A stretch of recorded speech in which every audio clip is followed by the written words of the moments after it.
Norman Reedus, what are you doing on that beach? Sir, finishing this fight. Or Sam Porter Bridges, what are you doing on that beach?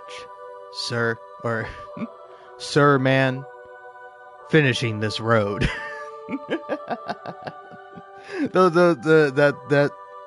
That's my bit. Let me know which version of it you liked more. Oh man. Now I'm not gonna lie to you. If I get to the bridge I so painstakingly took so long to build and make, and it's finished, I can't even begin to tell you how mad I'm gonna be. Dude, I don't need chemicals, man. Who needs chemicals? Man, I really thought things would refill when I was gone. Alright. That's okay. That's okay. Norman Reedus, what are you doing going to Mexico? Sir, finishing this road. I swear to God, man. I spent all of yesterday just building roads. And you'll see. You'll see the roads of my labor.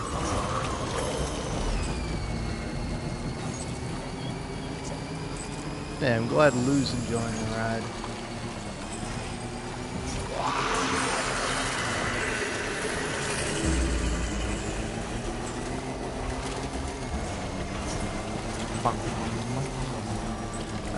But yeah, anyway. Hello, howdy. I don't really have all that much to say. I don't know, it kind of sucks when you live stream every day, because, at least for me, you realize just how little you have to say. Just how worthless and unnecessary all the like all the things you normally say are, and you just have like nothing good to add on. Yeah, I'll take some medals for free.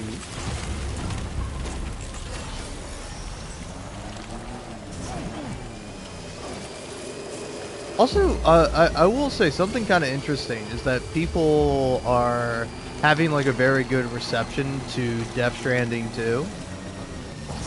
And like, I don't know, I'm gonna be honest, I played a little bit of Death Stranding 1, but it's also with the context of like, I knew what I was getting into.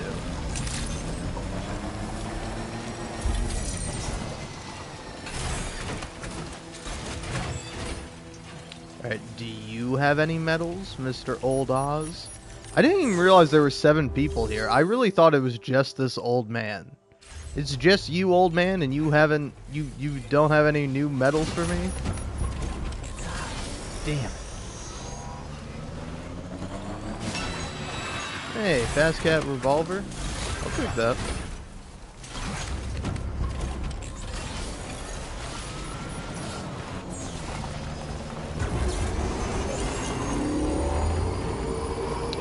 Yeah, did a whole heck of a lot of bridge building. Although I also think that I have nothing to worry about with my bridge, because I specifically made the bridge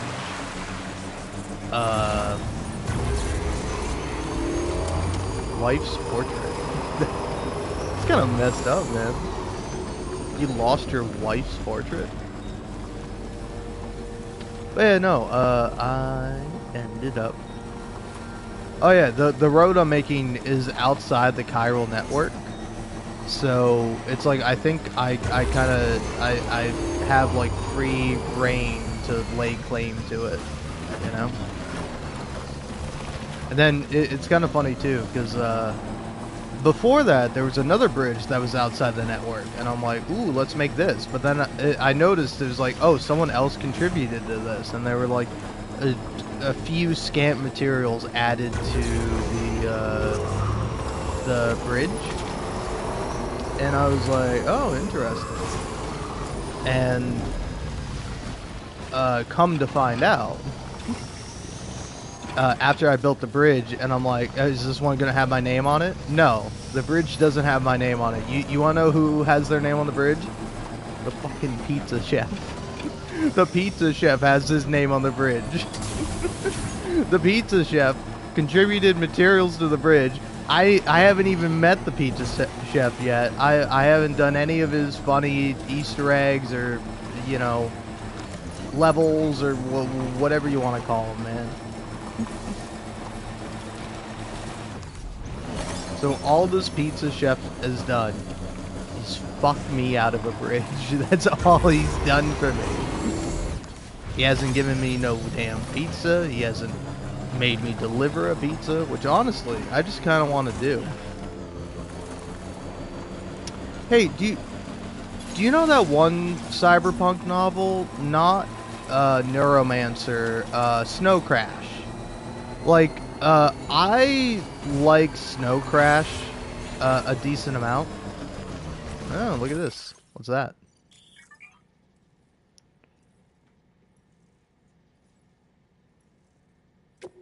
Yeah, look at that.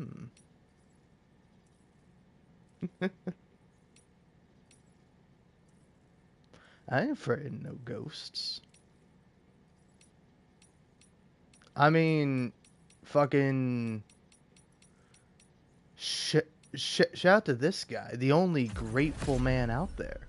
I will like this, man.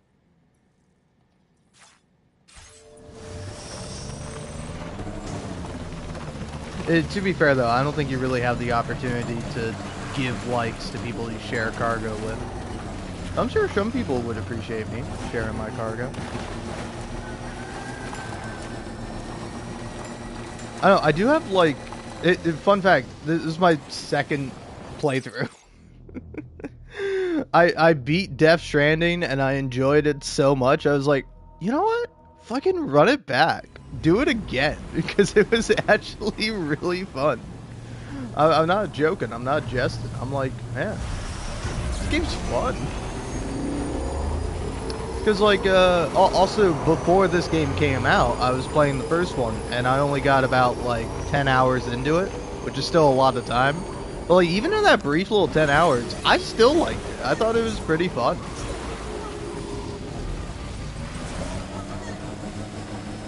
Like, it's certainly not a bad game by any means. But, I don't know, I think also, even if you're new to the game, like, either...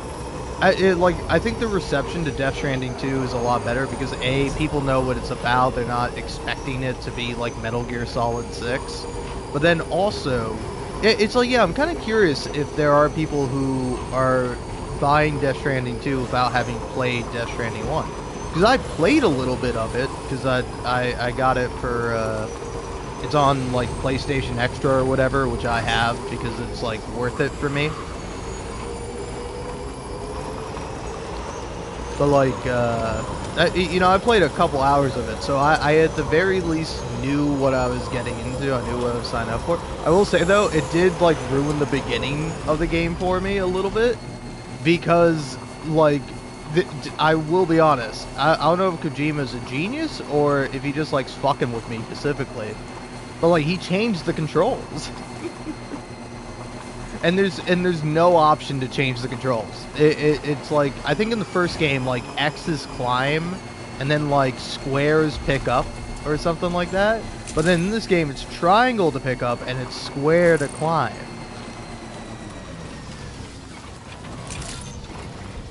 And I'm just like, what are we doing here, man? Thanks for the help. Came in handy. This one's for you. Thank you, kindly.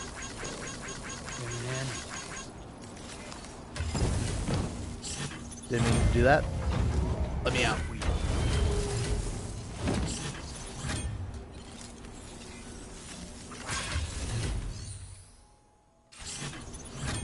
Oh, thanks, doll man.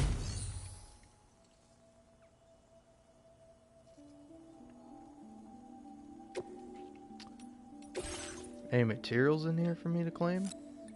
I mean, if you got some chiral crystals, I will be taking those. You do have some metals.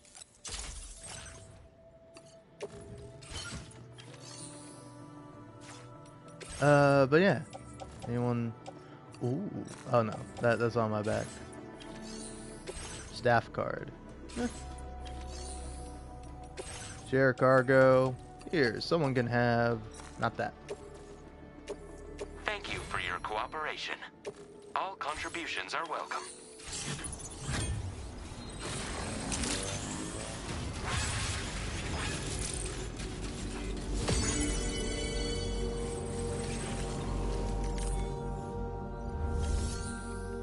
Now let's see here.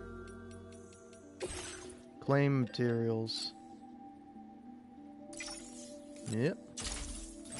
Be taking that. Thank you very much. Place in my pack. Now, let's see here. Oh yeah, share cargo with other porters. Anyone got anything good?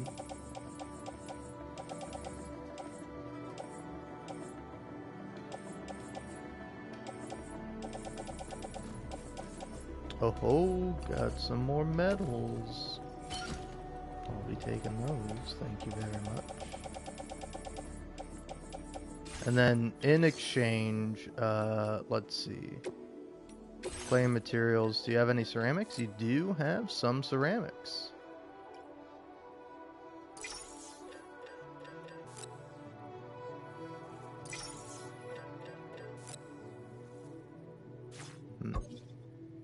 Oh, hey, come on now. Give me those ceramics. Claim them. Put them on my back. Now, go ahead and do this.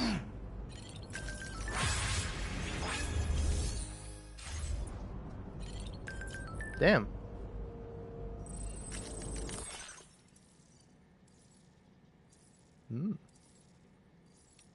Ah. Zach just attacked. Dude, it is pretty fun seeing like different people's names, you know.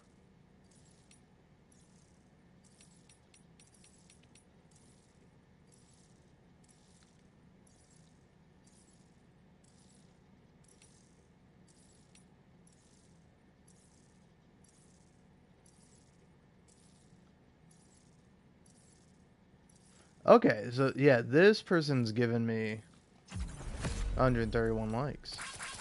Go ahead and like that connection. Okay, so was the other guy I made a Strand contract with? Did they not give me any likes? Did I instead give them a bunch of likes? Wait, yeah. Hold on, I'm trying to figure out how this works because I did not do this once during the my first playthrough. Oh, they gave my road 7 likes. Okay. Fuck you.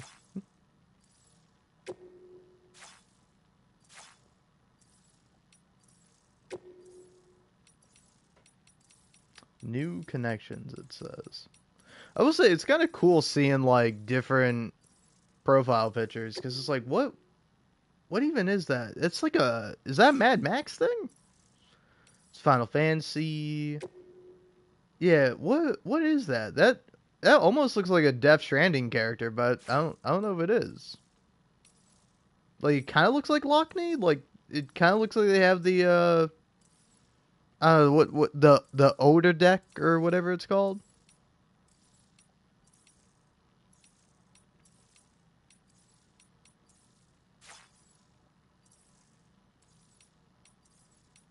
Nothing new here. All right. But yeah. Anyway.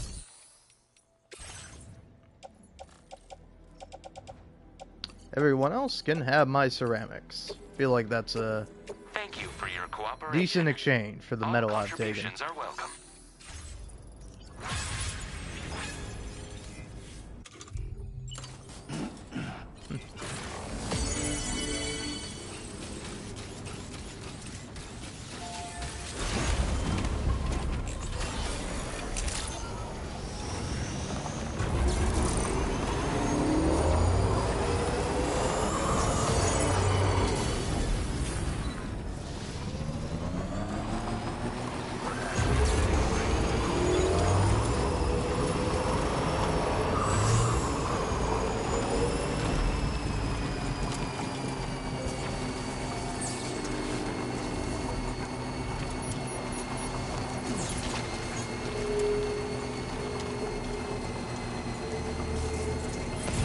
That doesn't work.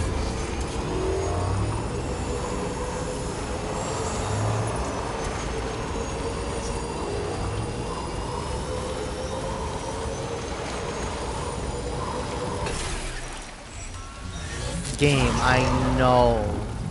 I know about the VG. It's alright, sport.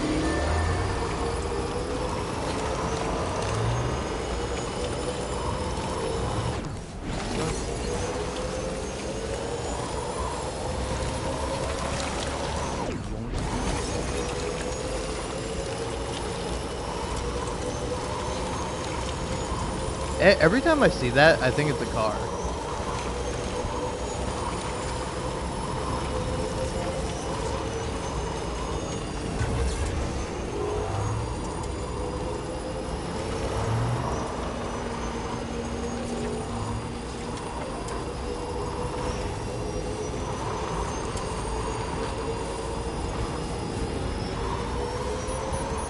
Interesting bridge. Not really necessary, but makes the journey a bit swifter.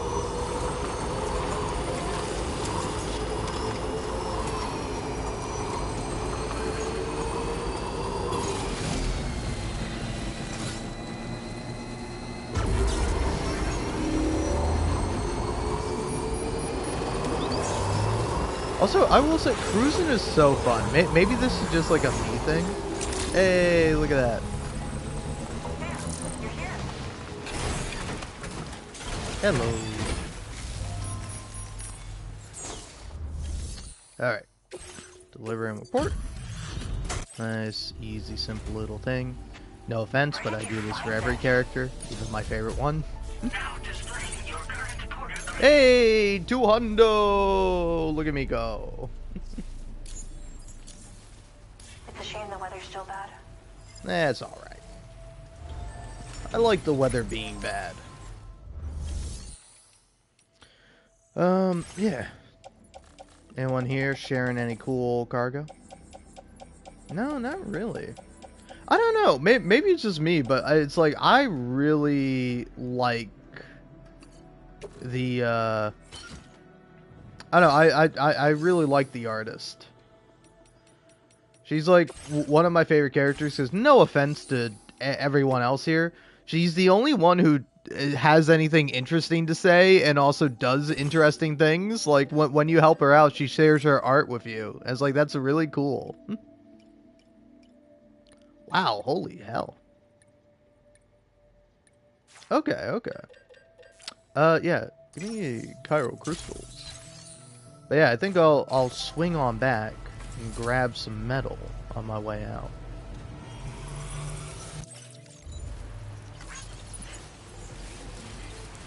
But yeah, I do want to go deliver this.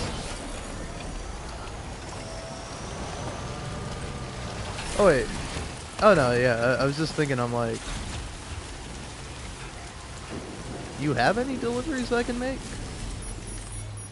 Maybe specifically to the place I'm already going? Yes. Ha ha ha.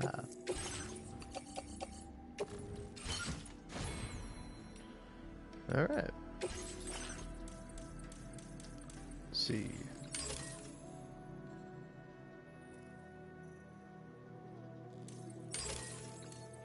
Yeah, there we go.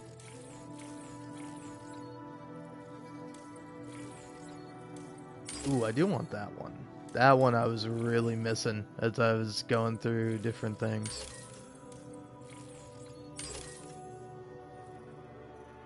Okay, that's kind of useful. Alright. Head out. Also, a genuine question that, you know, is for the no people watching me. How do you feel about the red? Because me, I like it, but it's like as soon as I am going to be in a cutscene, you know, I know for a fact that I'm going to be switching back to like all black. Because like I think the red's cool, but it doesn't. I don't think it fits particularly well with Sam and with like the tone, you know. Like, some of the other colors I think are fine and could work, like, possibly the white, pretty good, or, like, blue, even. Like blue is perfect, because, like, Higgs is now red in this game, so makes sense for Sam to be blue.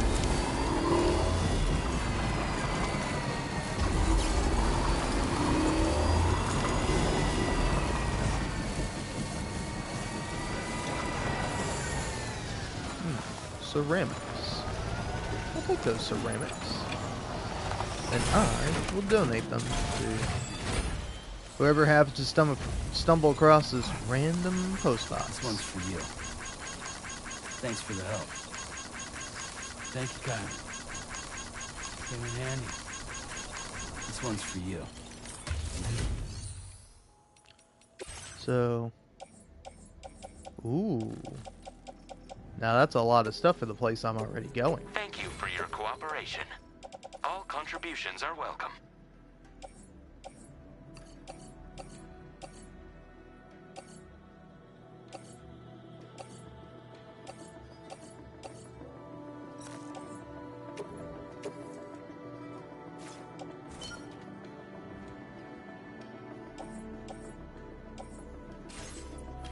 Wait, hold on. That worked? I couldn't fit them all on my, Yeah, wow. I couldn't fit them all on my damn,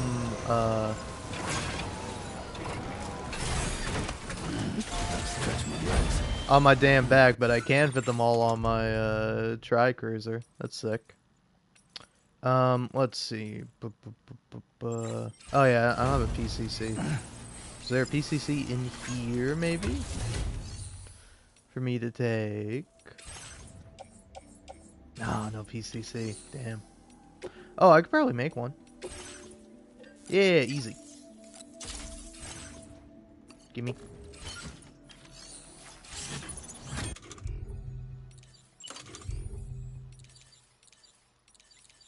Generator.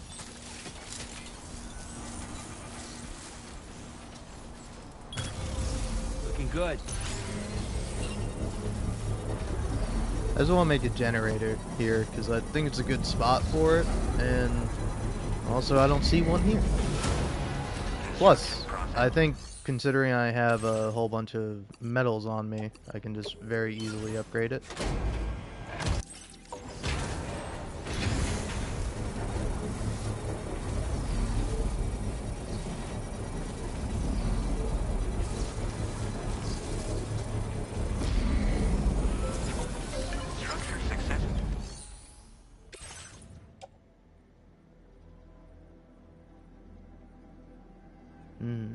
Need 400 metals. Okay. Do this.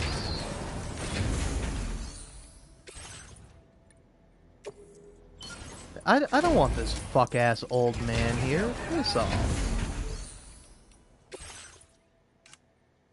Don't go pushing yourself too hard. I do like that song, but yeah, what's the difference? What? Oh. Made it in one piece?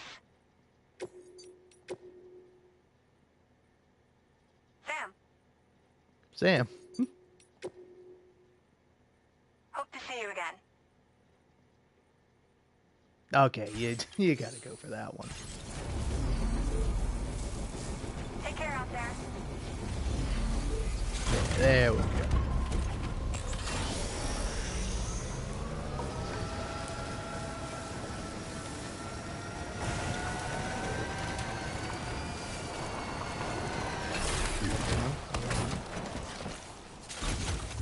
It looks like a path. Maybe taking these metals. Hello! Hello!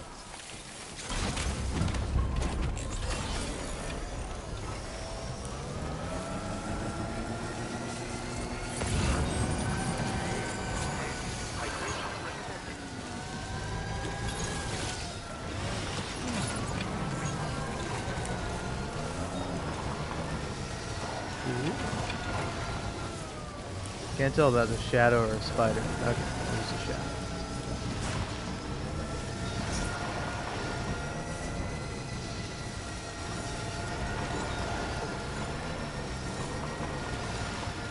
Dude, fucking honestly, that song Indigo, that song's so good. I want to listen to it right now.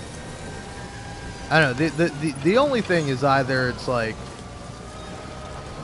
I don't know, as soon as I start playing music, I won't stop. But it's like, who knows? Maybe I can actually earn like 5 cents from the couple of poor souls that tune in briefly, only to tune out when they don't realize I'm funny or nice sounding, or anything that would make someone want to watch someone else on the internet play a game. But oh yeah, also BT Dubs.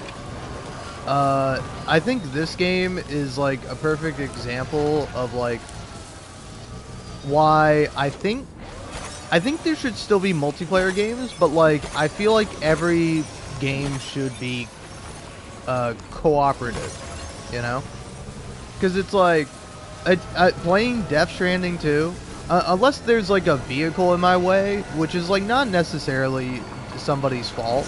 Like they might have just left the vehicle there because there's like, oh, I gotta leave it here for whatever reason, or oh, I'm getting off, so I'm just gonna sign off with my vehicle there. It's like for the case of that, it's like it's no one's fault in particular.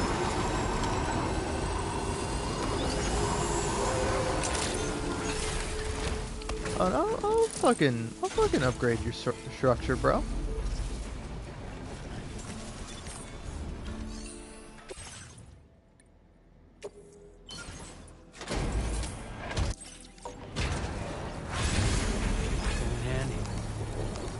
Thanks for the help. Thank you kindly. Came in handy. This one's for you. Alright.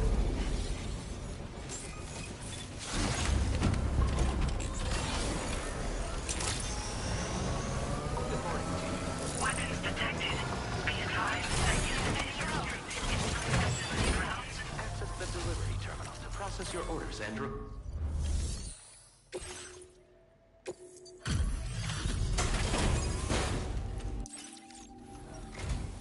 Thank you for... It is almost... I would never know how you met... After everything you have done for us, I think I can trust you with it. We have set aside additional... Alright. Now displaying your current porter grade. Ooh, look at that, man. Feast your eyes on the custom twin raw.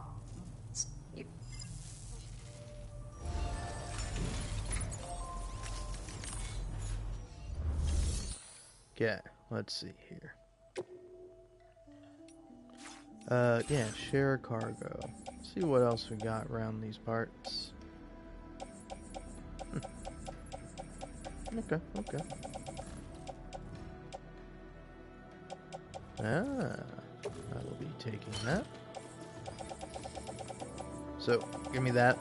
I'll donate these. Thank you for your cooperation. All contributions are welcome. Yeah, before I do anything else, let's go here, claim materials.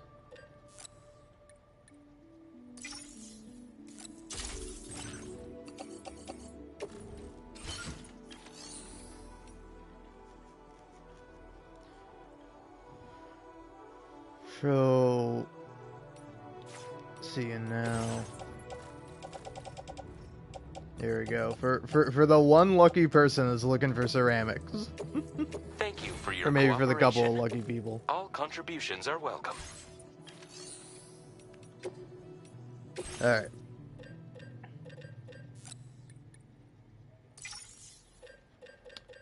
We'll be taking all the metals that I can.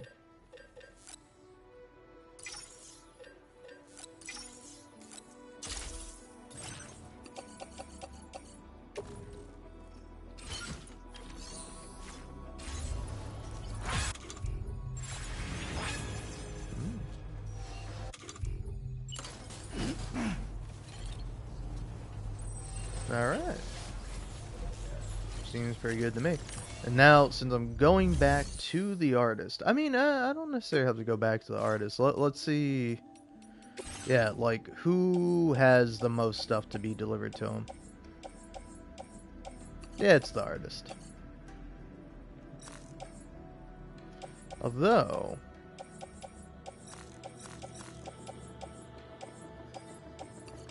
yeah, I could do this, place that in my pack, and then go deliver these to the boat guy.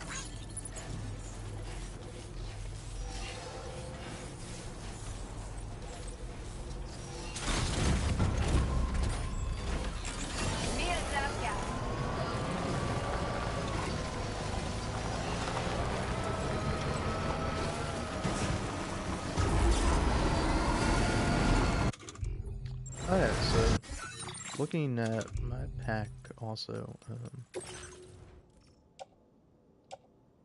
750, 500, 400. Yeah, yeah. How does that work? Like, how does the consolidation of the metals or like materials work?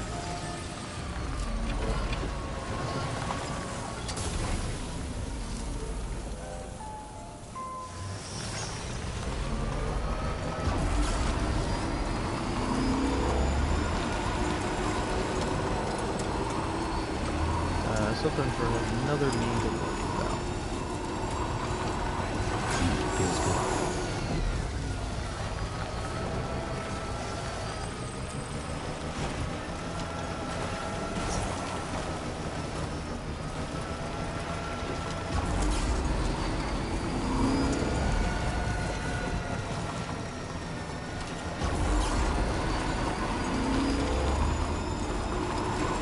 By the way, do you mind if I show my ignorance a little bit? There was like something I was watching where like one of the people made a joke where like I forget what they were talking about. They're talking about something to do with like P something or like maybe even P specifically. But like what one person just kind of replies immediately with, "Oh, I'm pushing P,"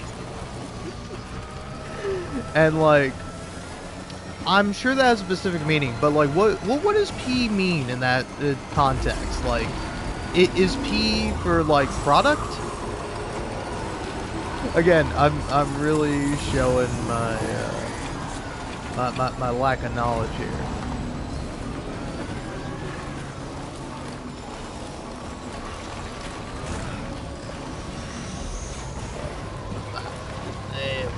There we go. Get up. Get up there, tricycle. Get up there. Get up there, Norman.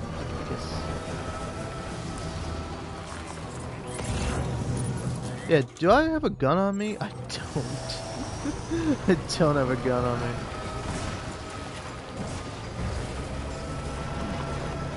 I do think I need that organic waste decomposer.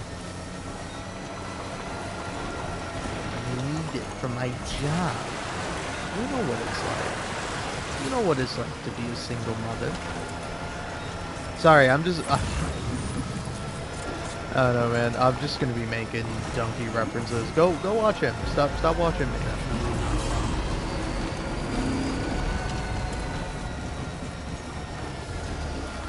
I'm actually very excited to see if he'll do or say anything with this game. Because, like, I don't know, I do really quite like his videos on Death Stranding. Like, I think the first one he made is pretty fun. Then he like, talked about how he replayed the game, like, 3 times. Or he replayed it twice, so he's played it 3 times in total. And he's like, I know, it's so funny. Because he fucking ends the video where it's like Sam, it's just Sam like jumping in the air because of some glitch, and he's like, and here I am playing this game for a 3rd time, even though it fucking sucks.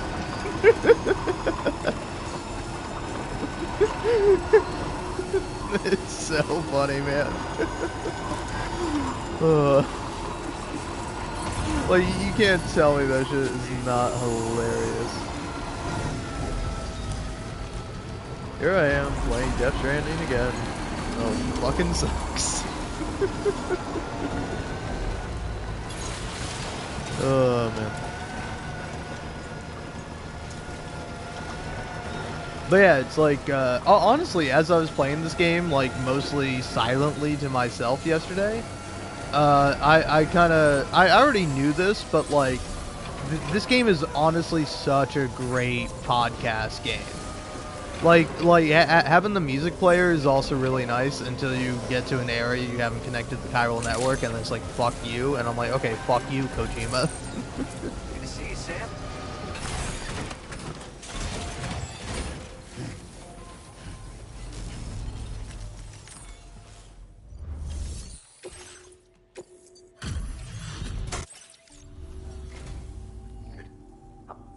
You managed to find this cargo for me.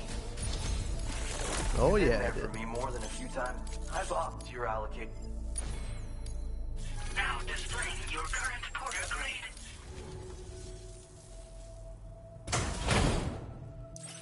But yeah, I was listening to This year's. Oh, a podcast yesterday, Something Rotten, a really great podcast. Though I do think it has some flaws. I do have some critiques and criticisms of it, but I don't know if you can argue if they're actually critiques or me just complaining. There are 50 materials here. And then, so yeah, if I say auto-arrange cargo, it does just add those materials together. That is nice. Okay. But yeah, in this case, claim materials. I'll be taking all your Kyle crystals, please. But yeah, most importantly of all. Yeah, if I do this, and I take it, take both of these, load them onto the tri-cruiser, and then... Oh... I can only fit one on my bag. That's criminal, man. Yeah, it's fine.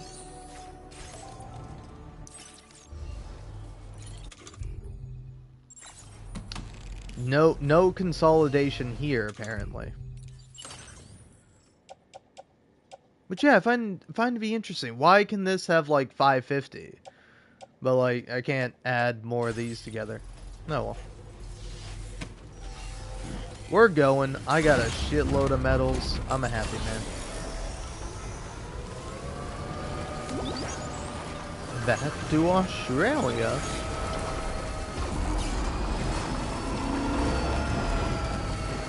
Cause yeah, I think I actually, I've gotten all the ceramics, gotten all the chiral crystals. I've got like everything.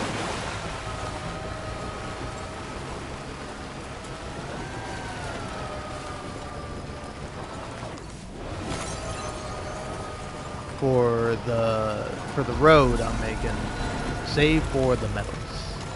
Metals I was running low on.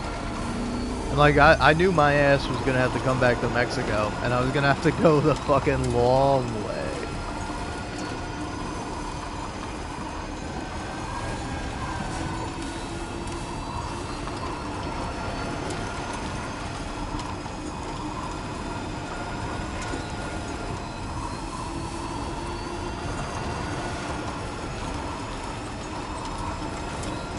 Because, fun fact, I've yet to actually do, like, the first boss fight, I think. No. Okay, yeah. I did the first BT boss fight, but I've yet to do the first, metal,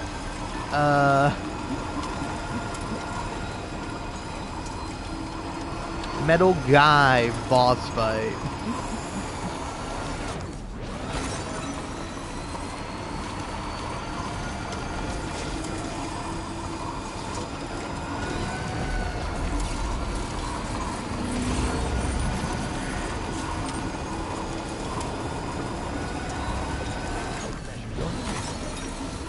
Yeah, by the way, is this my structure or is this someone else's? No, it is my structure.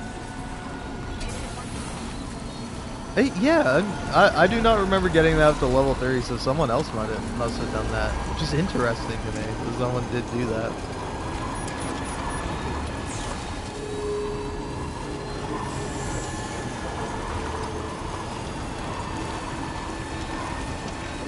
I wish I had room to pick that up. Trust me, I do.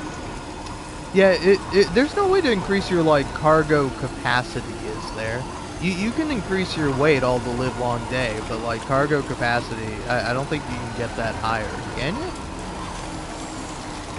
I don't know. I probably ought to look that up.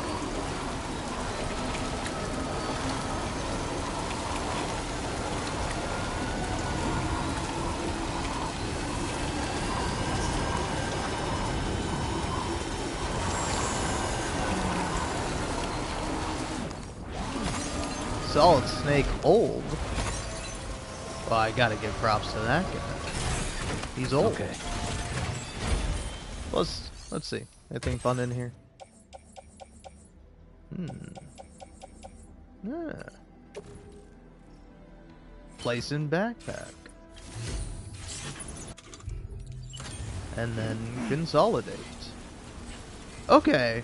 Yeah, hold on. If I just take metals 50 at a time, how much can I, like, truly have?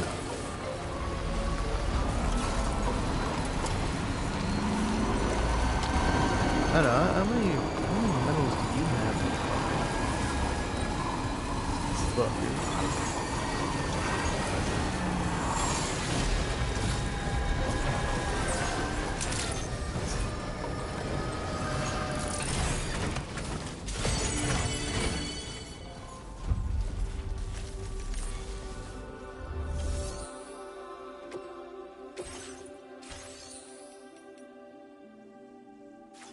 You don't have any metals. Fuck you, you fucker.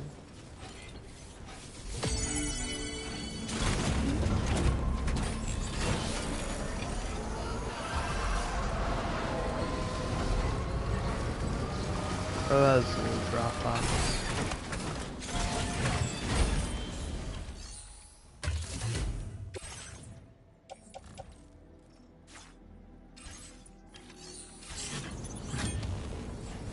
Nope, nope. Oh. Something to learn for the future. You might not be able to take 400, but you could take 50, and then end up taking, like, you know, at least, like, 150 or 200, maybe even 350, but 400 is just too much. Can't consolidate all that.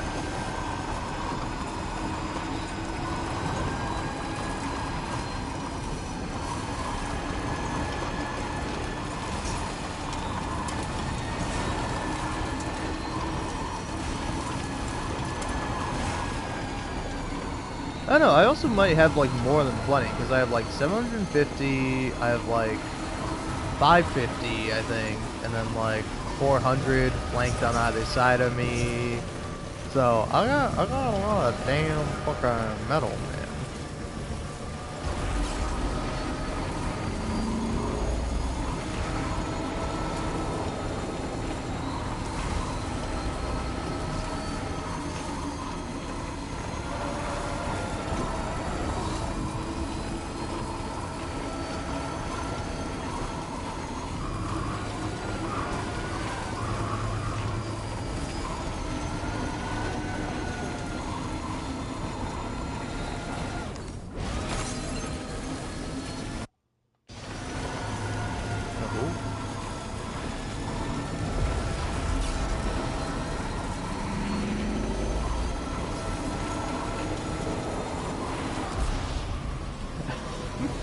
Not gonna lie, I was a little nervous that the cutscene wasn't gonna start and I was gonna crash. Now I'm crashing into myself.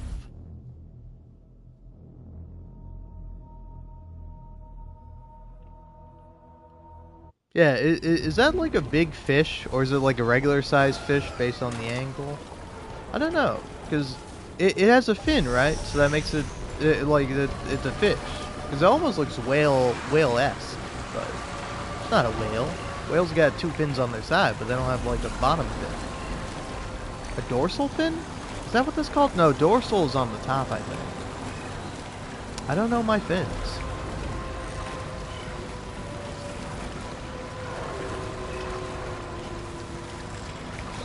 Well,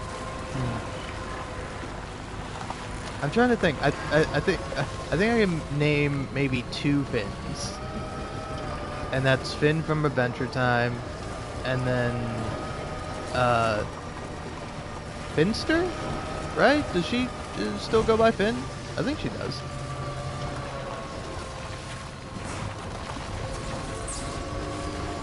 Then who else? I don't know. I can't think of many other Finns. I feel like I used to know a Finn. Where's the name Finn come from? Because it isn't typically spelled with like 2 N's. So it's not. Oh man. Yeah, it's not named after like the fish body part, is it? Or even like some lizards have it, but it's like, yeah, what's like the weirdest yet most acceptable name you could name like your kid?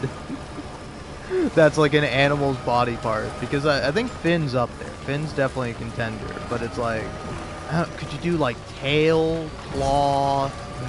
I don't think those really work. Maybe as a last name, Feels good.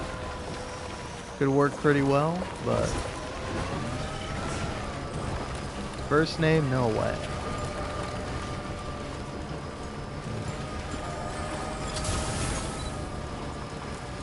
Medals, no. Whoa, wait, I can take those. Yes. Haha. The game knows. Game knows I'm a Metal Man. But not a Metal Gear. It's a different franchise. Very distinct.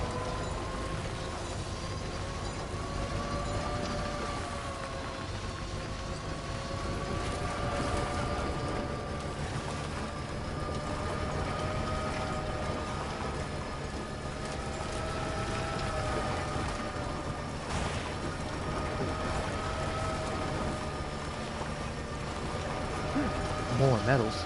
No, no, no. God, this thing's so heavy. The bike's so heavy. It's just like, what? Wait, you want to brake? Sorry, buddy. That's gonna be tough going. So yeah, okay. Oh wait. Okay. Look at that. You can consolidate. That's crazy.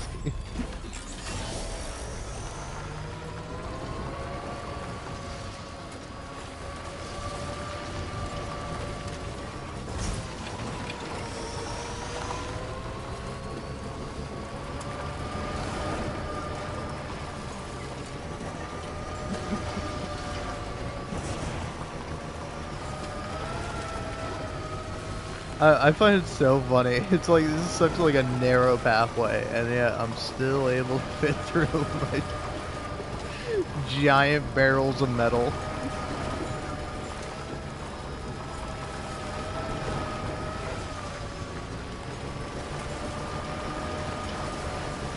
Alright, okay. Now, I'm home free. In the water. Swim, Sam, swim.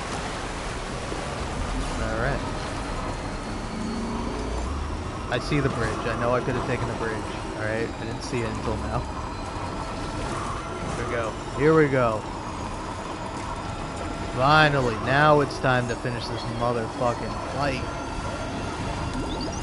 Who's leaving ceramics on?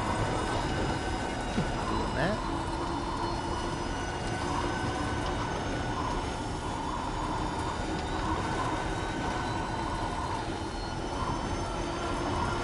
Oh man, I'm so excited.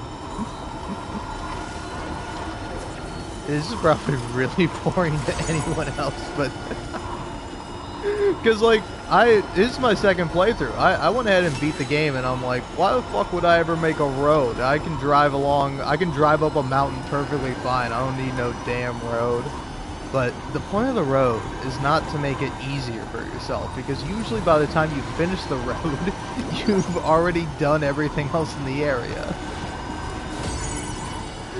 But it's for other people. Other people who are like, whoa, sweet road. Because that's how I was. Anytime there's a road, I'm like, whoa, what a sweet road. I didn't build it, though. I would never build a road. And then I built one road, and I'm like, oh, fuck. I gotta build more roads. This shit's fun.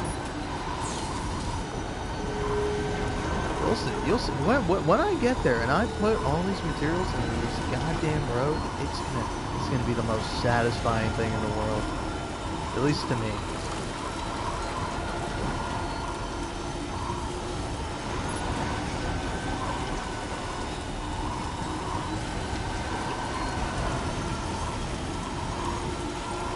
Yeah, by the way, when do you unlock that auto drive upgrade? Because every time I see it, it looks really fun. Also, it's really funny there are no signs up here because, like, I'm the only dumb motherfucker who's built a road up here.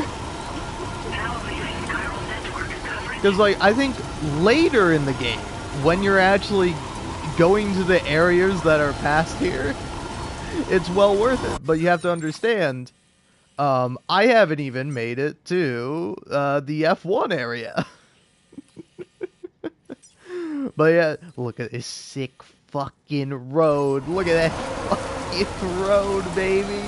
Oh, infrastructure. There's nothing more fucking there's nothing more exciting, nothing better in the game than goddamn public infrastructure. Paulo Cheadle and Joel Arthur, played by Whitman. It's great. Alright, man. Ooh, it's time. Oh, I'm so excited.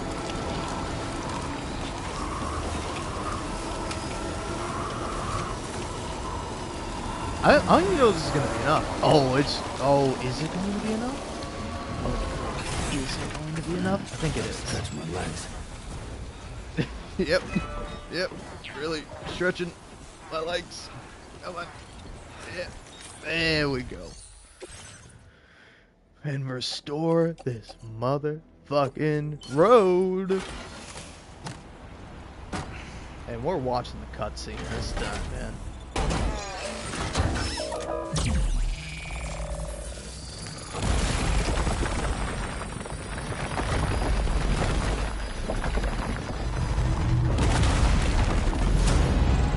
Ooh, baby.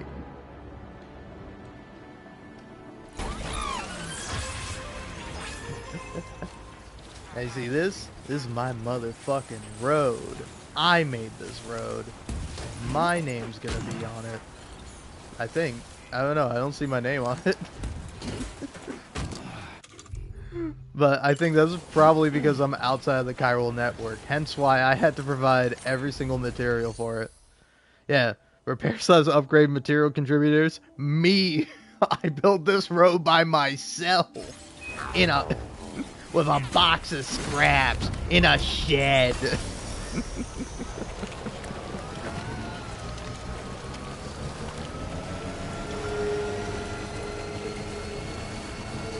Yeah, let's see where this road even leads. What a short fucking road, all those materials just for the road to be this fucking long. Oh man, you're...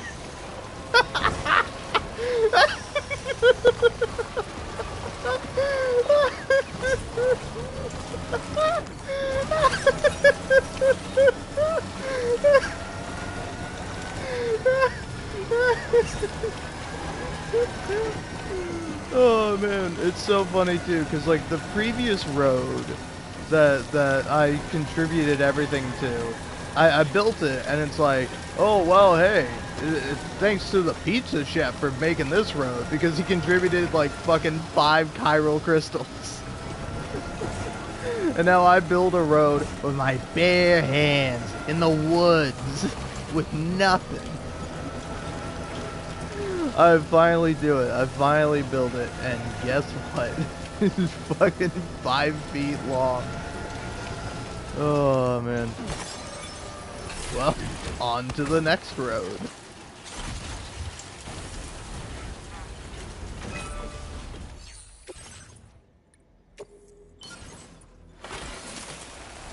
Oh yeah, is this song that it makes when you like finish making a road or whatever, or when you like accomplish something?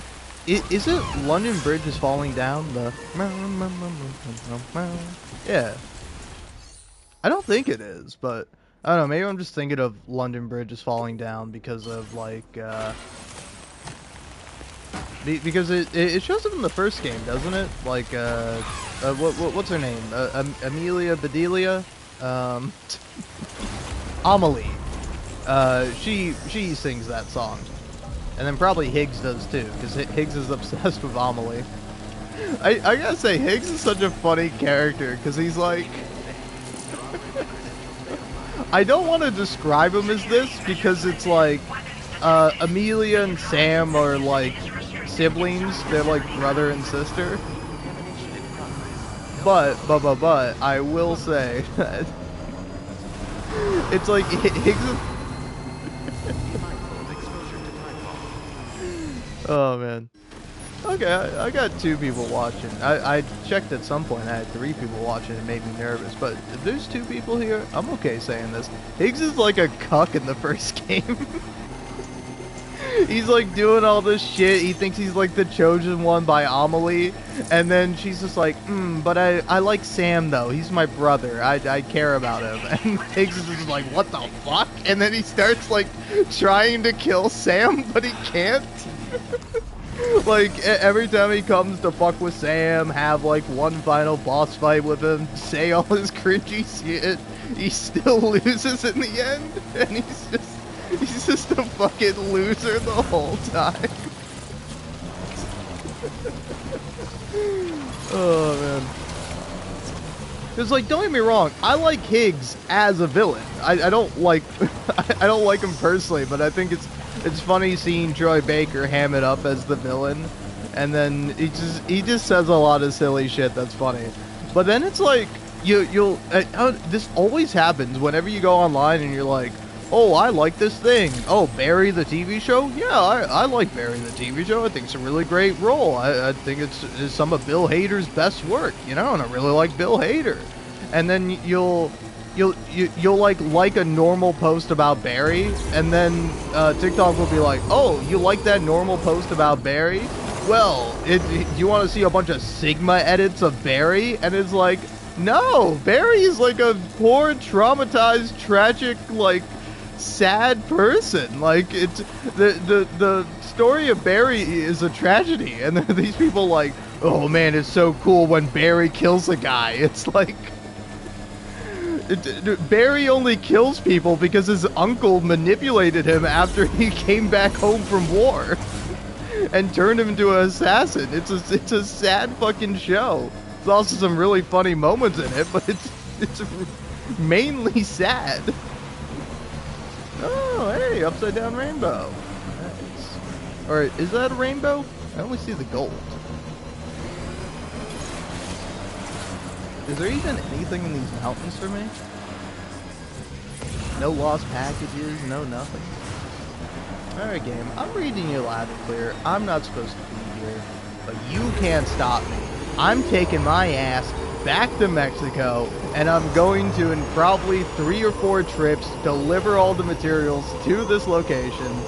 Actually, no. Actually, yeah, I think it's about time I went ahead and, actually not go fight Higgs specifically, but go see his first appearance in this game. But yeah, I'm doing that mainly because I'll finally unlock the truck, so I can actually haul all the materials I need in one go, rather than having to go in like so many different spurts. I mean, can I steal one of these? Ah, why not? Let me take it. Don't you know who I am? Don't you know who I am? Don't you know what I've done? I'm fucking Sam Porter Bridges. You know, even in the first game, after you do a couple deliveries, you go back to like one of the first places you delivered to, and the guy there is like, "Whoa, hey, you're Sam Porter Bridges. You're like a legend. I can't believe I was such an asshole to you when you first came by." And it's like, no, man, I liked it when you were an asshole. Everyone is so incredibly nice. It's like, it's fine, but it's like, I'm just delivering packages. Like, I just had like a nice casual drive, put on a podcast, and blasted some tunes, made my way over to the place where I'm supposed to deliver the materials, and every time it's like, whoa, that must have been a really long trek. You came such a far way. It's like, man, it took me like 10 minutes. I was just driving. It's not that big of a deal.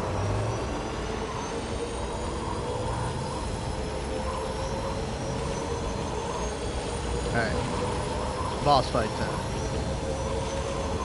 So, probably what I ought to do is yeah, is there even a place where there is a private room? Which, like, yeah, I think sometimes when you get to, like, level 5... See, I built this road by myself. It doesn't show you specifically how many materials you contribute, but, you know, go up here, check this thing, and, yeah, here, I'll even repair the damn road. But yeah, you see that? There's me. I contributed most of the fucking materials, but because the pizza chef contributed just this amount, Thank you, Kyle.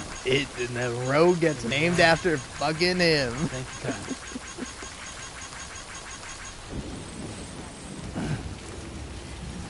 Oh, my Battle Skeleton 3 is ruined? Am I even wearing it? Oh, I'm not wearing it anymore. Is it because I ruined it? Oh no, I am. It's just, yeah, it's ruined because I can't see the lights anymore. Damn.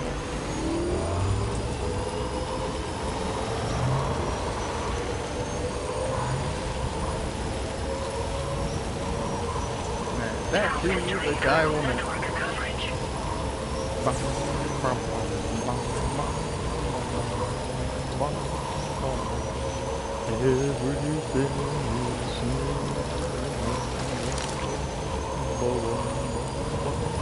I don't remember how this song goes. Raindrops keep falling and just like the memories too big for bed. Nothing's in there. No raindrops keep falling.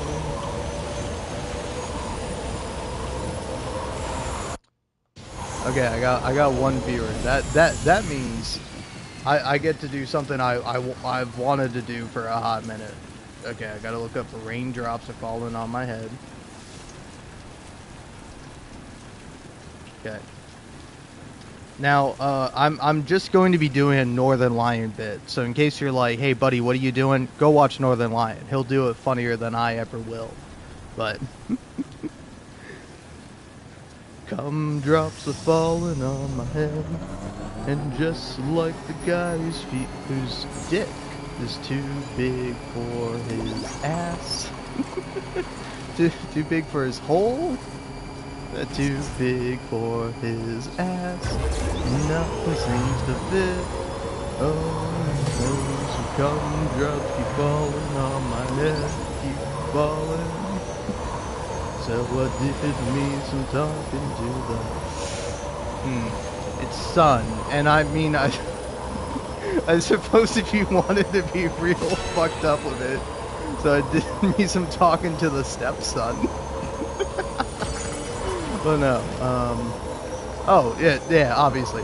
So I did me some talking to the slut, and I said I didn't like the way he got things done. Not coming on the job, jerking on the job. So I did me some talking to the slut, and I said I didn't like the way he got things done. jerking on the job. Those gumdrops are falling on my head, they keep falling.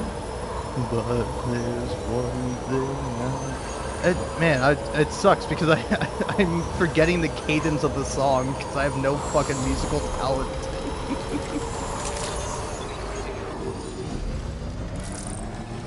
Yeah, but there's one thing I know.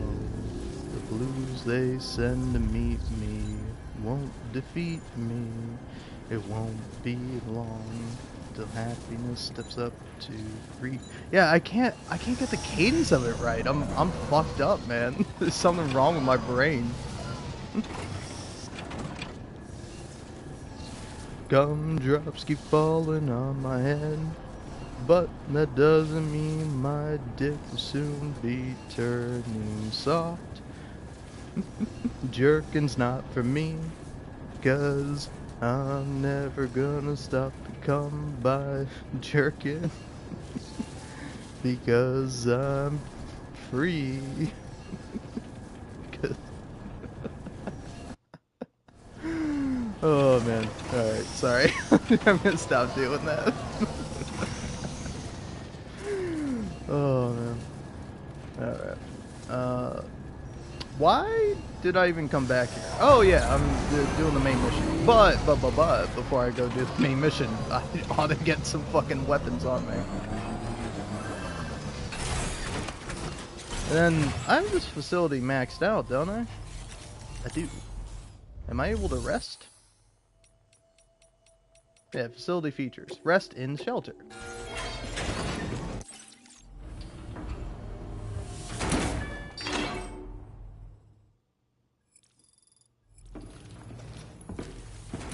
Ah, okay. You can rest, but you can't shower. You guys don't have a shower? You're not gonna let Sammy Boy use your shower? Alright, alright.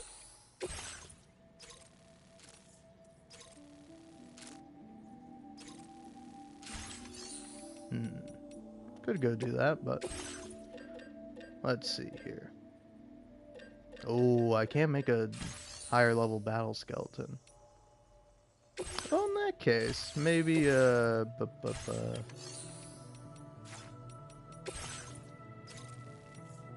I'll go ahead and deliver some metals.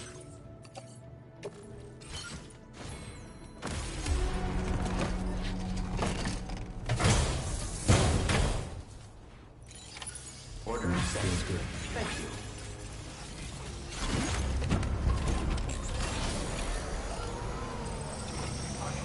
I will say, it is always really nice seeing, like, somebody took the equipment that you donated, or, you know, used for fighting, or anything like that.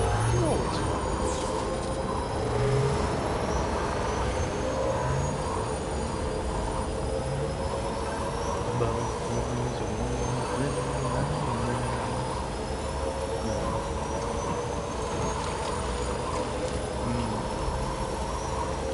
Yeah, blues. What's a rhyme with blue that can be turned like sexual in some way? Oh, yeah, like blue as in like, oh, blew you, or they blew me, he, she blew me, but like, I don't think it works within the context of the song.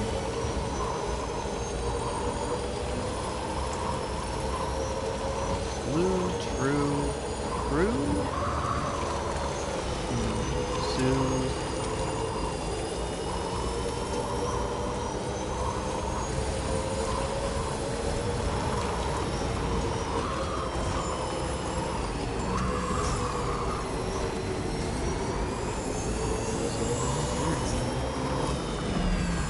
Nothing's worrying me.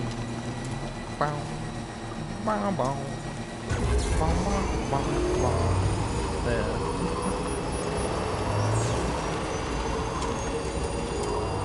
I don't know, what's funnier than, 'cause I'm never gonna stop to come by. Oh yeah, by edging or gooning. 'Cause I'm never gonna stop to come by gooning.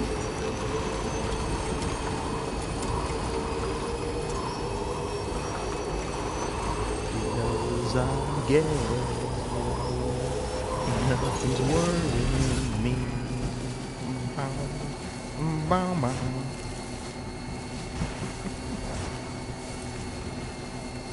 It won't be long till climax steps up to greet me.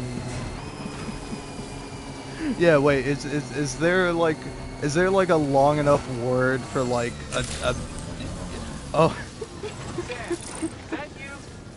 yeah, wait.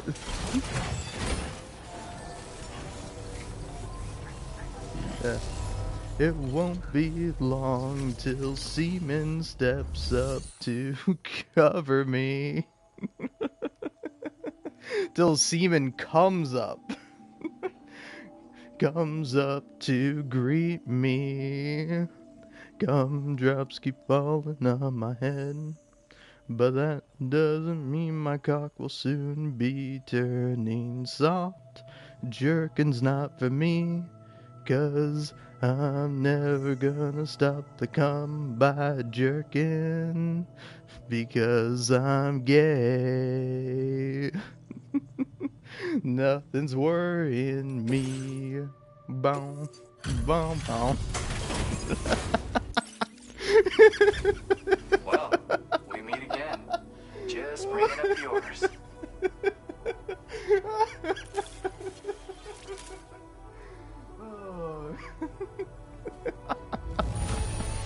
One man can carry. Oh. Where the hell did you? Now displaying your current porter grade. You have. Alright. Well done. Oh man. Oh god, sorry. It's getting me so good. Damn, what? Oh, ceramics. Oh, of course.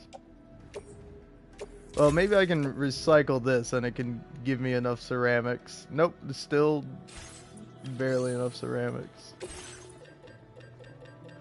I have a battle skeleton level 1. Let's see, claim materials. Give me as many ceramics as you can.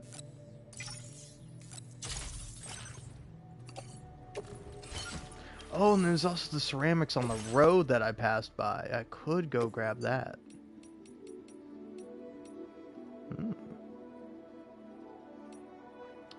Navy blue, volcano orange, bright yellow, ghost green, signal green, or rose pink.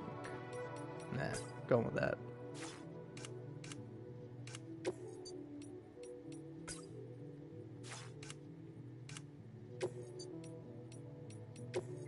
What can I say, man? A simple man. I just think that looks the best. Feel free to disagree with me, but I think Sam works it. Boom. Okay.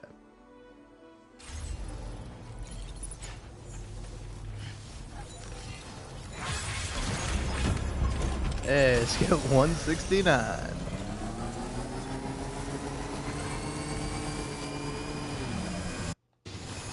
Yeah, I'm also trying to think. Is there something that's like possibly I don't want to say funnier, but is there something that works better uh besides gay in place of because I'm free, nothing's worrying me.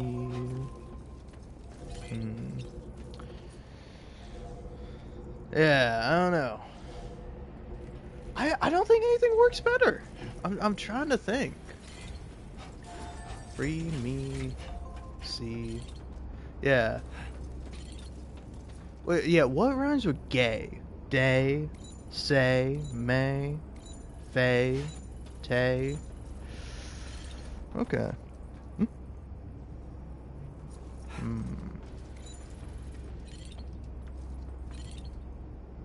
Nothing's.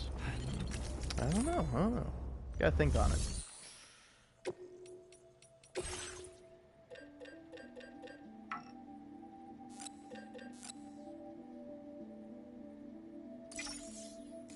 Yeah, what would you recycle? Oh, I have some stuff in my locker. Yeah, facility storage. You can basically take all these.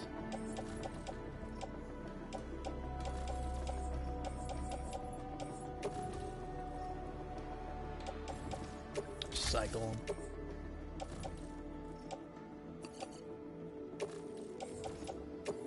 Store these.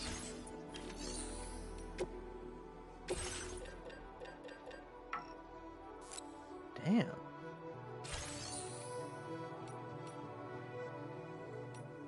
Oh, you know what? Maybe something I can do. Oh, I see.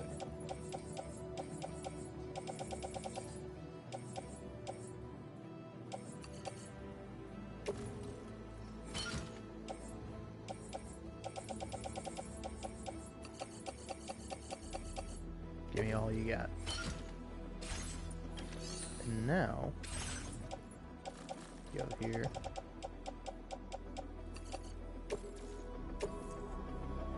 Thank you for your That's kind of cooperation. fucked up that you can do All that. contributions are welcome. Just be like, hey, I'll take those special alloys. Now I'll donate them for the credit.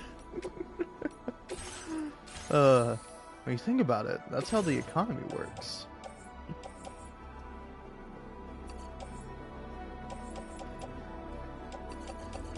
Okay, unfortunately, everything I picked up, none of it gives me ceramics.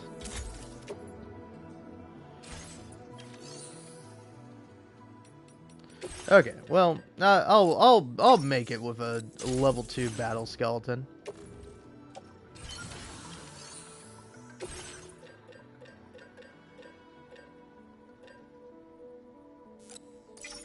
I think, yeah, give me a lightweight shotgun. Take the big bore handgun. And, give me up with like 3 blood grenades.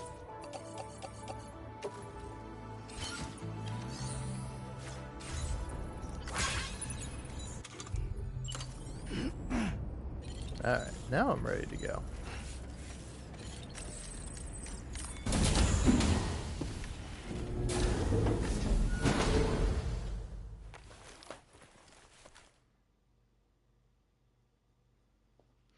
Oh yeah, wait, yeah. Let's see. Let's look up Indigo by...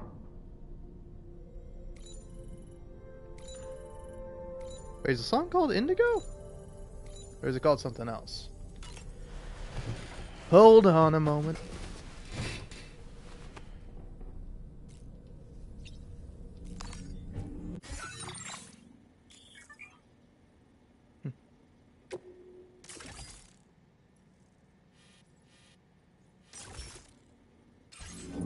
Okay.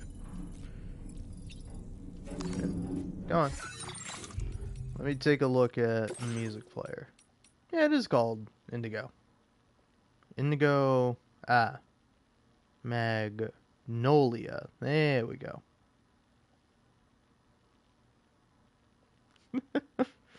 It's funny because that's also a plant, but I'm looking for the song. Yeah, there we go. Everything we know is from the radio. Huh.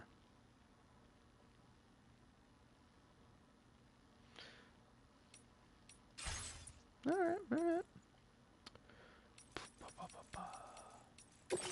Orders. Yeah. Alright. Enough messing about. Sorry for wasting your time. It's basically all I do. But, oh yeah, got a little porter accessory. Eh. Yeah, hold on. Remove it just because I want it. Yeah, there we go.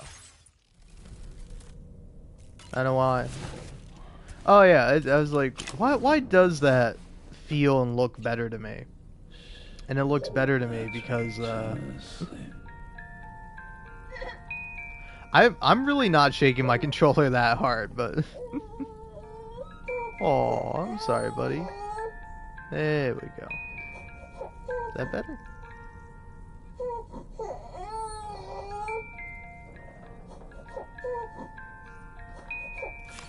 Alright, I'm sorry, buddy. I'm doing something wrong.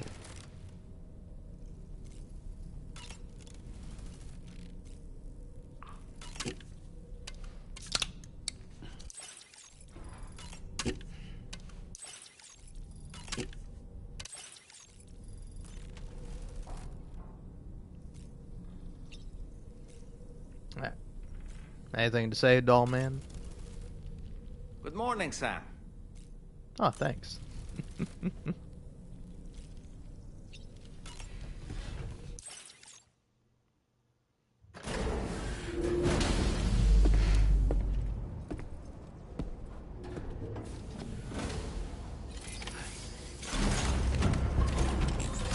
Alright, now I'm ready.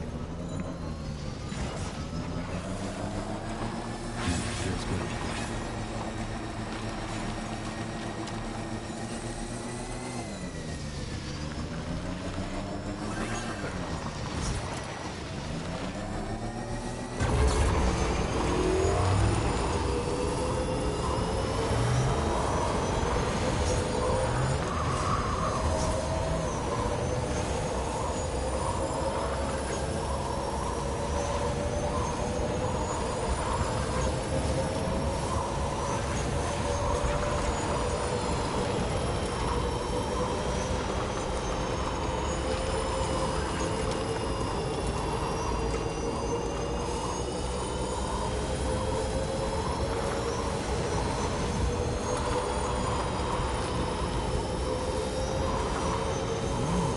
Roads to be built.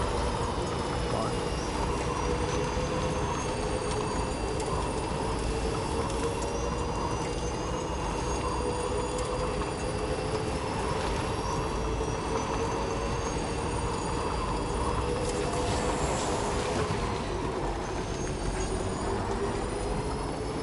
Yeah, maybe a couple gyro crystals. Well, that's no problem. That's my legs.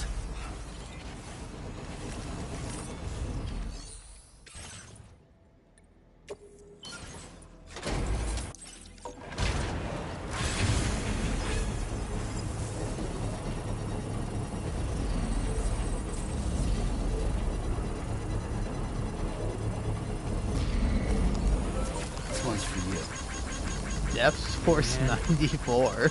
This one's for you. What a interesting name. This one's for you. Now, yeah, I am just able to be like, hey.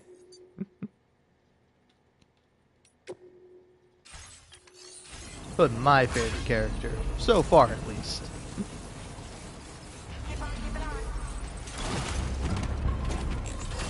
Keep on keeping on.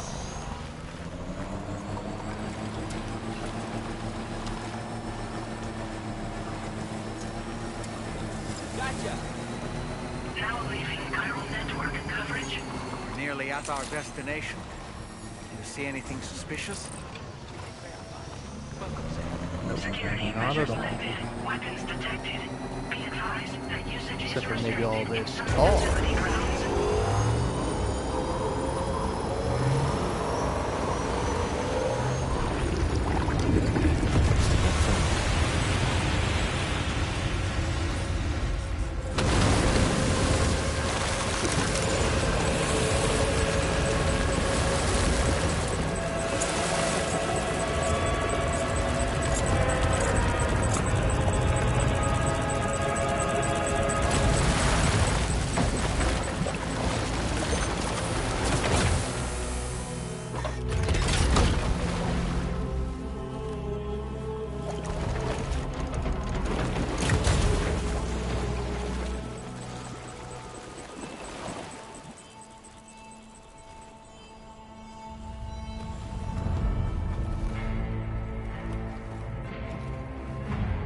Well, now, aren't you a sight for sore eyes?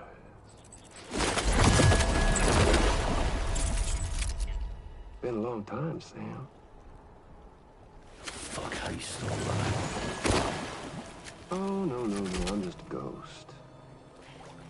Come to take my revenge on you and that bitch Fragile. All the way from the other side. Of course, there's no point in trying to kill you when you won't stay dead. But there are plenty of other ways to make you suffer. Huh? The kid kicked the bucket, huh? Shame. Goddamn shame. Then what, you just lugging that coffin or pod? Going on a walkabout? Well, that's touching. Even if you don't know a goddamn thing about Lou. What are you saying?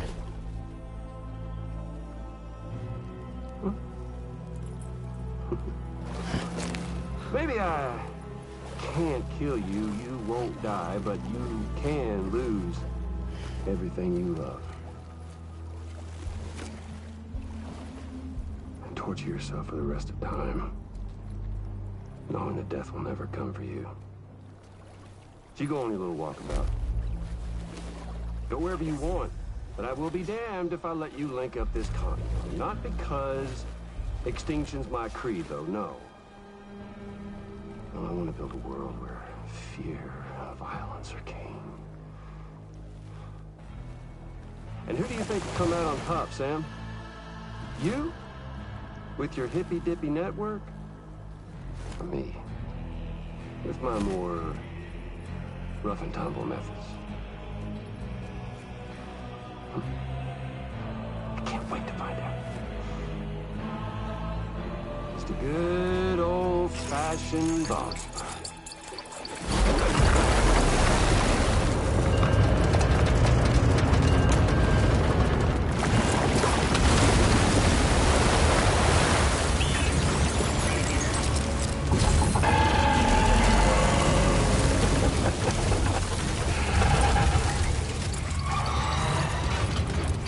Cruelty or collaboration? The eternal choice. Let's put him to the test.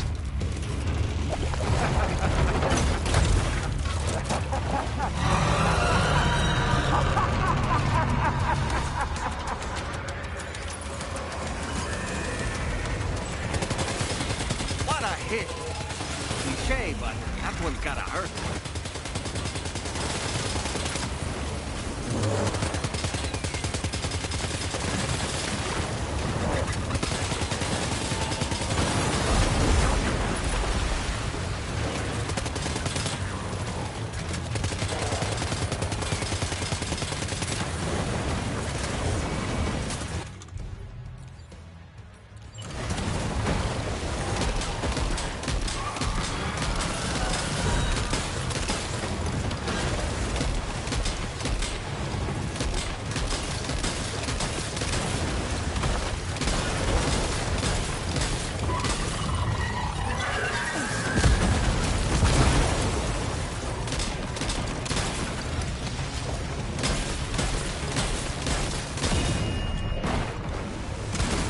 One. That one seems to have done some damage.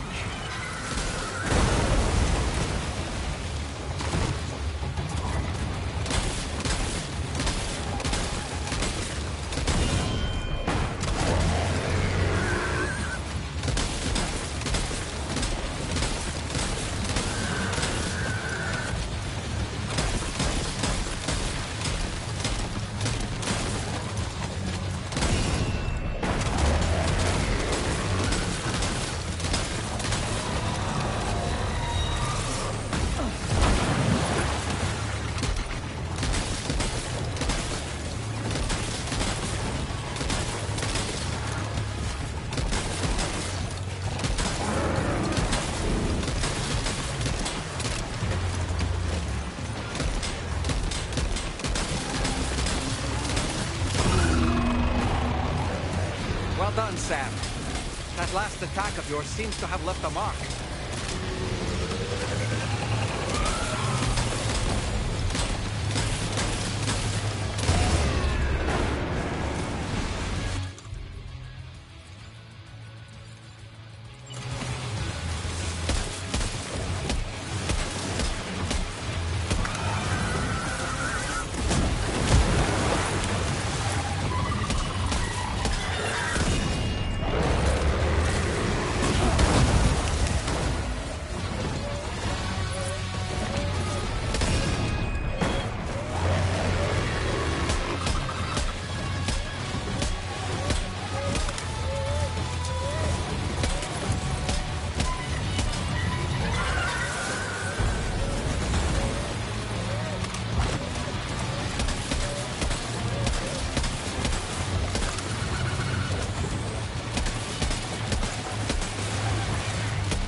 Sam. Great work. Now let's get this place on the chiral network.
Your name is Sam, isn't it?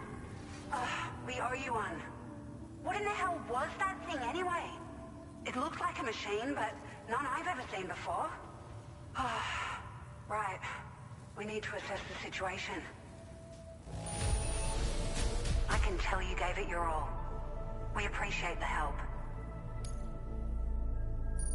I hope we can continue to rely on you in the future.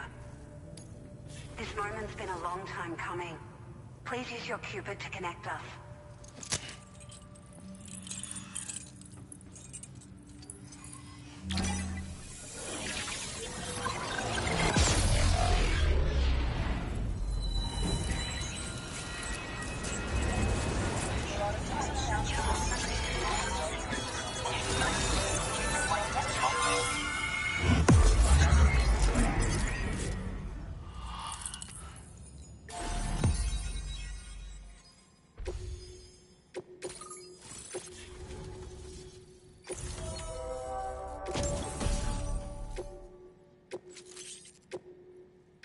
Now displaying your current porter grade.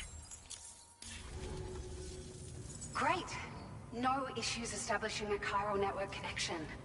By the way, we've sent some folks out to recover the wreckage of that giant mech that attacked us earlier. Only prudent we study it, you know? If we learn anything of value, we'll be sure to relay it to Drawbridge right away. Thanks again for coming to our rescue.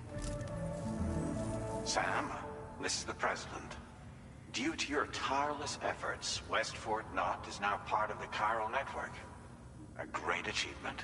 I salute you. However, this expansion has done little to address the anomalous activity observed across the continent. Elsewhere, disruptions in the tar currents are growing ever more prevalent. Only by connecting all of Australia can we hope to resolve this situation. And by doing so, we will create the optimal conditions for a new Plategate to manifest as well. We are one step closer to making the chiral verse a reality, and ensuring humanity overcomes extinction. The road ahead is still fraught with peril, but I have the utmost faith in your capabilities. For now, though, please take a well-deserved break aboard the DHV Magellan.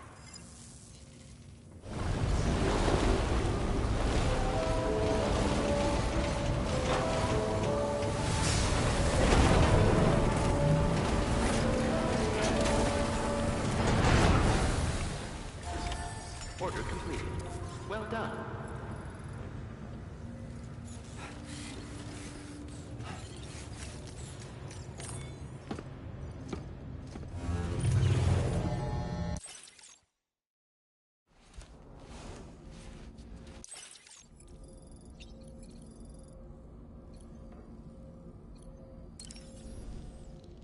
You know, I've been thinking about what happened to Lou.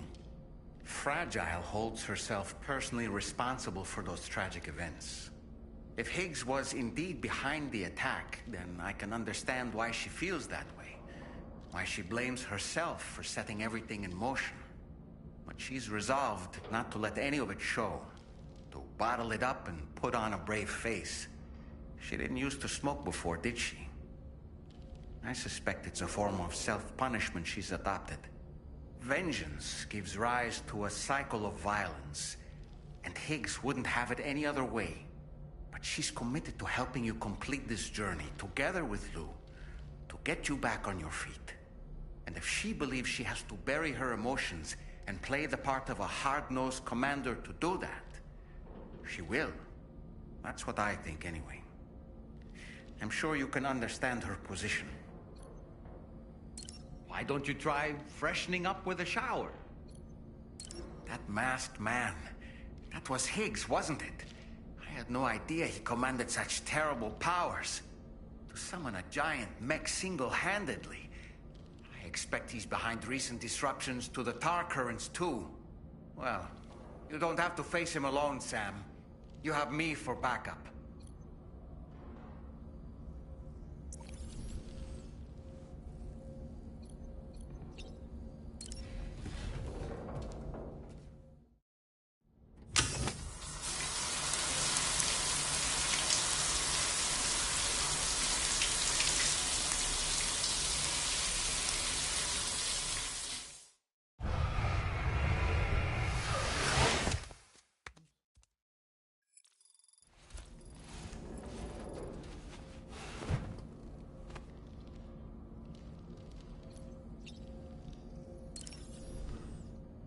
Nothing like a warm shower after a hard day's labor. Am I right, Sam?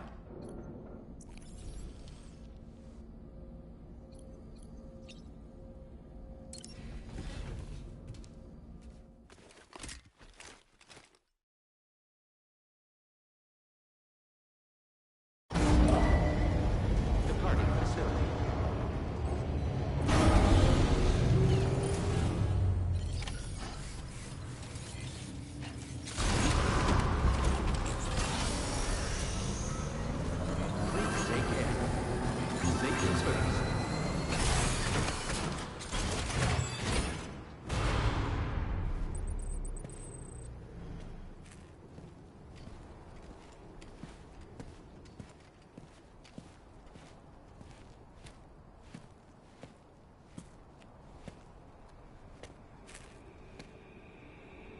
Was it really Higgs?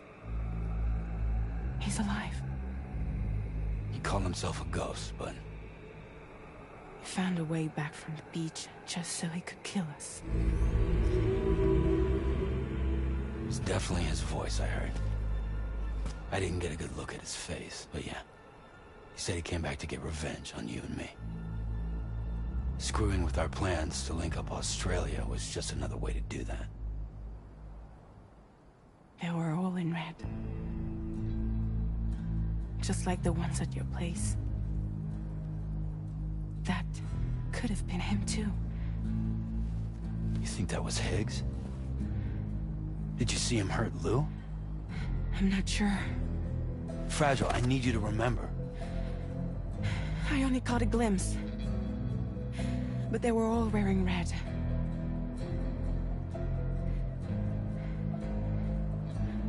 This is all my fault. I had him at my mercy on Amelie's beach.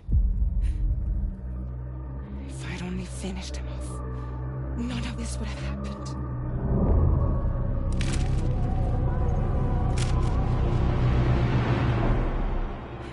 No. You can't blame yourself.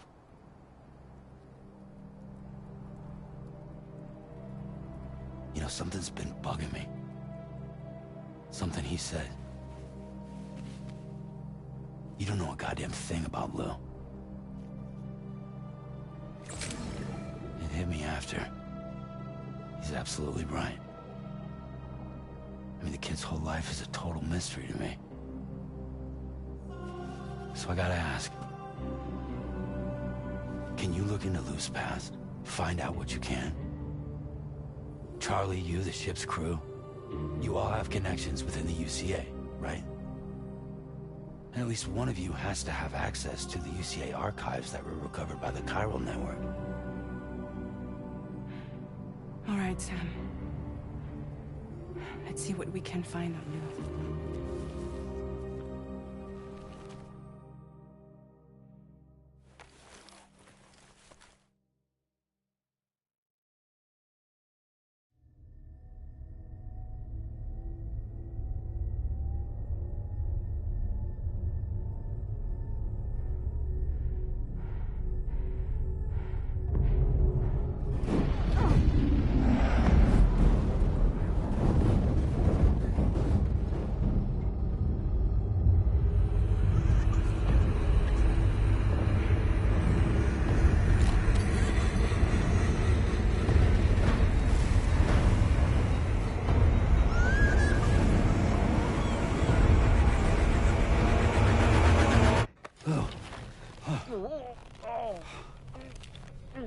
Really, Sam? There's such a thing as too tight. Oh. That must have been quite the nightmare. I can't feel my legs.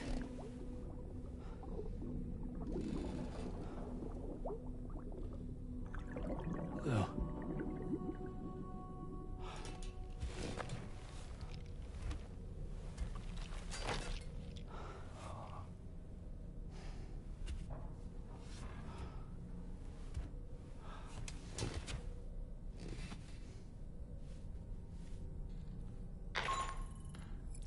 Sam, this is Tarman.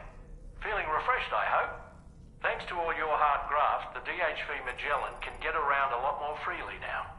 More specifically, we can travel between any two facilities that are connected to the chiral network by way of the tar currents.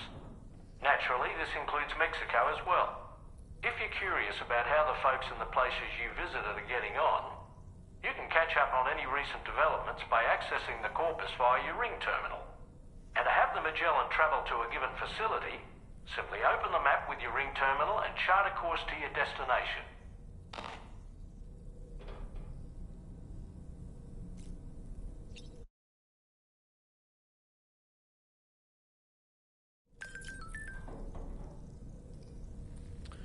Alrighty tidy. Hello, hello. You know, I will say, not gonna lie, that was a pretty fun boss fight, but I wish it was harder, you know? So, like, I mean, I suppose it was hard in the sense that I didn't get an S. So there's that, you know. You can definitely say that about me. But, other than that, I don't know, pretty easy. And pretty fun, too. Okay, I think... I don't know, I gotta think about it. I think I'm gonna chart a course.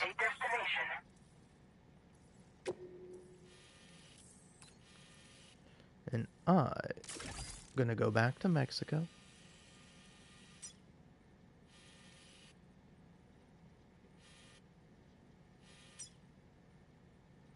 I think take me here.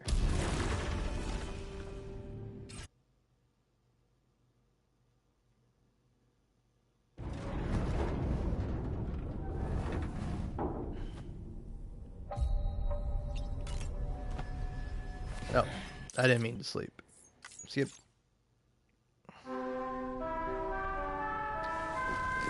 But yeah, I don't know. I will say, it's very funny. I for the first time in a little bit, I've gotten a hate comment,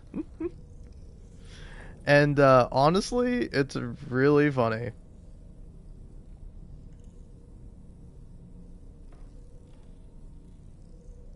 And I don't know. I feel weird liking that.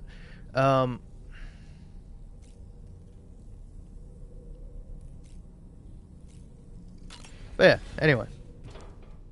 Sorry, so if you want to read it, it was on my newest uploaded short with the title of it being Aphrodite knows Zagreus has developed quite the bond with Thanatos.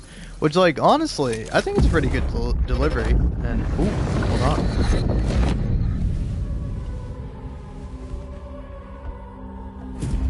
If you refuse, there will be severe repercussions. But what makes you think you have a choice?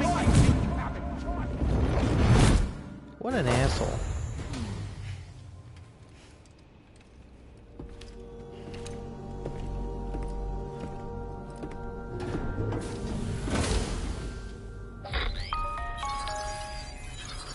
Sam, it's Charlie. Another request is ready for you. You'll find it listed as a main order on the DHV Magellan's delivery terminal. So you know, Sam, Rachel is currently looking into Lou. Meanwhile, Tarman is conducting a separate investigation into the job.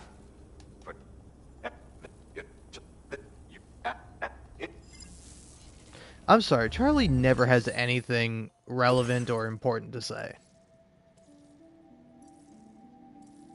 Oh yeah, okay. I can do that. But first and foremost...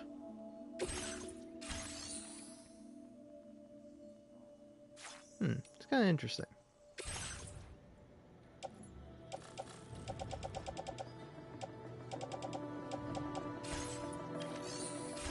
Alright. Oh, wait. Hold on. Fabrication machine... Or no, facility storage. Here we go. You store that.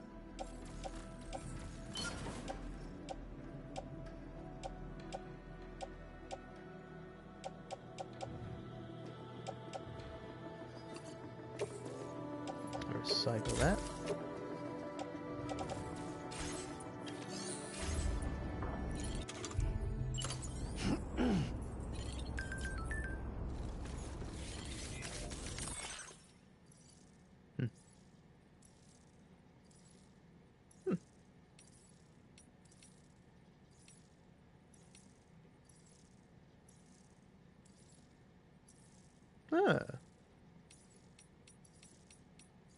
Oh yeah, wasn't there someone that popped up that was like...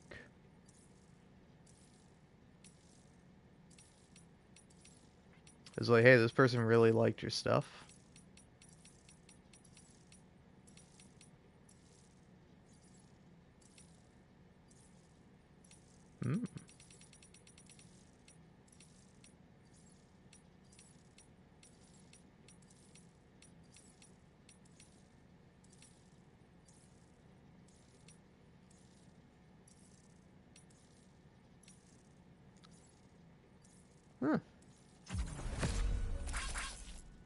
I like that.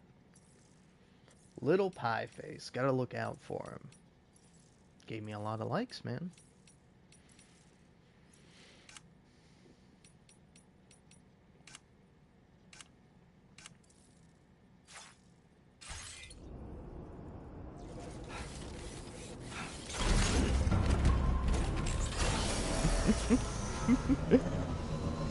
I don't know, I will say it's not even really a hate comment, but it is really funny.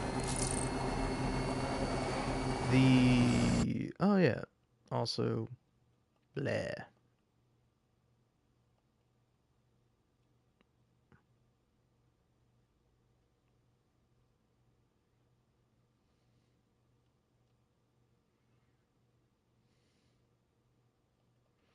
But yeah, no, so it's a little short I made from a Hades video that I do. And like the Hades video, I was checking on it. It's got a lot of views. I was surprised about it. But then this person leaves the comment. So you really thought this was Worf recording, editing to size, open parenthesis, poorly, close parenthesis, and uploading, question mark, lazy. And lazy with like 4 A's. And you know, it's like it's never good to you know, I think what do they say on the internet? Being parasocial, caring too much, it's not that deep, bro. But it's always funny when somebody leaves a comment, because like it's so easy to be anonymous, like completely. But then if you leave a comment like that and I click on your YouTube channel, And it's like you joined YouTube like 10 years ago, so you're at least 10 years old. That's good for you. Though I think you need to be a little bit older than that if you want to be commenting on my videos. You gotta be at least 13. And even if you are, I don't know, do what I did as a teenager when I was 13, and that's like don't do anything publicly. It's never good. I don't know. Maybe it might be a good idea for you, maybe, but usually it's never going to be a good idea.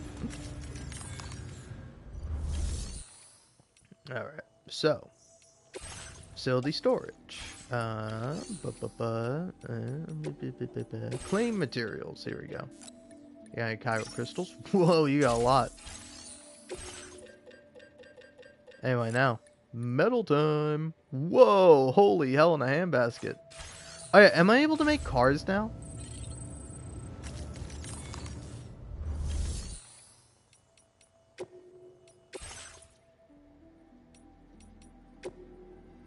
Ah, I can't, man.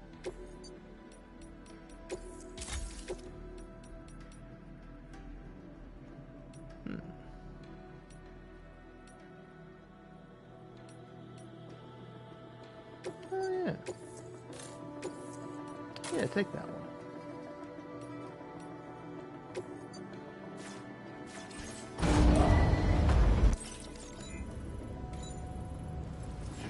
Oh yeah, this one is also here. I forgot about that. Oh well.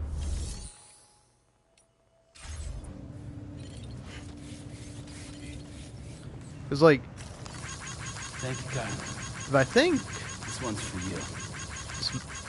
I don't know, is this the guy I have a Strand connection with? Let's see. No. Wrong S thing.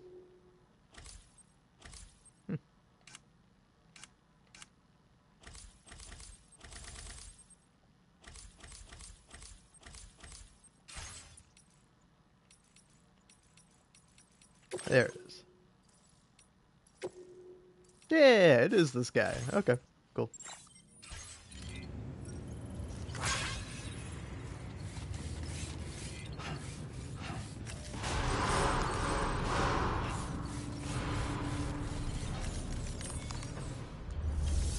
Okay, now anyway, claim materials.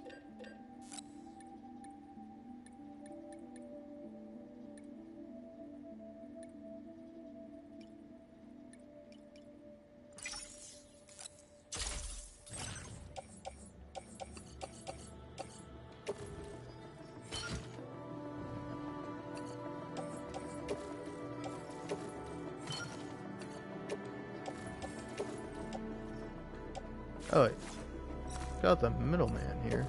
Just flow onto the tri-cruiser.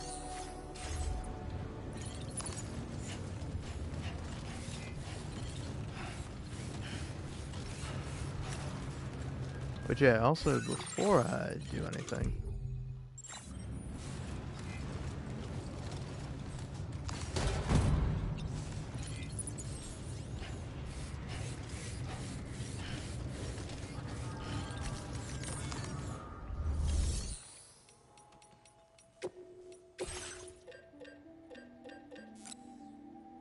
oh yeah, but no. Anyway, I don't want to be too mean, obviously, because if anyone's ever mean to you on the internet, it's because they're like I don't want to do like an asshole influencer thing, but it's either because they're jealous of you or they're sad and pathetic. Like it's really the only two reasons, you know.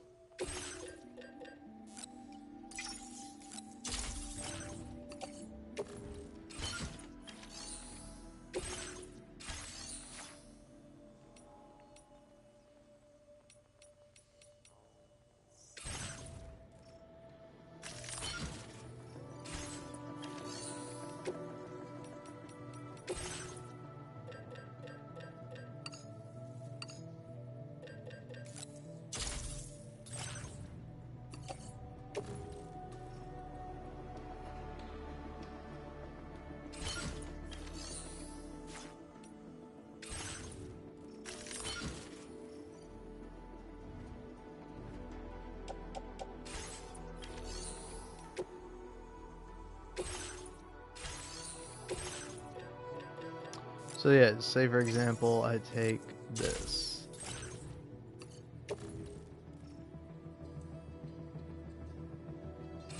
Place it in my backpack, then I go here, and then I do that. And I go here, and then I do this, and then I do that, and then I go over here, I place it there, I go back here, I do a little bit of this, and then I go back here, I do a little bit of this, then I go ahead, and go ahead, and go ahead, and go ahead, then ooh, a little bit of that, followed by a little bit of this.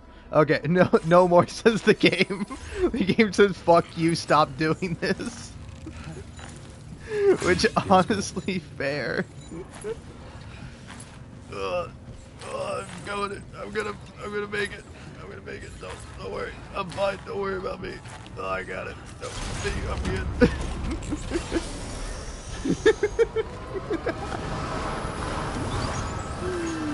Oh.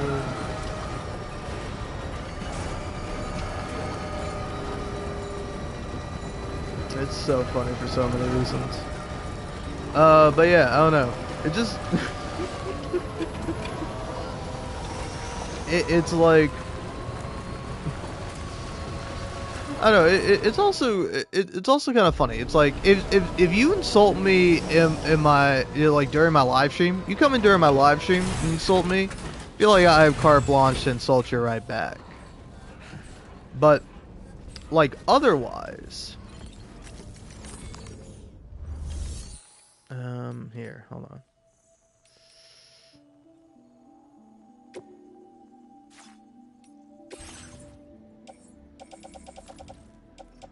Yeah, so if I just take all these, for example, and then those, place them all in a private locker.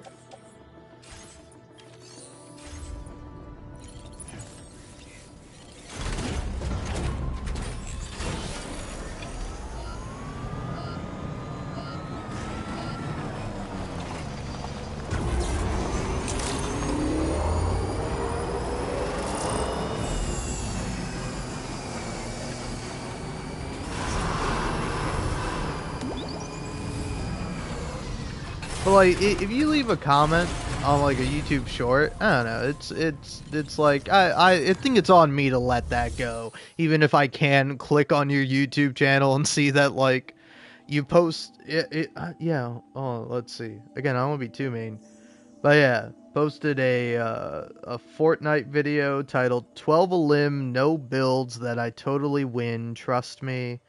Then 9 very clean frags and 1 less than clean frag, but Sue, tall nerd puts 10 other medium-sized nerds in lobby, fragging out on someone we played with earlier Fortnite. Then Drewski Trap and Tickhead Tap win our first win of the channel. And it's funny, I will say, gotta respect the thumbnail game, because the very first thumbnail is my favorite. It is a possum looking disgusted, and then in pink text that is like really hard to read. Gross, you still play Fortnite? 3 question marks. That's a good fucking thumbnail. I like that thumbnail. Oh man. But it's just so funny because it's like 5 years old. Is that video, so that was like 2020, and like it was kind of funny because I was looking at it, it's like Fortnite came out in like 2017, which is like crazy to me, and also explains kind of why I missed the sort of Fortnite boat. Can you check your stars with a place? How many stars I got? Okay, well I can do this. Fucking run it, man. Order accepted. I do that no problem.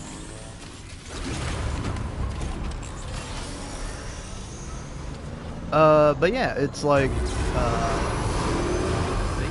I don't, when Fortnite came out, I was 16.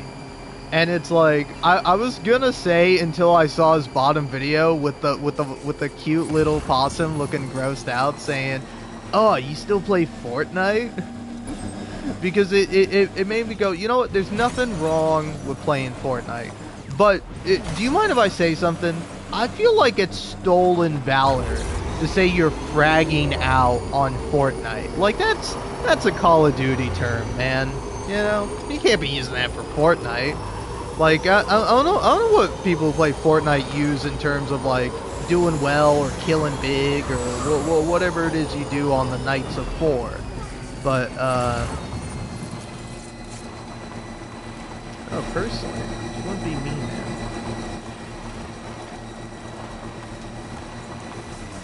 So, yeah, are all these... Yeah, they're all down here. That makes sense. Down we go. Yeah, honestly, if you land on the back wheel, that seems to be sort of a safer bet when descending.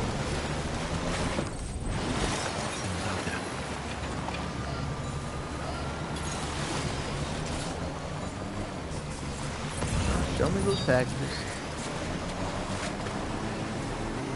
Great packages.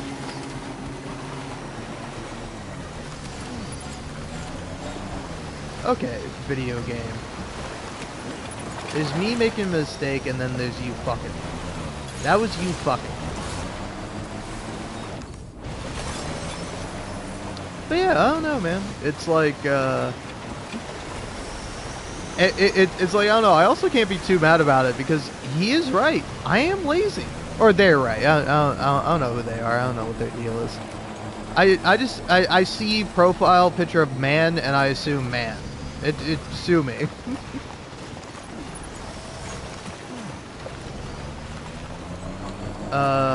But yeah, I don't know, I do think it is a rather funny idea. You're pissing me off with that video game. Let's get it delivered.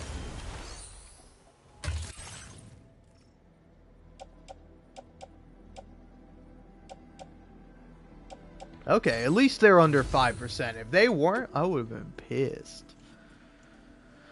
You got any materials in this bitch? No, I can check it easily. I don't have to always do that. Oh, you do have ceramics, though. What kind of ceramic? Oh, boy. Thank you. This one's for you.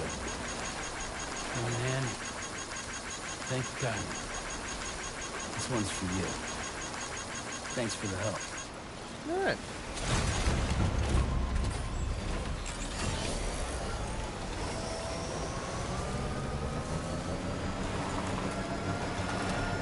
But yeah, no, I think my overarching point is that, I don't know, it's a comment that's meant to be mean. And, like, honestly, when I did read it initially, I'm like, oh fuck, you read me to filth, you got me good. And then I was like, well, yeah, but look, man, it's successful. People like it, you know? If people want to see someone else do it probably better than me, then go watch someone else, you know? It's a simple matter of fact. Because here, it's like, for as much truth as there may or may not be in that comment of, you'll give me a minute here to pull it back up and read it in full. But yeah. So you really thought this comment was worth writing, editing, posting? So you really thought this comment was worth writing poorly, editing, and posting? Rude.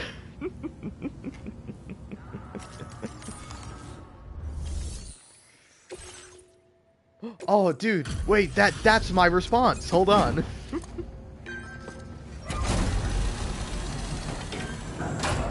You know, they say mimicry is the best form of flattery. Thank you. Been looking forward to this.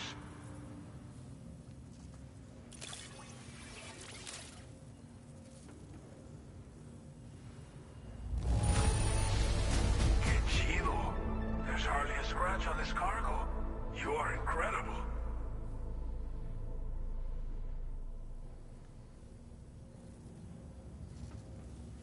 Oh, thanks, buddy. Figured we would never see this cargo. But here it is. Thank you so much for the delivery.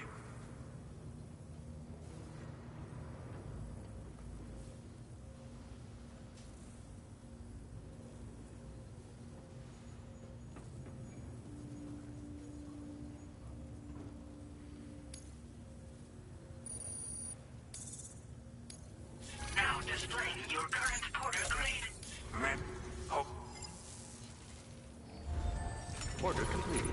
Well done.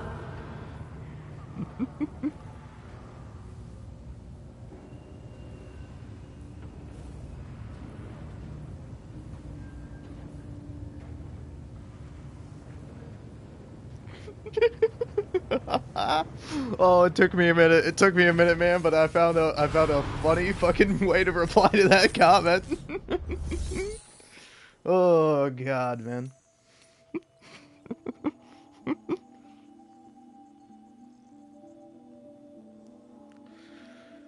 Oh, alright. Let's see. Anything fun around these parts? Not really. Oh wait, hold on. Yeah. Tools, fuel. I know what a floating carrier is. Eee, nice. It's mine. All mine. Oh, what's that fucking Mitski song? It's mine, mine, all mine, nothing mine, all mine. Sorry, I don't mean to, you know, like, butcher Mitski, because, like, yeah, go listen to Mitski. Mitski's great, man. Fuck me, man. What am I doing? Okay, yes, this. Metal me. Metal me now. And ceramic the fuck out of me. No, I don't know. Go 2 for now. So I take all this. And then auto arrange. There we go. And now I think I can claim... I can claim 1 more ceramic for my bag, so I can do this.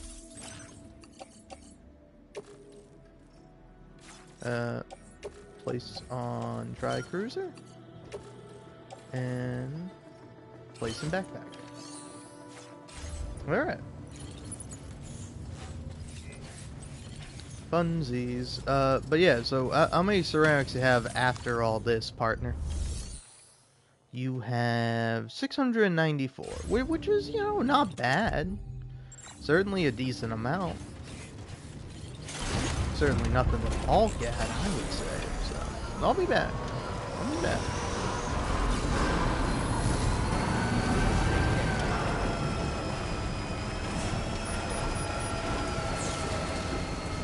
Damn fucking DHB Magellan always floating. Hey, Sam. It's a character name here.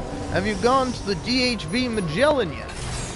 No, you haven't. Well, I think you ought to do that. You can use that by moving the left stick on your controller, heading up to the terminal, that's the little thing that pops up, and then holding square in order to access the terminal. You're then gonna wanna go through the menus either using the left stick or the D-pad. Now, the D-pad is located to the left of the left stick. Oh, man. It's fun making fun of this game. Alright. Facility storage.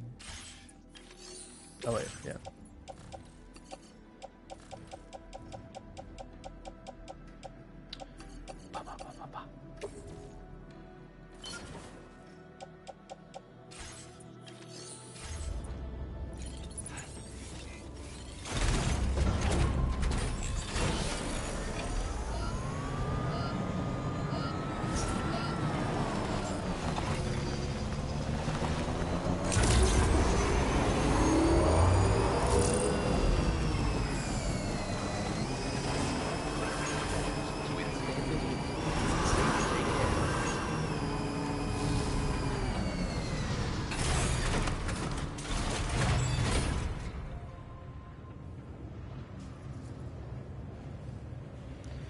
Alright.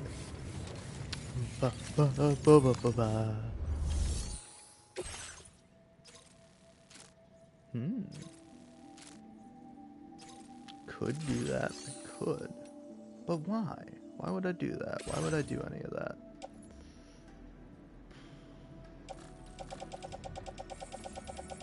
I guess I would do it for the fucking things, you know.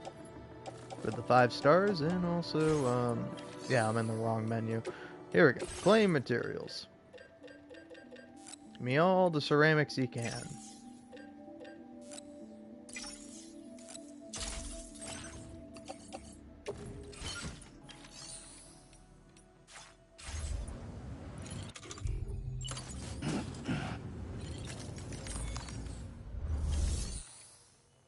Okay.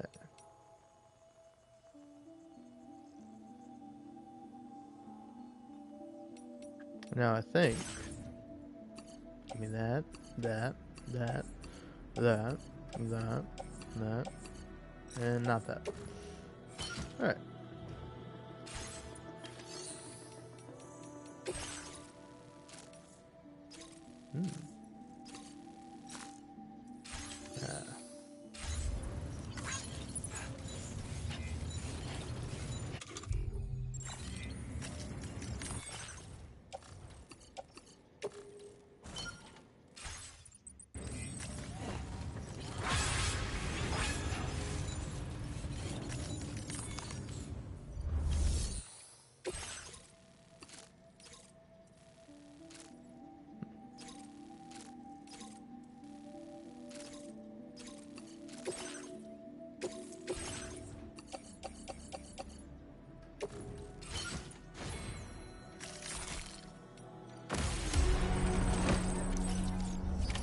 Order accepted. Thank you.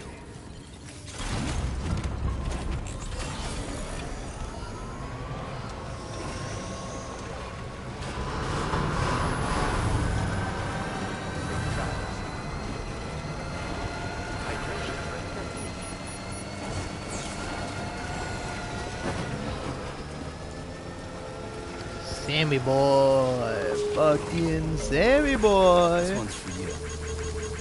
Thank you, God. This one's for you. That's my motherfucking Sammy boy.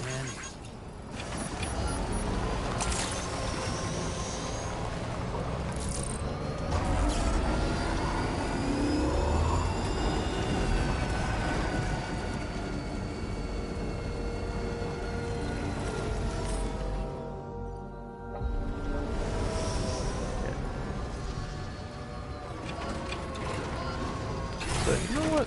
While I'm here, go ahead and store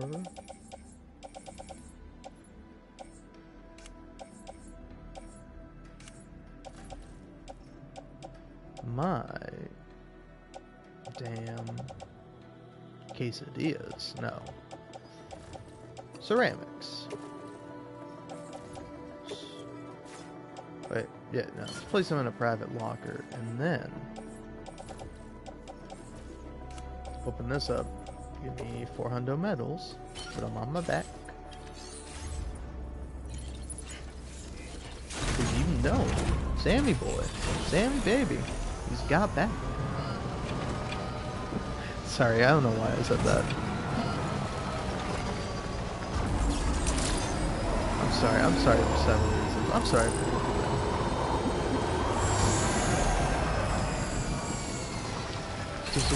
Sammy boy. Go ahead and do this. Go ahead and upgrade structure. That's what I'm here to do.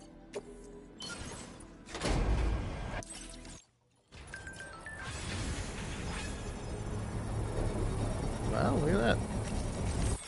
I'm increasing bridge connections left and right.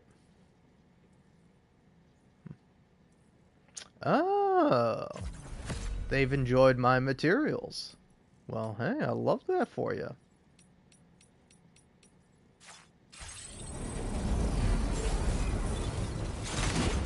Oh man, I kind of wish I had known about the Strand connections first time playing through.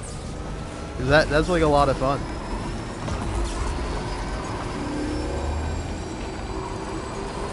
Oh, I will say, will you allow me to be mean or slightly prickish? Well, not slightly, pretty prickish about like a really sweet post. where it's like, the only thing I want to say about it is it's corny.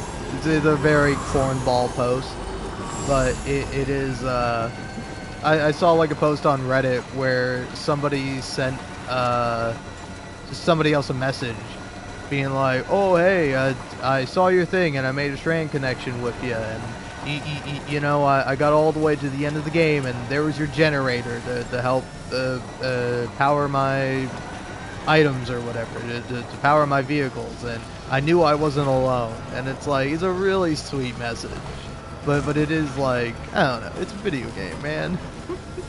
I don't know, it's sweet, it's nice, I like it. Sorry, I have the like male brain disease of like, whoa, what are you getting emotional, bro?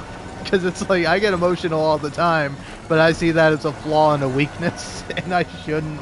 Well, depending on the type of emotion. When I get angry, that is a flaw, and maybe not a weakness, but probably definitely an issue. But then in terms of like other emotions, like, I think crying's cool. Like, I think on my first playthrough of this game, I cried at least 3 times. To be fair, one of those times was kind of for nothing. I cried in the very beginning when I was going through the recap of Death Stranding 1, and just, like, kind of the line that, like, Deadman says / reads, where he's like, you and Lou went across America together, and I'm like, fuck, man, that's so sweet, and I started tearing up at it. So yeah, I do think it's a really sweet thing, and forgive me for trying to couch it and be like, whoa, what, you're feeling emotions? Like what? Like some kind of pansy? But no, I'm the one who's a pansy because I'm afraid of human emotions. Because like it's not the human emotions in and of themselves. To me, it reads and feels as artificial, you know? Because like, as fun as it is, as much as I do like, oh hey, I see this, I've seen this person before, I'll go ahead and like them, and like it kind of having that little moment of like, oh wow, that's nice, like that's where my feeling of it ends, you know? I go, oh, it's nice, and then I'm gotta like, all right, cool, I'm gonna, you know, play the game now and continue on with my life.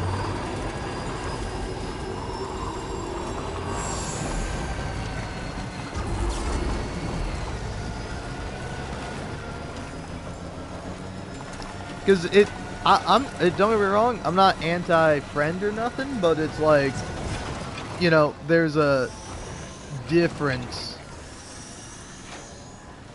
between like a...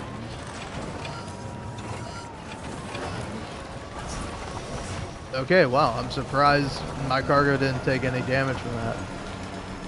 But yeah, I was gonna say, there's a difference between a friend and some like random stranger you like helped out in a video game. But then I would say also on the flip side, don't trust people that you meet online, you know? It could very well be a perfectly normal person that is kind and regular and cool, and then sometimes they turn out to be a not so good person for a whole variety and mess of reasons. So I would say take online strangers with a grain of salt, you know? You never know who you're talking to.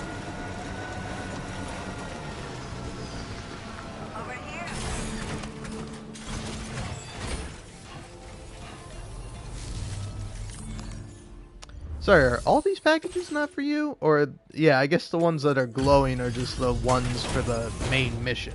And then all the side stuff I have is from other porters.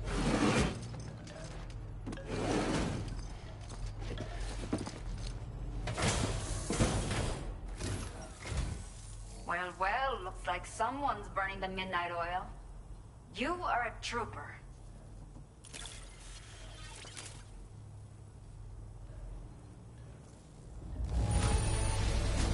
Salvaste la vida. Thank you. Did not think we would ever get this back, but seems I was wrong. Oh, sorry. I cut her off saying thank you. Please, I accept this token of my gratitude. Aw, cute little chiral creature.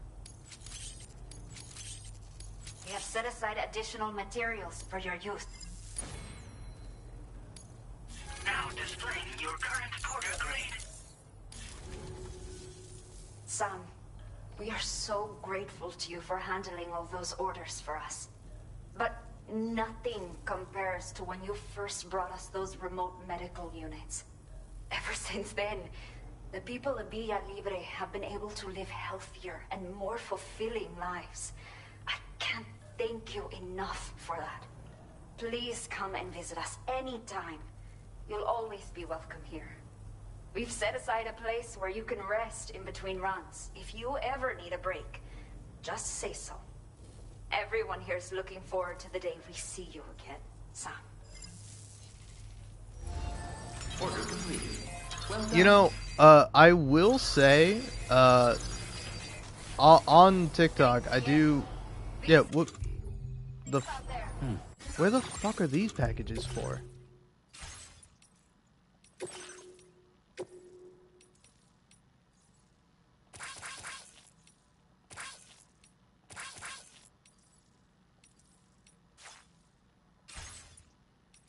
But, yeah, anyway, sorry, I'm losing my shit right now.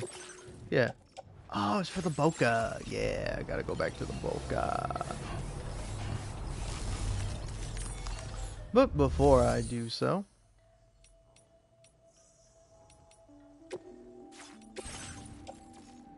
load me up on, yes, materials to claim.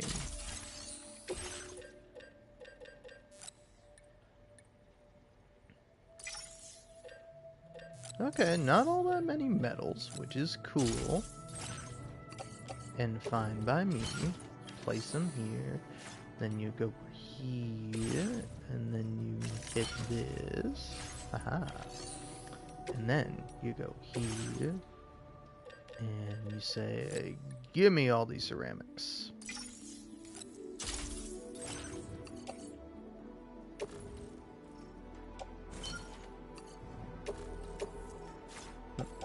Place in backpack. There we go. Alright. Funsies. But yeah, and anyway, anytime you see a video for Date Everything, and it's just specifically like, ooh, I like this character. And so it's the two audios you hear are, which I think they're both funny, so I'm happy to hear either one of them. But you got the SNL bit of, you know, which one of us will be the object of your affection or attraction? And he's like, oh, I don't know, there's so many good ones to choose from. And then, like, John Mulaney in the sailor outfit walked in. And he's like, oh, sisters, I'm back from war. Hello, sailor! I like that one. That one's pretty good.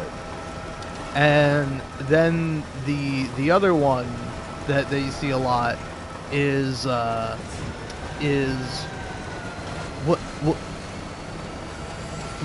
1-800 contact lenses. They can't have my brand. I have special eyes. Look with your special eyes.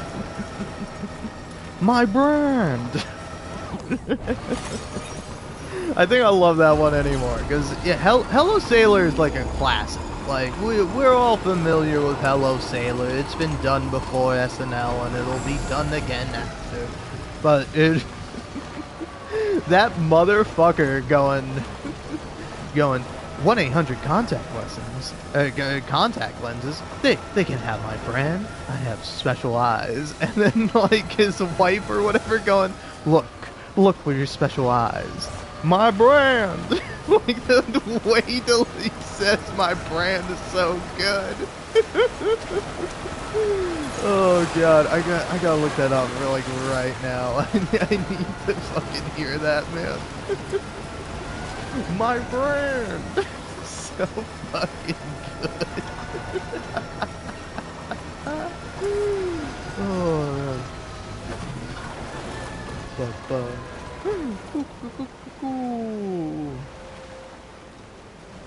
But yeah, anyway. Come on. My brand.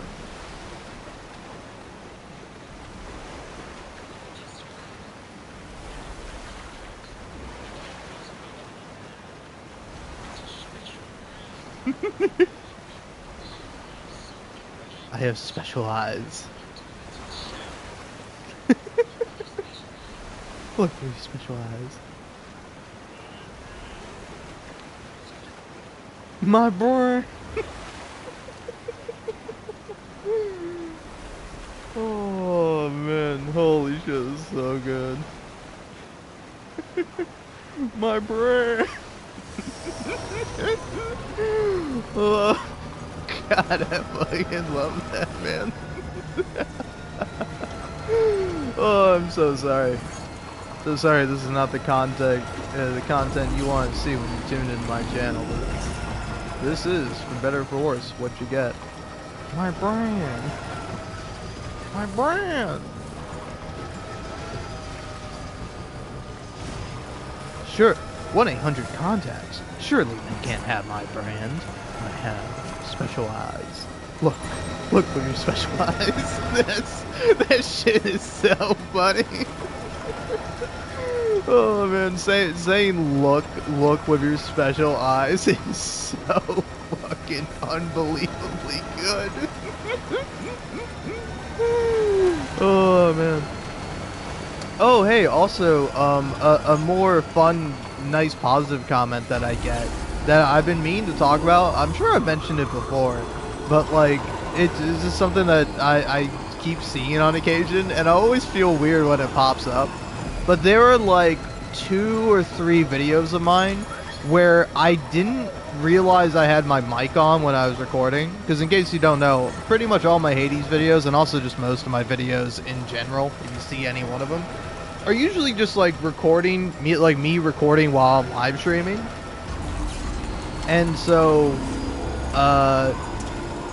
like, for like Hades or something where I'm like, okay, I don't want my voice in it, I will like live stream it and have my commentary, but then I'll specify it to be like, hey, don't record my voice, just record the game audio. And it usually works out well, but then sometimes I'll do something where I am recording my voice, and then I'll forget to turn it off. And so I did that for a while in Hades. And there are like 2 moments, like with like Zagreus talking to Hades on one, and then Zagreus talking to Thanatos on another, where like I thought my mic was muted, so like something funny in the game happens, and so I laugh and I go like that, which is like it I don't know, it might sound like a fake laugh to you, but that's my real laugh. I do laugh by like breathing in, like I don't know, it's a weird sort of kind of laugh, but it is how I naturally laugh. And like for the Zagreus talking to Hades one, where it's like, I think it's like I forget what it's called exactly, but it's like Zagreus asks his father how he feels with his mother being home or something. And then like I know Hades' response where he's like, pointless to even ask. And then I'm like and then people comment like, oh, it's so funny that Persephone is laughing in the background. And it's like, no, that's me. and then the other one is with Zagreus and Thanatos. And like, it's funny that people think it's Zagreus laughing, because it's like I'm laughing over Zagreus's dialogue. So like, here I do want to see if I can find it like easy. Let's see. Oh yeah.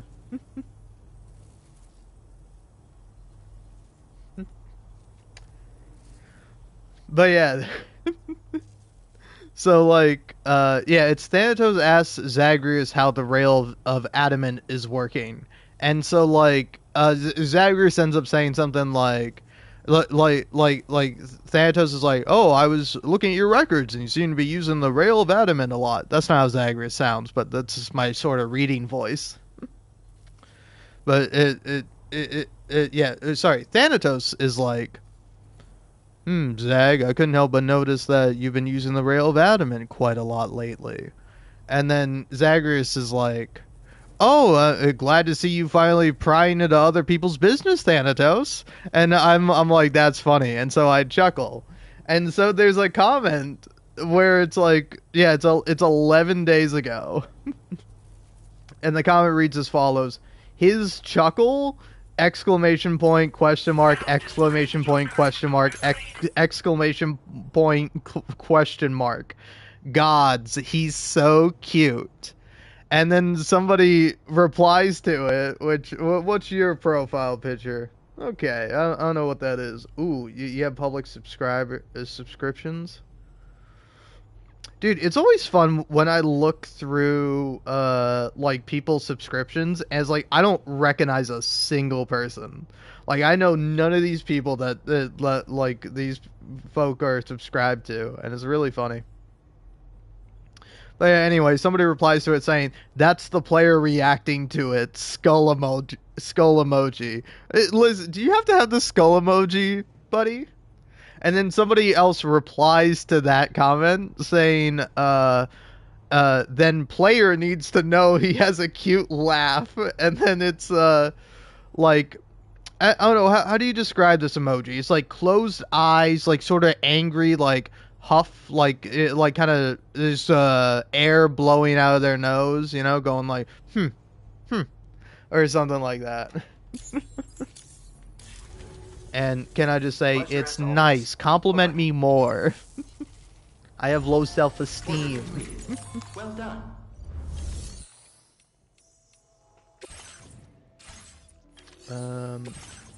Oh, yeah, hey, I forgot you had that. Well, thanks for giving that to me, man.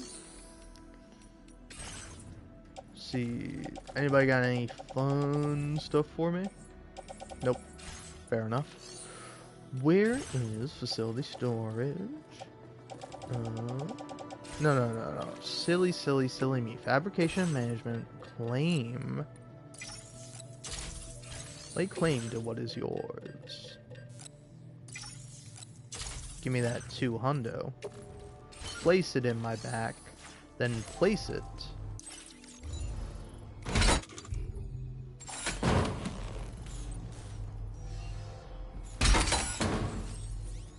Sorry, you're fucking kidding me, right? Fuck you, Boca. There we go.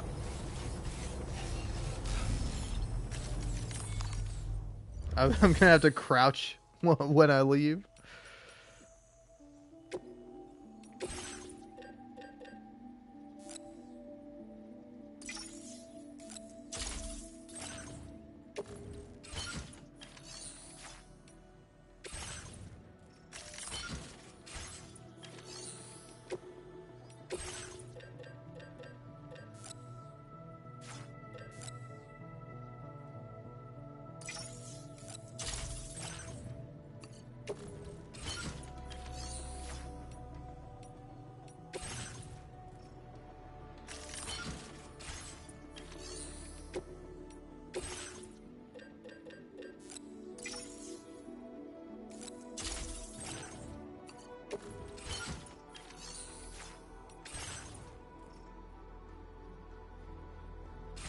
Alright.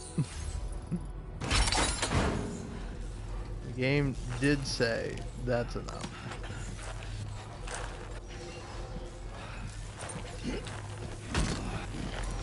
Alright. There we go.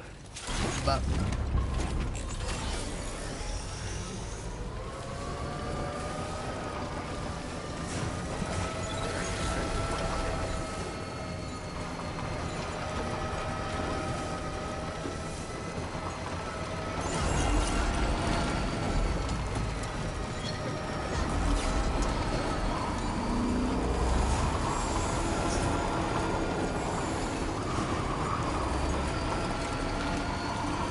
But yeah, man, it's like, I don't know, I feel weird, like, replying to it, you know? Because, like, say for example, I want to see if I find the Hades one.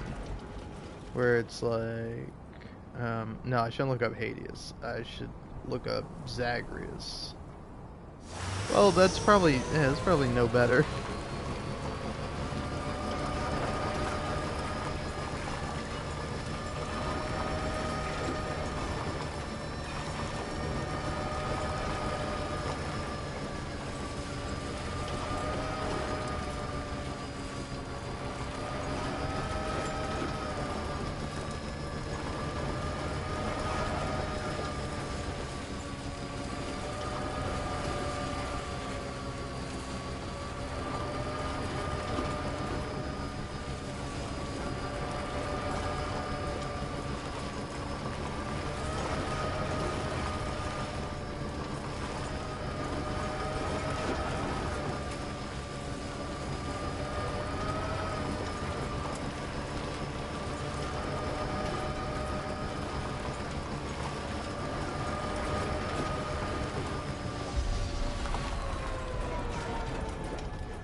Okay.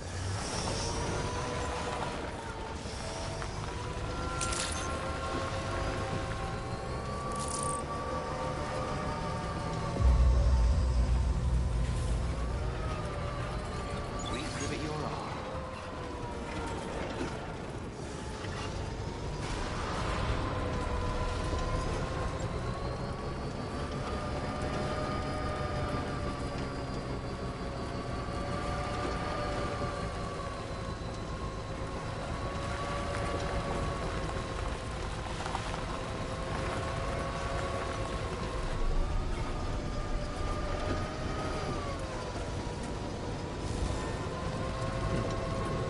Damn. I don't know what the video is, so I don't know if I'm gonna be able to find it.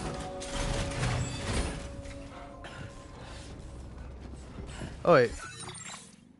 Go ahead and just chart my course, baby.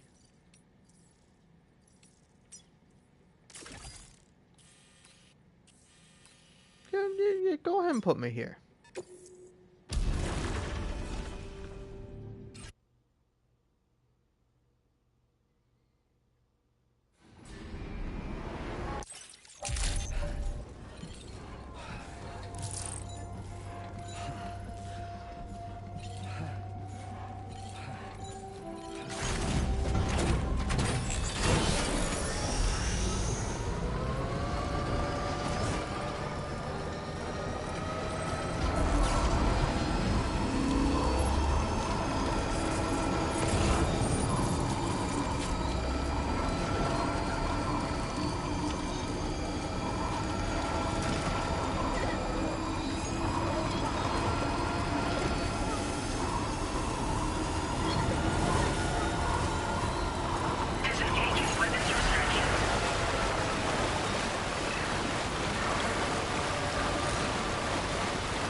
I don't know why, but to me there's something so fun about like fording rivers.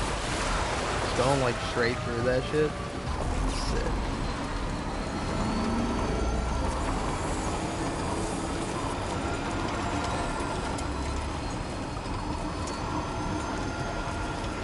Alright, let's get this motherfucking road built. Oh, there's ceramics there. Look at me coming with all these fucking ceramics and metals and all this stuff, and it's like, oh yeah, you just need about 150. 150, 160, and then 60. So yeah, you can go ahead and do that, and then do that.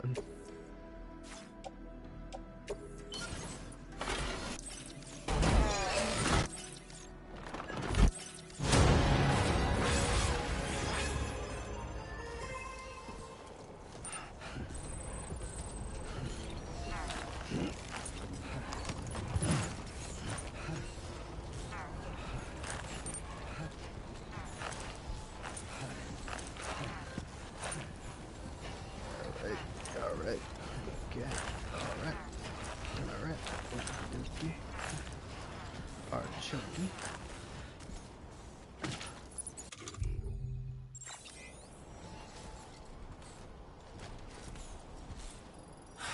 Getting real sick of this shit. Yeah, I feel you, Sammy boy. I feel you. Could you walk, though? Fuck me, this is like pulling teeth. Holy shit. Come on. Sammy, just walk forward for me. Alright. Now, take the 600 metals, load that onto the Tri-Cruiser. Okay. There we go. Much better.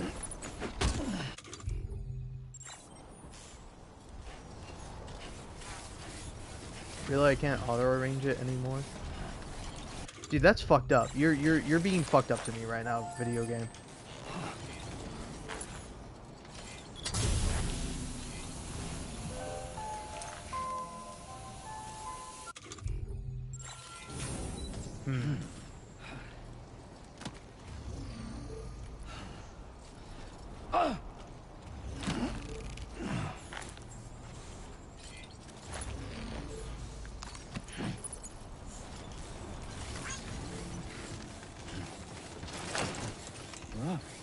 Steady. Too close for comfort.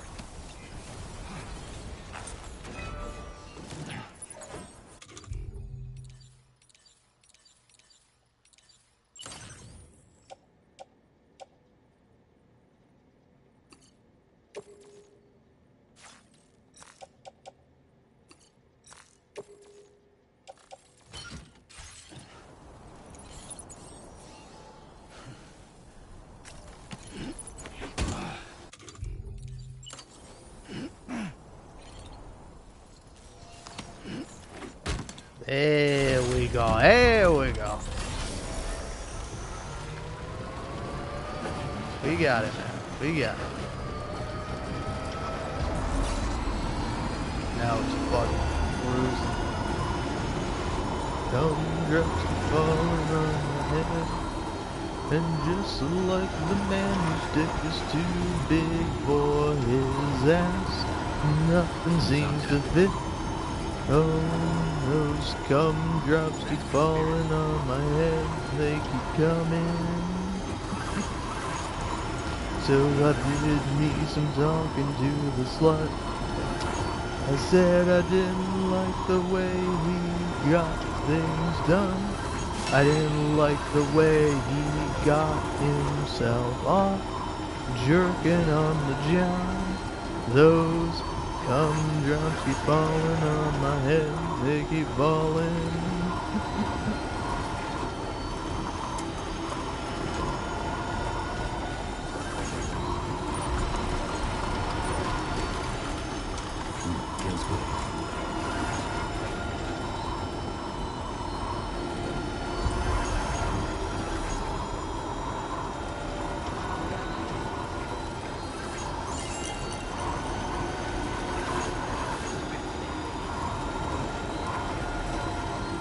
Alright.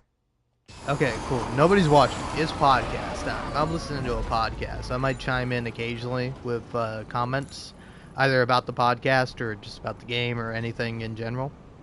But yeah, I'll be listening to Something Rotten Disco Elysium Episode 3. Which I'm 47 minutes into, 36 minutes left. Pretty good so far. I was listening to it yesterday.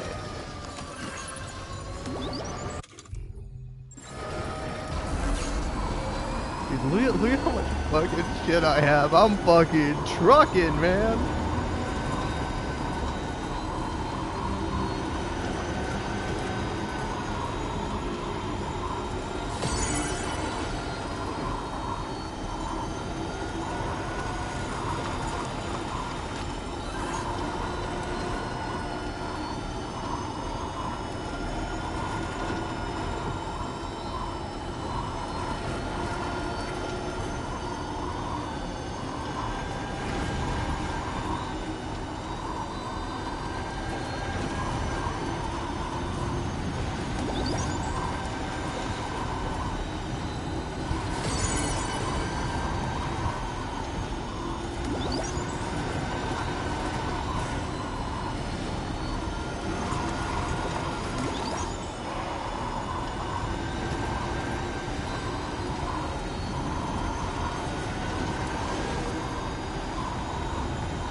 one's for you.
Thanks for the help. Thank you kindly. Came in handy. Thank you kindly. Thanks for the help.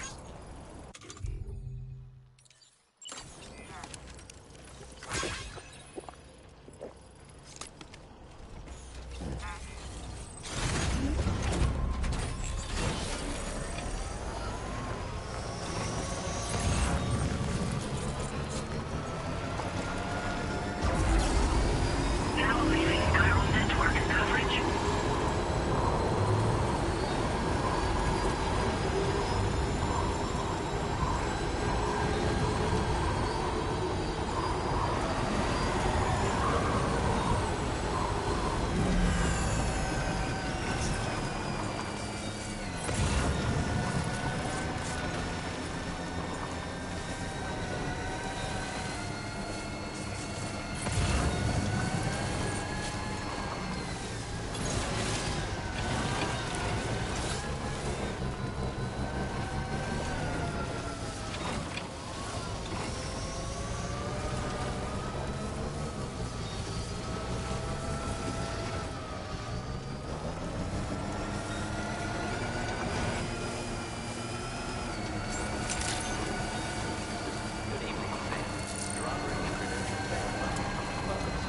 Security measures lifted. Weapons detected.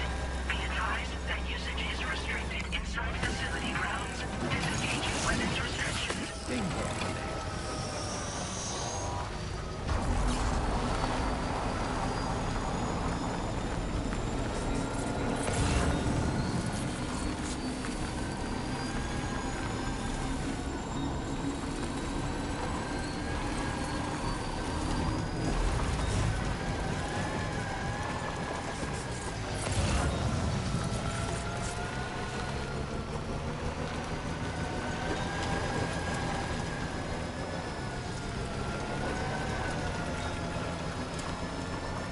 Now entering chiral network coverage.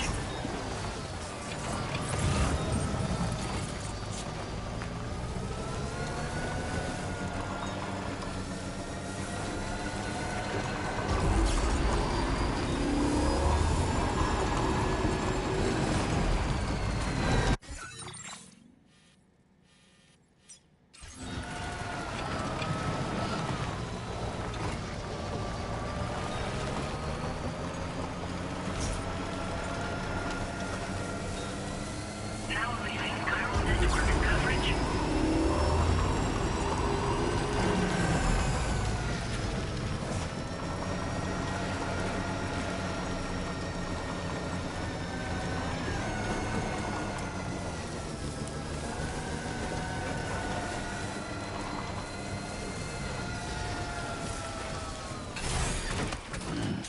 Stretch my legs.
Feels good.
one's for you.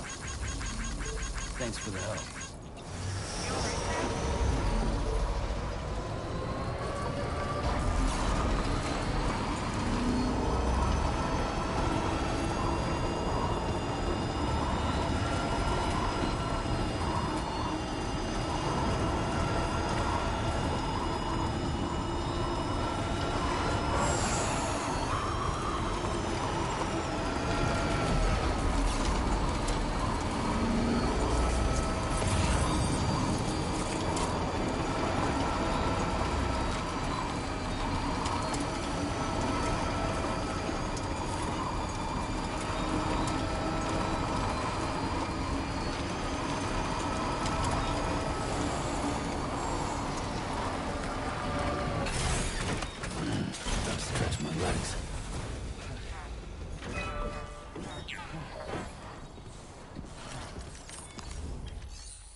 trouble nearby.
man, if I had like one more thing of ceramic, I could have gotten this all done here and now. Oh well, that's for next time. But yeah, anyway. Anyone watching? Nope, cool. I'm gonna express my opinion about things. So yeah, I don't know. I will say I think I don't know, it's very interesting listening to somebody play through Disco Elysium for the first time, and like sort of the thoughts they have about it, and like how they differ from like my own. And like, I don't know, I think probably the most interesting thing is like like talking about specifically like the guy playing the game interpreting Harry as someone. Game, what are we doing here? But yeah, interpreting Harry as someone who like is in recovery from addiction of various sorts, but most specifically alcoholism.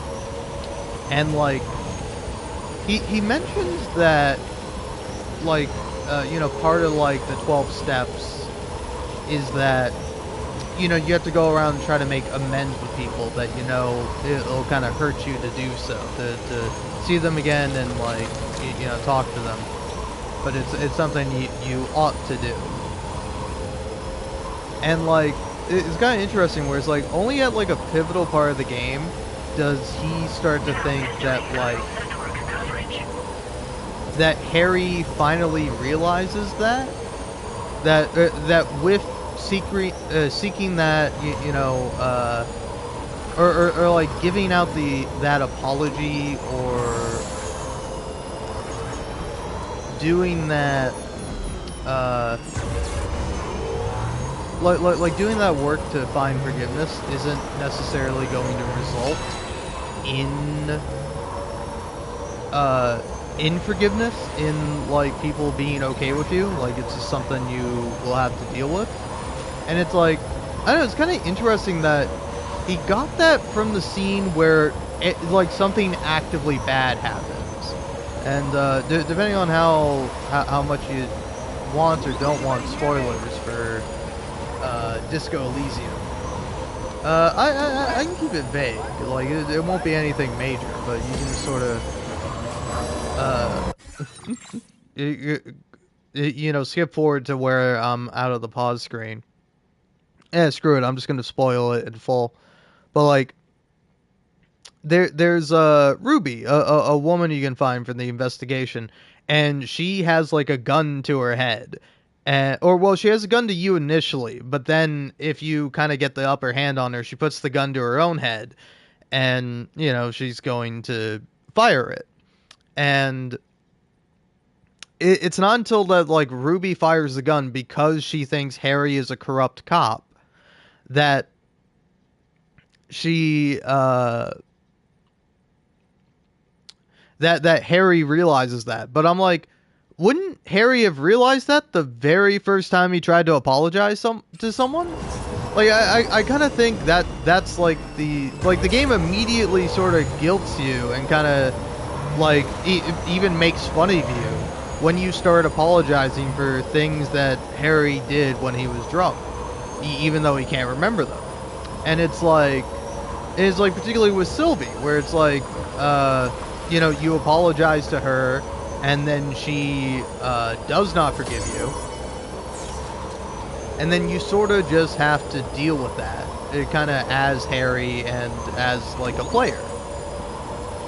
And like it's weird to me that it's like something that like actively happened, where it's like the death of Ruby was not due to the fault of like Harry's past mistakes and him trying to seek forgiveness from it, but from him like not being able to convince her to stop her and say, hey, you're not in any danger. I wouldn't betray you. I'm not part of any organization. I'm not corrupt. Like, even if Harry was before he lost his memory, he can decide now I'm not corrupt, and I would never, you know, do anything like that. Maybe I did once upon a time, but now I'm turning over a new leaf. But yeah, but it is interesting because like because like he's got to that conversation. He's like, oh, Harry's a corrupt cop. I thought the same thing. I was like, oh fuck, Harry is a corrupt cop. That's crazy. But then and it's like one of them, one of the other guests on the show brings up like, oh yeah, I don't know if it's ever clarified if she's right about that. And it's like, no, it is clarified at the end of the game, where I mean, you can say it's still up in the air if you really want to. But like, when you get to the end of Disco Elysium,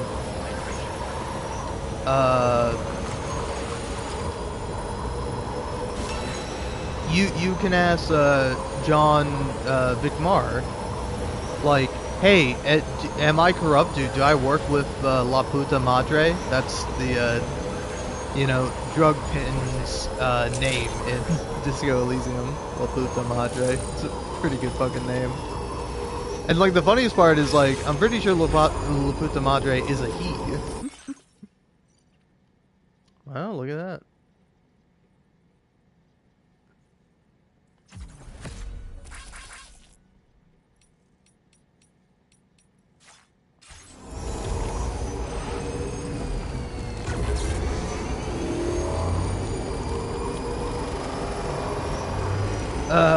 But yeah, it's a,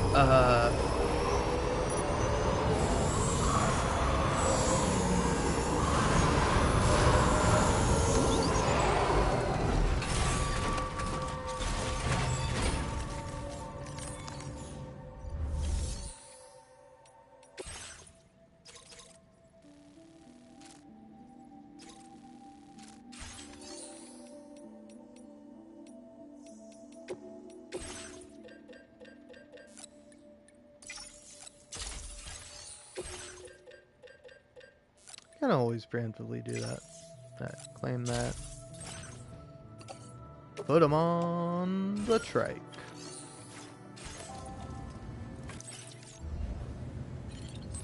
But yeah, I don't know. I think it's just an interesting kind of thing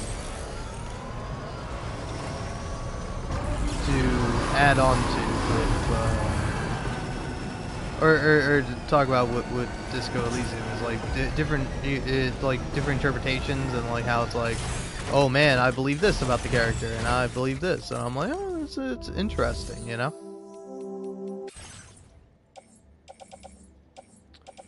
But then the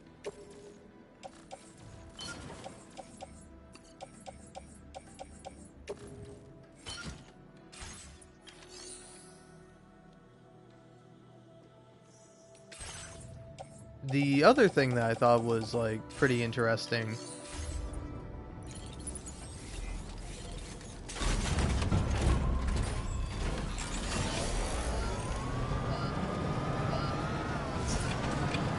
I don't know. I'm trying to think or puzzle my way through this, but like the more specific thing.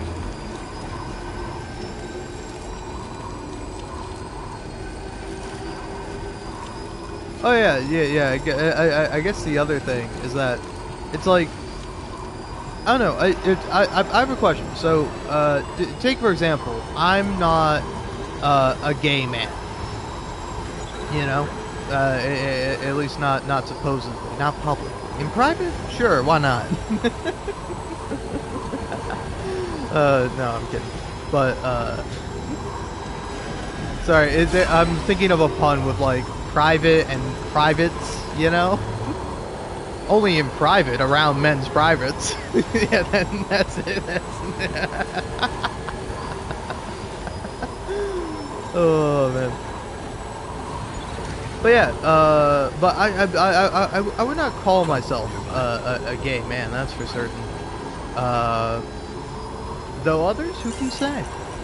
But No, in all seriousness, like, how if you are a gay person, feel free to chime in. If not, you know, just allow a man to think to himself for a bit. Or I don't know, give your opinion anyway. I can't stop you. But it's like, for me, it's like, how am I supposed to feel about like the F slur? You know, because like, I think it's a pretty awful thing to say to someone, particularly if you're using it in a bigoted way. But it's like, say for example, if a gay person is using that word, like, am I supposed to be like, oh, whoa, what? Oh my God, I can't believe they said that slur. My goodness. Oh, it's so awful. Just what a terrible word. Oh, the history and the hate behind that word. Oh, it makes me sick to my stomach. Like, is that how I should feel about the word? You know? Because like, if I can be honest with you, I don't. Not really. Like, if a gay person says it, it's fine. It's usually like my reaction to it, particularly someone using it bigotedly, is a mixture of like shock. Like, if I heard someone say it just out in public, I'd be like, whoa, what the fuck? And but then it's like but then it's like, you know, if I'm gaming or something and like, you know, playing a multiplayer game and some asshole says the F slur, like, my thing isn't, oh my God, it's more like, alright, you fucking goddamn basement dwelling piece of shit, shut the fuck up. Like, that's usually my reaction to it, and then let me know if my reaction is appropriate or not. But like, for example, in Disco Elysium, you can get these two jackets, and one of them says fuck the world on it, and the other one says piss F slur. And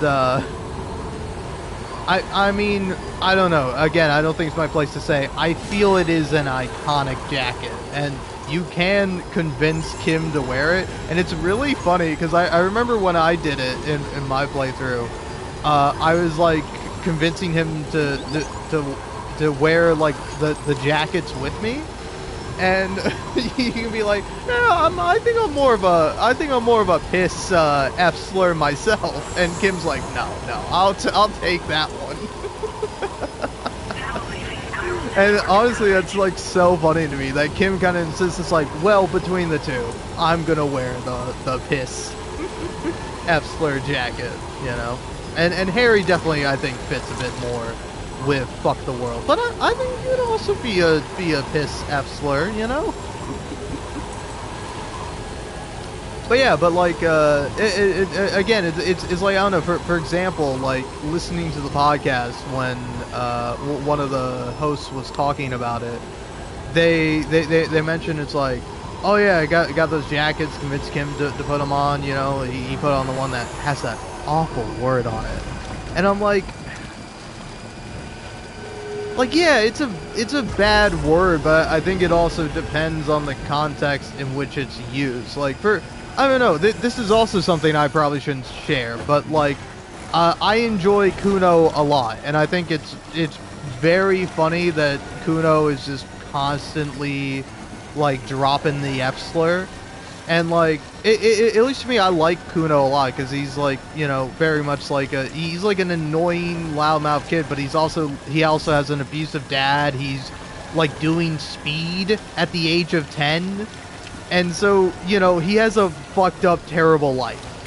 And I'm not excusing it, but I'm saying that that's it, and that it is funny hearing a 10-year-old just say the most crass, terrible shit that they can. And so it's like, and I like that if, you know, unfortunately something happens in the game where you end up with Kuno tagging along with you and kind of acting as your partner. Kuno, because like the police will kind of decide to adopt him. They'll be like, okay, we'll take care of you, and you can become a junior police officer, and we'll basically it give you a life that's much better than your current one. And so, like, look at that fucking road, baby. Yeah, I wonder where this road leads. I'm kind of... Yeah, it just leads to here. But yeah, but like, I don't know, for me at least, I think it's a very, I know, I think Kuno's a very interesting character, and it's what makes Disco Elysium so great, is that you take this kid who is, like, just slinging the F-slur, and throwing rocks at dead bodies, and, like, saying absurd shit, and, like, will, like, you know, kind of fuck with Harry by, like, saying, even though Harry hasn't done anything, by going, oh, the pig's trying to touch Kuno! Everyone, this pig's trying to touch me! And he's just shouting that as loud as possible. And, like, Harry is, like, freaking out, and so are you, the player, because you're like, whoa, hey, that's not what's happening. So it's like this awful, terrible fucking kid. But if you, like, take him with you and, like, kind of have to have him as your partner because of mistakes you might or may not have made, you know, depending on how you played the game and how lucky you are in your dice rolls. But it's like, you can take Kuno, and if you, like, decide to, like, if you're, I don't know what happens if you've been, like, a bad cop. But if you've been, like, a good enough cop, then, like, the police will kind of take Kuno in. And, like, I think the funniest part about that is that it's like, okay, we'll take you in. One condition. You have to stop saying the F-slur. And then Kuno's like, okay, please, I will stop saying the F-slur. And it's, I don't know, I think it's a really sweet moment.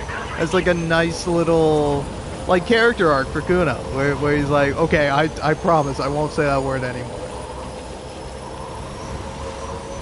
But yeah, it's like, I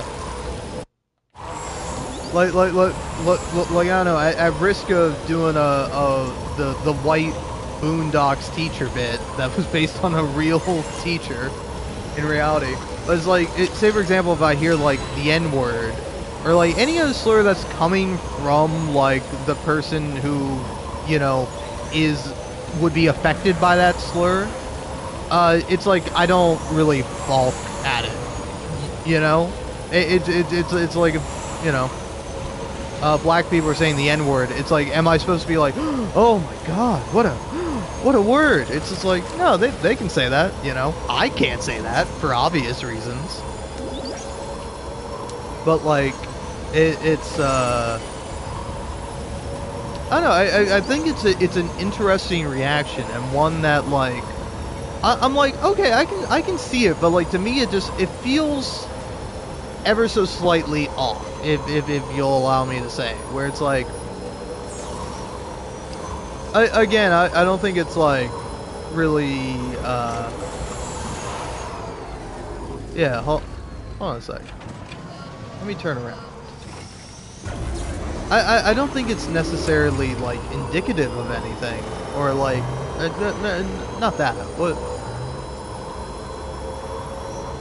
What am I trying to say here? Well, yeah, it's like, I don't think it says anything about the man's character necessarily, but it's just like, I don't know, I find it interesting that reaction of, like, like, I don't know, seeing like the F-slur and going like, oh my, what an awful word. Because, like, I don't know, because again, I having been on the internet, particularly in the, you know, I was born in 2001, so certainly wasn't the worst ever it was, but I grew up with the internet, with, like, you know, some kid showing me on his, like, I don't know if it would have been on, like, an iPhone or, like, or maybe, like, an iPod or something.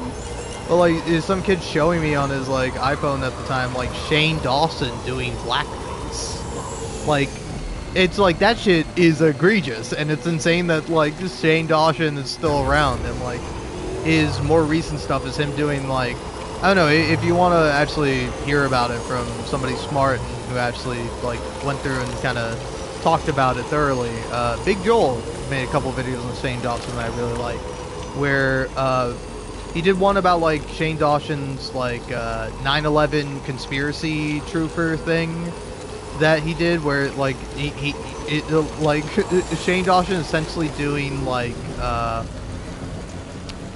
conspiracy theories for kids, and it's like really weird, it's really bad. And then the other thing is he had like that makeup documentary where he was like making makeup with Jeffree Star. And so it's like it's like, I don't know, again, I'm saying this more as like oh, I didn't realize I had that on me. Of all the things I never expected. Now displaying your current porter grade. But yeah, it's like that, and then watching all sorts of various other stuff on the internet growing up. It's just like, you kind of, and also gaming a lot. People are just saying slurs constantly all the time. So it's like, again, when I hear like somebody is somebody who shouldn't be using it use it, I do get a, oh my god, what are you doing? Like I was actually watching an old Donkey video. It was Rip King, a CS:GO video he did, and there was like one part where there's a guy who is just being fucking insane, where he's talking about like, oh yeah, so sometimes you know, women, but he wasn't saying women, he was saying girls. He was saying like women will can come too, and they come like a white cum, and like if she does that, and also it's like he's talking to this really young guy, or at least this innocent like teenager, or the like naive at least, where he's like, isn't that like something guys make to make babies? That's literally what the guy says. And the guy's like, oh yeah, but no, women can come too. And if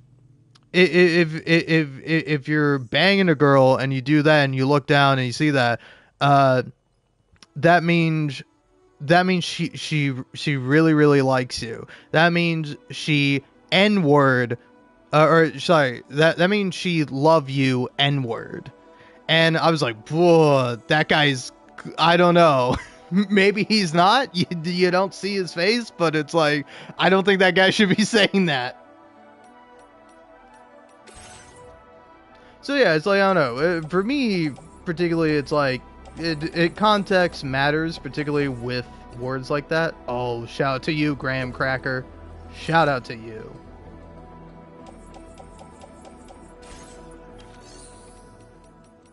But yeah, take on orders. I don't really want to do that.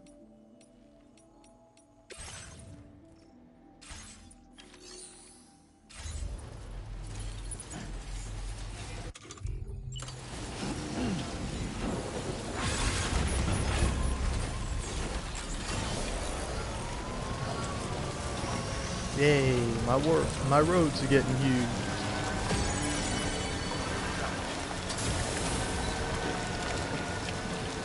But yeah, man, I just think it's it's like, I don't know, it feels somewhat like a strange reaction, you know? Like, I don't want to say it's like virtue signaling, but it's like, I don't know, it's just a different perspective of one that is not my own, and it's like, yeah, that's probably good.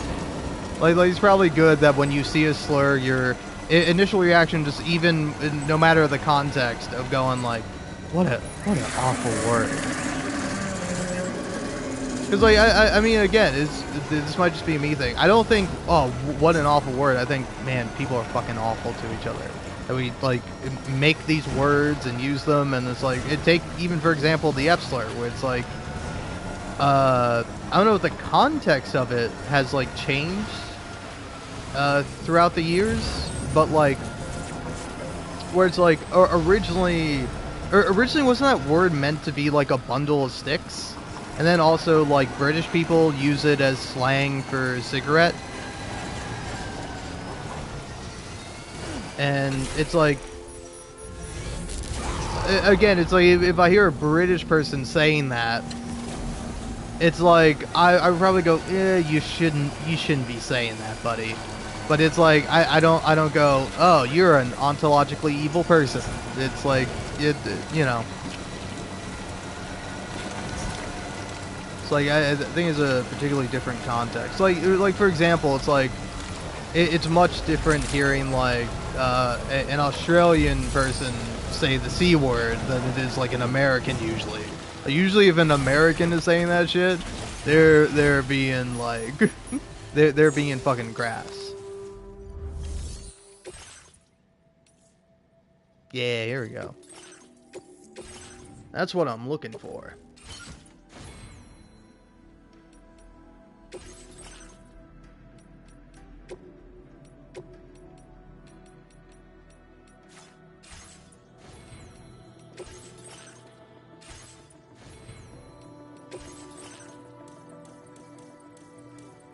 But yeah, I don't know.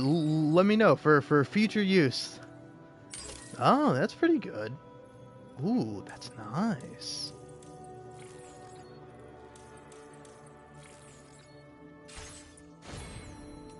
Okay. And now.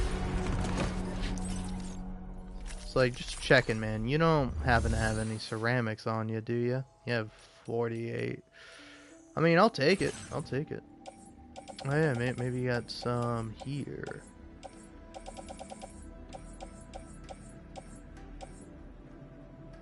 Got a lot of metals, apparently. Say, I'll take all that.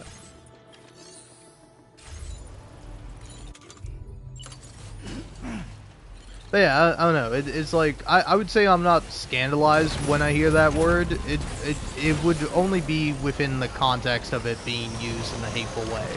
That makes me go, oh god. You know what? Honestly, I kind of want to switch it up.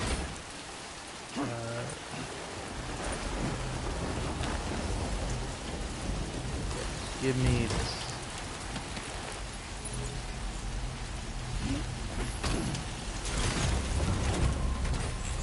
I like me a nice yellow bike. I think it's about time I use one.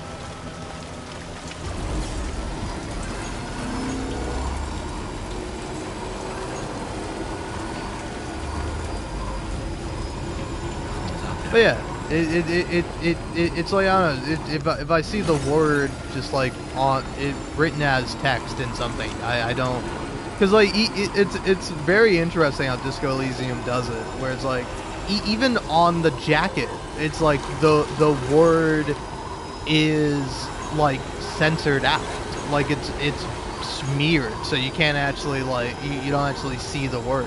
I think it's a very interesting choice. Especially considering some of the other language in that game, where it's like, where it's like, I think one of like the most slimy things that Evrart does in Disco Elysium is if you ask him about like the previous negotiator that he was dealing with, Feels good. he like refers to him by the M word, the derogatory term used for little people. And like you can like you hear that from Joyce, and you can ask Everard about it. It's like, you called him the M word. And then Everard Claire's response to that is, oh no, I did no such thing, Harry. You know, I'm beginning to think you're an M word yourself. And it's like, as like that. And then also, Everard Claire uses the R slur at another point during the game. And it's uncensored. Where he's like, where it's like, I think he only says it if you say you're like an ultra liberal or something. Where you're like, oh, I'm an ultra liberal, Everard. And he's like, Harry, don't be R word. And like, you know, very inappropriate. Obviously not a good thing to say. It is very funny when he says it. I think it's like, it's such a I don't know, because it is jarring. It is like I don't know. I think it hits you in the, oh my god, I can't believe you said that, and like he fucking said that. And it's like kind of the laugh you have of like nervousness and like and like shock. Like I don't know. Not everyone does it, obviously, but it's like, I don't know. Me when I'm nervous, sometimes I will laugh to kind of be like, oh, haha, yeah, we're all joking around here. Of like, I'm just trying to be like, okay, well, let's let's not get violent or anything. Like, I don't know. I'm sure that has happened to me where it's like, again, this is something that you experience sometimes where it's like people come up to you and be bigoted towards you, and because it's like we have maybe a similar skin tone, you think I'm going to join you in that, and it's like, I'm not, man. I'm going to exit this conversation as fast as possible. I don't want to talk to you. Anyway, can I have materials?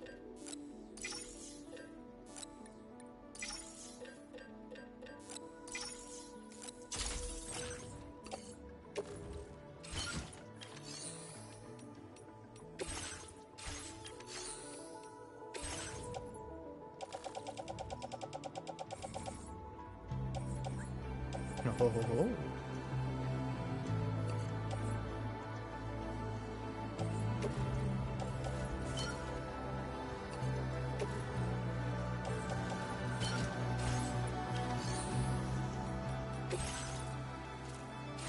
Yeah, not doing that. Maybe the musician will have he'll have like some stuff to deliver to this base area. I don't know, it's called F1. Yeah, what's like the base itself called? West Fort F1.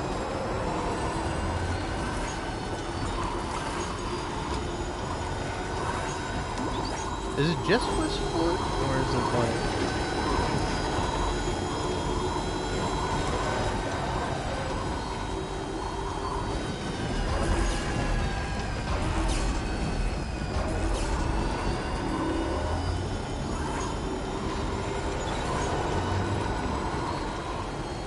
But yeah, I don't know. Again, that also might be my like me just generally being desensitized to stuff, you know, where it's like, you know, it's like again, it does depend on the context, and it's like for me at least, is like I think Disco Elysium is kind of going out of its way to like use slurs and even use them in humorous ways, but they are like critiquing the use of it, and particularly critiquing the people that are using it, you know. It's like it's like for example in Red Dead Redemption 2 when Micah refers to like the people as to bunk with as I don't want to say it, but it's dark with a IE or a Y at the end of it, you know? Specifically referring to, like, you know, the black gang members in Red Dead Redemption 2. Feels good. And it's like, when you hear that from Micah, it's like, oh, this dude's a fucking piece of shit. That's like, that is like, other than him, that is like the second... I think that's the cementing moment where it's like, oh, this dude is fucking bad, because you like see him in, you see him like basically fucking with Sadie, where he's just like being crazy at her for literally no reason, and so it's like part of that I think is. It's like that. Him saying that line, it kind of cements. Oh, this dude's a fucking piece of shit.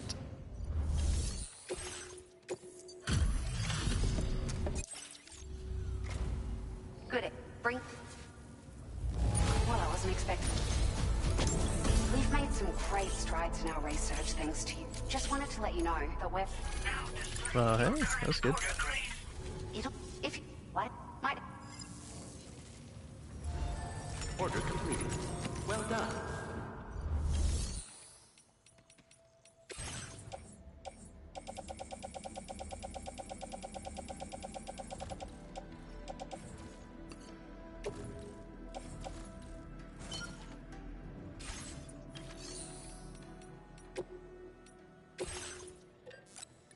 But yeah, do let me know if you think I have a point I'm making, or if I should just keep my shitty dumbass opinions to myself.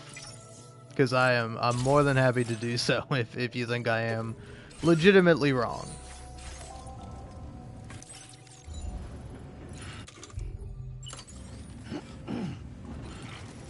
Because like I don't necessarily want to phrase it like this, but you know, like the problem is like the word and how it affects people. You know, it, like the way in which it's used, and the history behind it being used in such way, where it's like it's like whereas like the word itself isn't a problem. Like the word didn't do anything. The word in of itself is just a word, you know. But it's like when that word is used in a derogatory way, that's when it's like, oh, you shouldn't fucking say that. I don't know. I could very much be wrong about it, or you could, you know, strongly disagree with me. I probably wouldn't argue much against you. If so, it's more like I don't know. It's more something that I was thinking about, because I was like,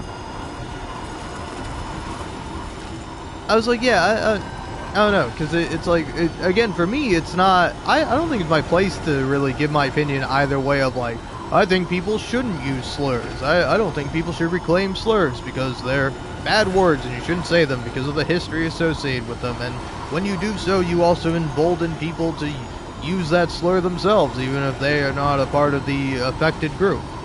And then there's also just like, well, hey, if you want to use that word and you use it amongst your friends or fellows, or, you know, your, like, I would say, like comrades, like companions, like people who are like within your group, the same group as you. It's like, who am I to be like, oh yeah, you shouldn't do that? Like, even if I do think that, which I don't necessarily do, I'm more of like a, yeah, you shouldn't use it in a negative way, but if I use it in a positive way, hey, go off. But either way, my opinion doesn't fucking matter. Like, don't listen to me.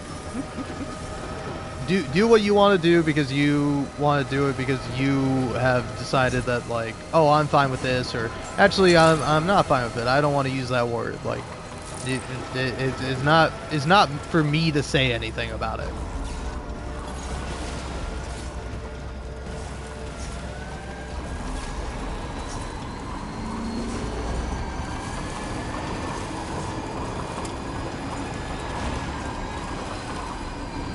Because, like, I don't know, it kind of reminds me of like a Northern Lion bit where he's talking about, like, it's like me like shaking my head as I'm reading like the rise and fall of the Third Reich on the subway, so people know that I don't agree with the Third Reich. But it's like if you're at the fall part, is shaking you have to shake your head during the rise and then nod your head during the fall and go, ah, yes, the fall, finally, the good part. Which, I mean, that is the good part, but...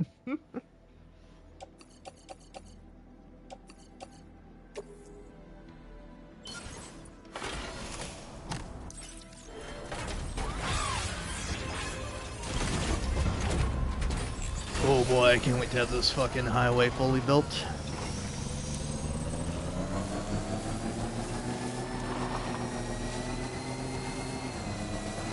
I am actually having such a blast building the highways.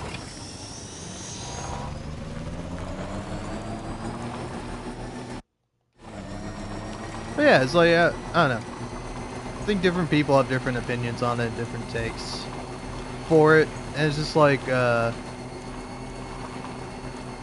don't know, again, it's just how weird am I, as someone not personally affected by a slur, of like, if it's used in if it's just stated, for example, if like, say I'm flipping through the dictionary and I see that word, I'm not gonna go, oh, I can't believe they put that in the dictionary. It's like, well, yeah, it's a word. Like, you know, it's not a good word. It's not a word that, you know, most people should use.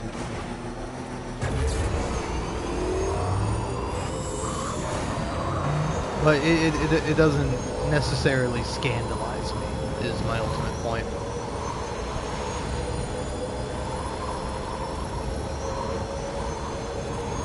Now entering chiral network coverage.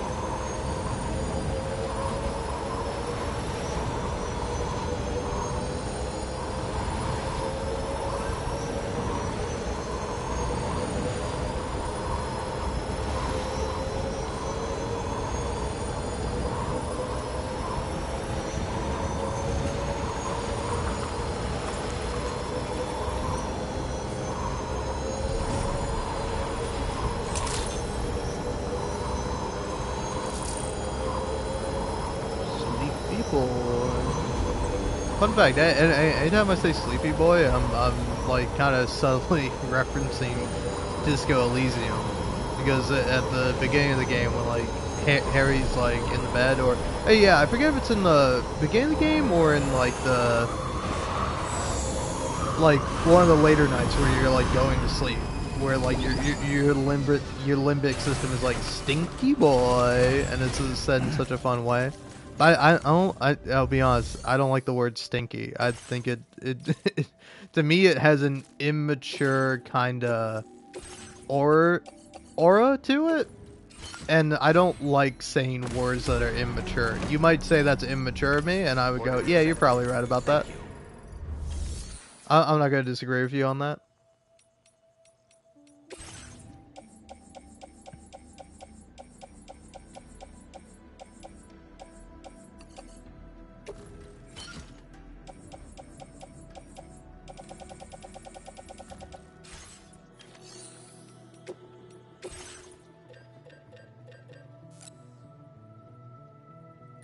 Okay, it's only one, so claim it. Put it on the bike.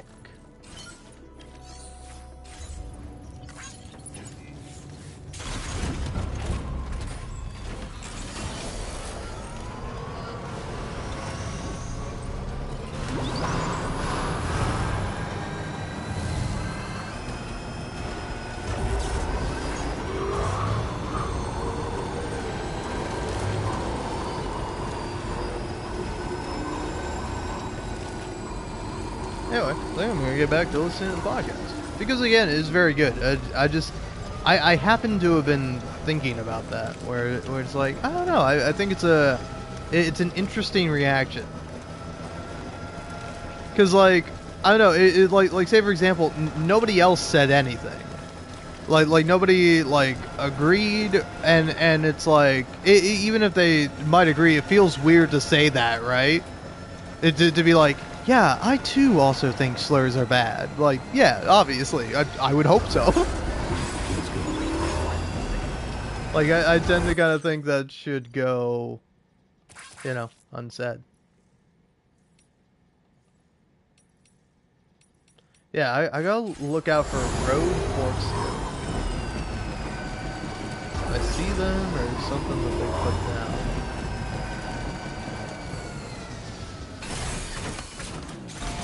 Anything good for me to grab other than this?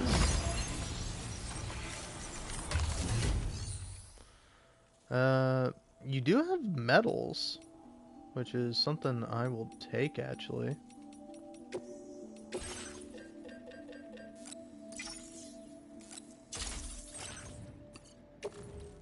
Load on to the Tri-Cruiser.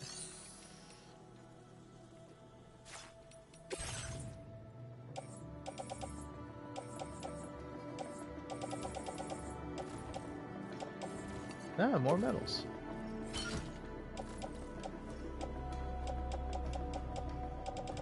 Maybe if I can place that on my back,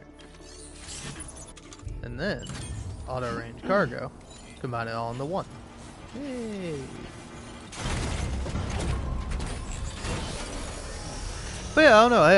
I just thought it was like an interesting reaction because it's like it's like I'm not saying I disagree with it. It just feels kind of weird to say out loud, you know. And again, it's like it for me. It's the context that is the problematic part of it, you know. The word in a vacuum is just a word like any other, you know. Like the word I don't know, delicious. Like the word delicious out of in a vacuum it means nothing, you know. It's like delicious is typically used to refer to as food, and it's a very positive thing typically when you say it. But you can also say it sarcastically, and you're being mean and rude when you say it. Or, for example, if you're, you know, talking about someone, you know, if you're catcalling someone, you could be like, "Wow, you look delicious," like that. Like that's like, hey, you shouldn't fucking say that. Like, unless that person you're in a relationship with, you should not be going up to random people and going, "Ooh, honey, you look delicious." Like, that's a fucked up thing to say.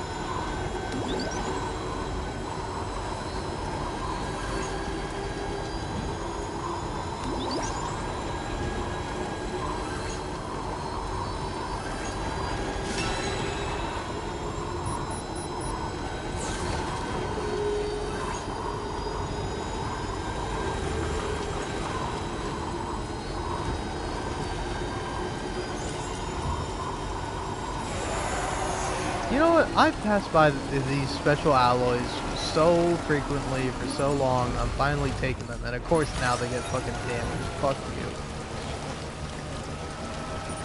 Whatever. I'm just gonna be donating them all anyway. Anyway, here's my stuff.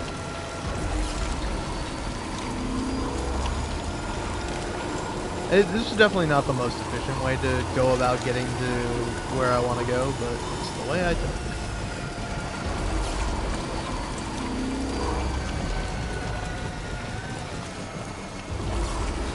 I'm surprised nobody has used or liked this bridge, because it's like, for me at least, when I put the bridge down there, I'm like, oh, this is a good fucking place for a bridge. Like, I'm surprised I didn't walk over here and find a bridge already here, but I guess, like, I guess once you unlock that area, unless you're going like specifically from any of these like other places, like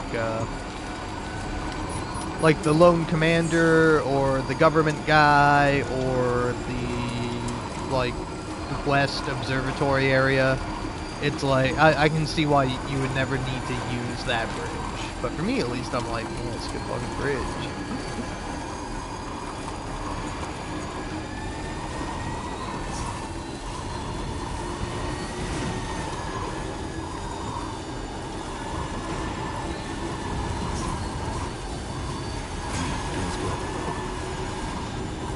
Hell yeah.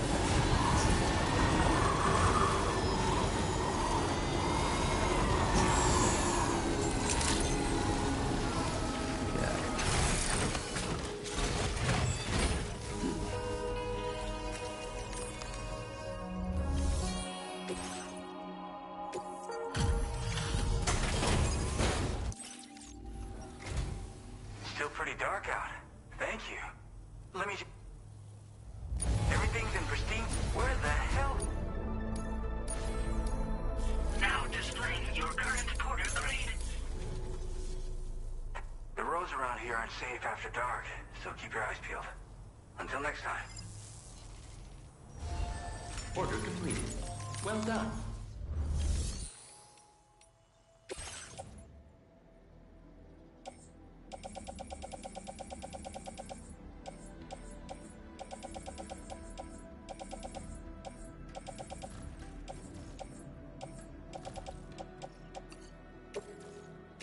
Thank you for your cooperation.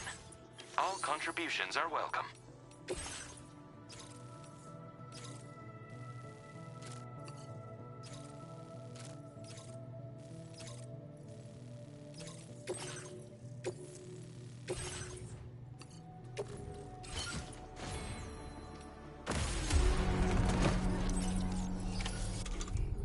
Order accepted.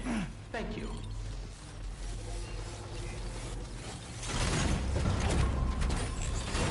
So, is that guy's name Millhouse?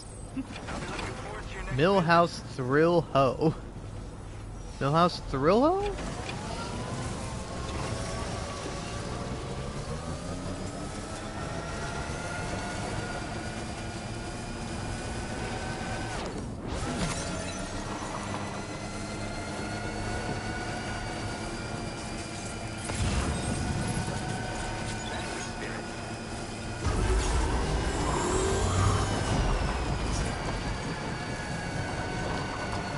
Dude, honestly, people who put boosts in places like that, you're a fuck, man. You shouldn't be doing that. Oh, look at that little koala. I think that's a koala, right? God damn, I didn't even pick that up. Well, that's getting entrusted to someone else.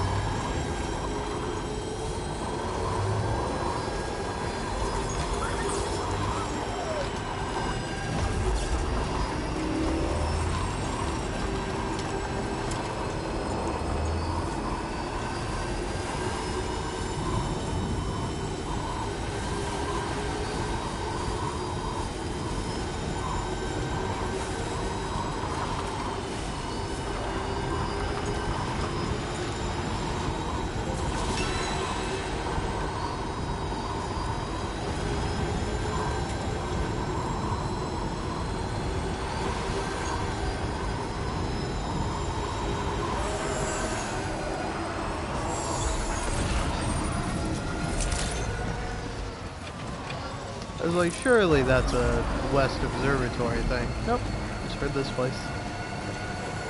Gimme. Also, gimme this.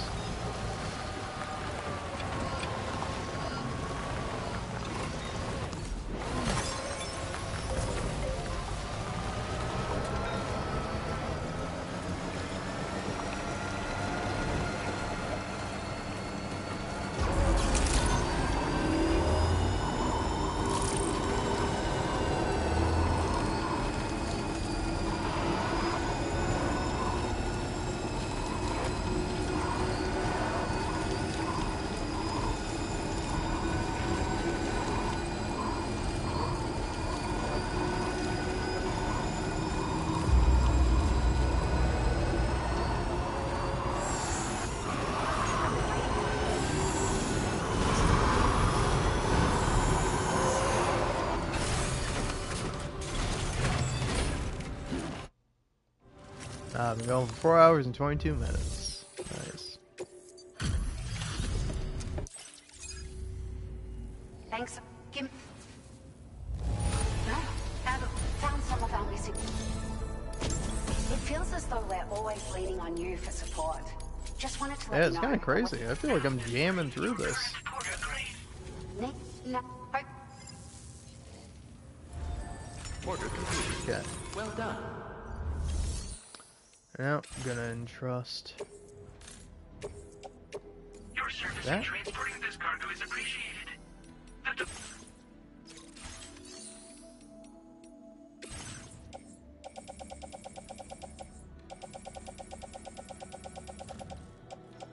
Nah, no materials particular, no.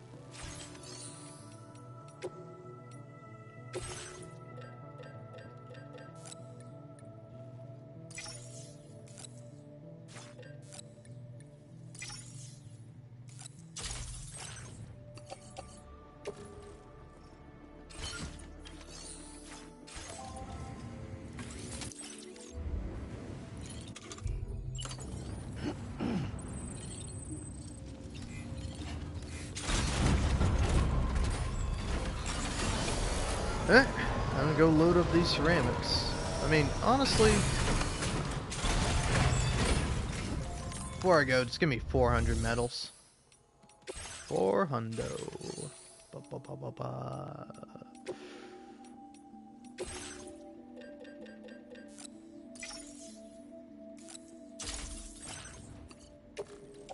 Put it on the bike. Nice.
one's for you.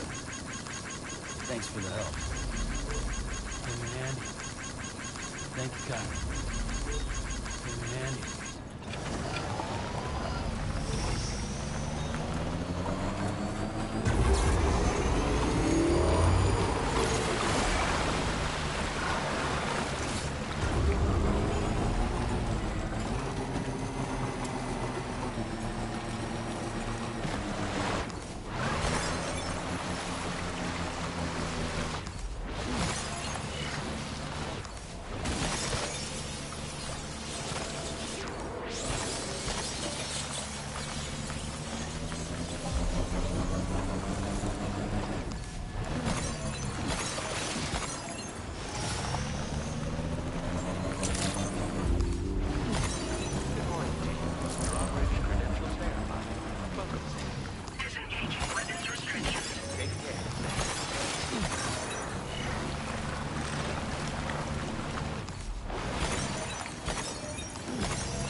This one's for you.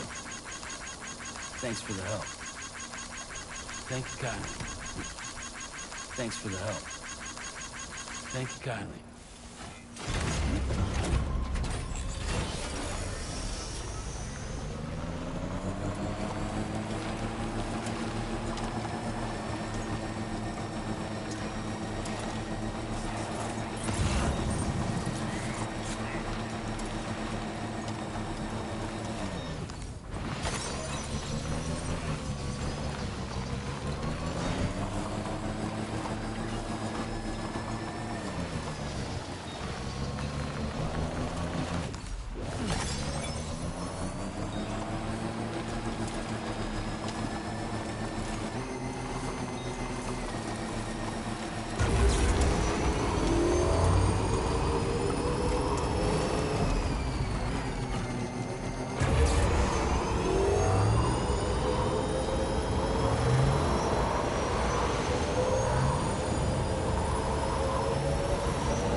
fucking clean as a whistle.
Well done, Sam.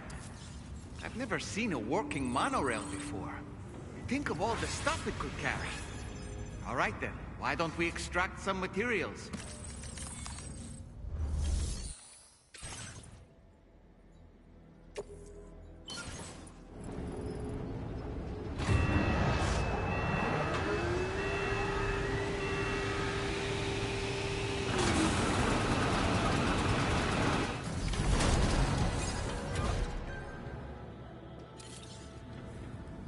Very good, Sam.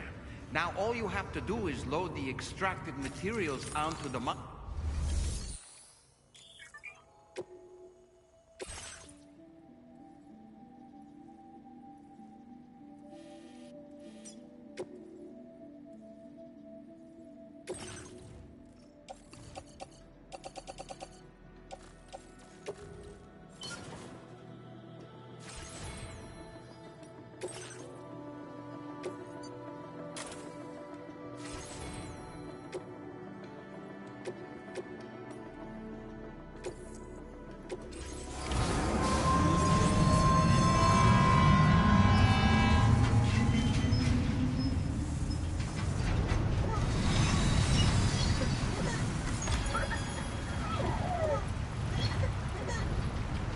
Now entering chiral network coverage.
Cargo transported by the monorail has been placed in your private...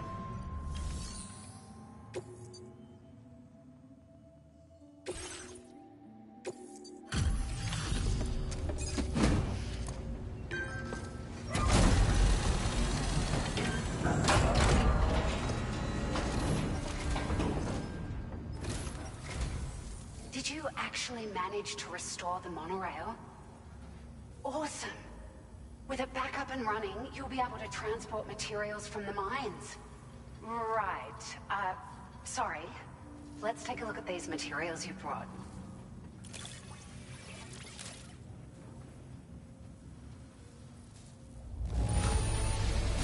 Would you look at all this?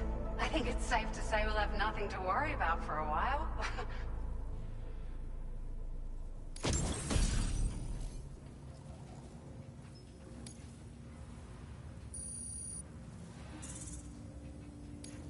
Now displaying your current porter grade.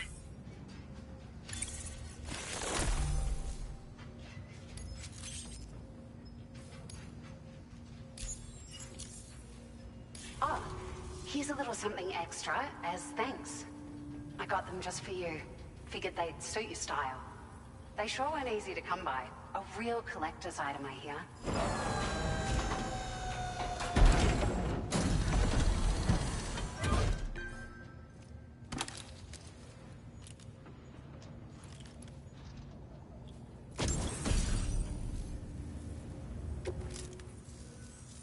We really appreciate your help. At the risk of stating the obvious, it's gonna take an awful lot of resources to restore the other roads and monorails to working order. But, at least with this monorail operational, you can bring us large shipments of materials with relatively minimal effort. That's gonna go a long way towards getting other sections up and running again. We can fabricate pickup off-roaders now, by the way. I'm pretty fond of them myself. We're so grateful for the assistance, Sam. You've been a ray of sunshine on a cloudy day. You managed to save the day, Sam. The people here now have more than enough supplies for their needs. They should be able to prepare cargo for the next delivery too. But first, I have some information to share with you. About Lou. Return to the DHV Magellan so we can talk. Order completed. Well done.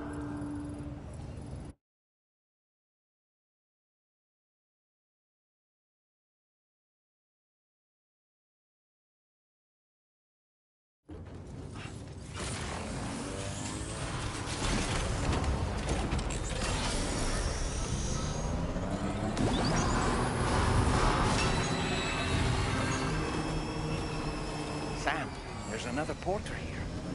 Since you brought this site onto the chiral network, perhaps they thought they could make use of the additional data to make a safe run. Want to go and say hello? This one's for you. Thanks for the help. Thank you kindly. Thank you kindly.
Hey, Sam. How's it going?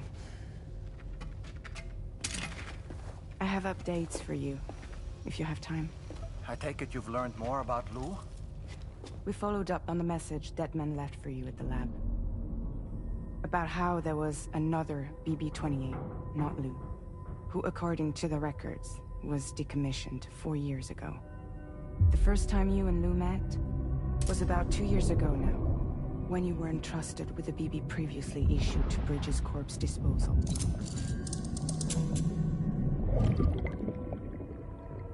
And together, the two of you made it all the way across North America. Deadman and everyone else at Bridges, they all called Lou BB-28. Right. Because that was Lou's serial number. You see, we found the records for the BB storage facility. By cross-referencing the data, we confirmed that after BB-28 was decommissioned 4 years ago, Lou was assigned the same designation and placed into storage. So what you're telling me is that instead of getting a new serial number, Lou inherited an old one? As for Lou's mother, following the C-section, it seems she passed away. And that, pretty much, is the extent of our recent discoveries. Without a still mother to provide support, it makes sense that Lou was kept in reserve.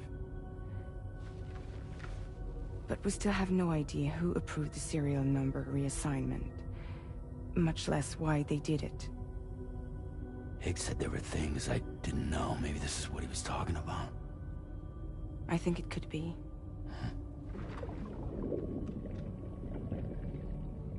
I want to know everything about Lil. You're playing his game, Sam. Chasing after the past is what Higgs wants you to do.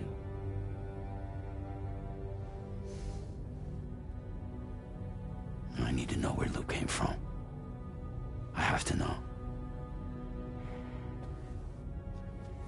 If you're sure, Sam, I'll keep digging. In the meantime, you should get plenty of rest before your next mission.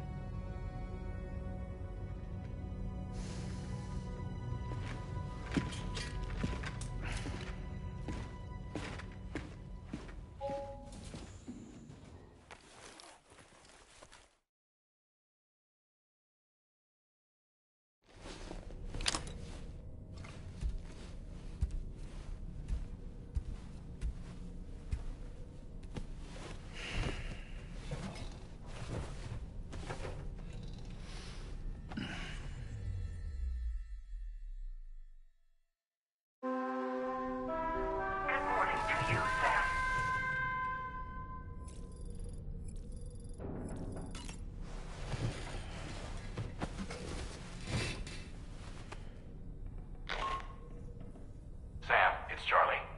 A new order is now ready, and Sam, it seems Tarman decided to leave a few books for you.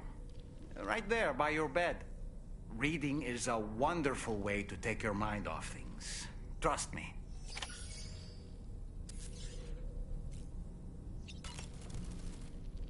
Good morning, Sam. There are organisms in this area that I don't believe I've ever laid eyes on before. My understanding is that they're called chiral creatures, and they come in all shapes and sizes. Apparently, they will drain your batteries if you come into contact with them. There may be other deleterious effects for all we know. And really, you shouldn't be bothering them anyway. There's nothing to be gained from it. It's not like they drop coins when defeated.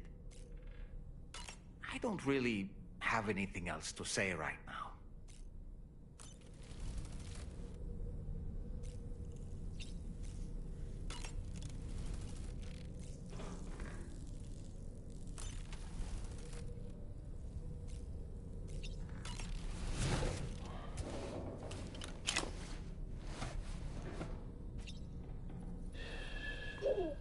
It's all good. It's all good.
Fabulous, Sam. Really.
to a sterilized pod and sent to a separate facility.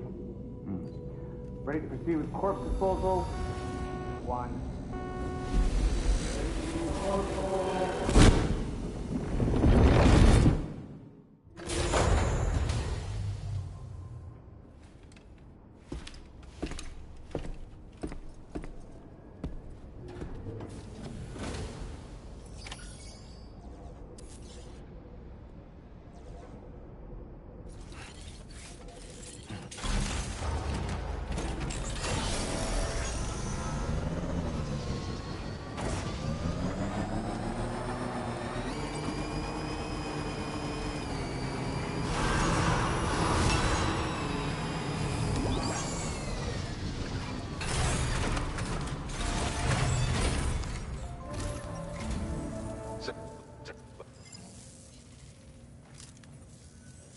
Sam, the next site we want you to link up is called Rainbow Valley. A friend of Drawbridge is waiting for you there.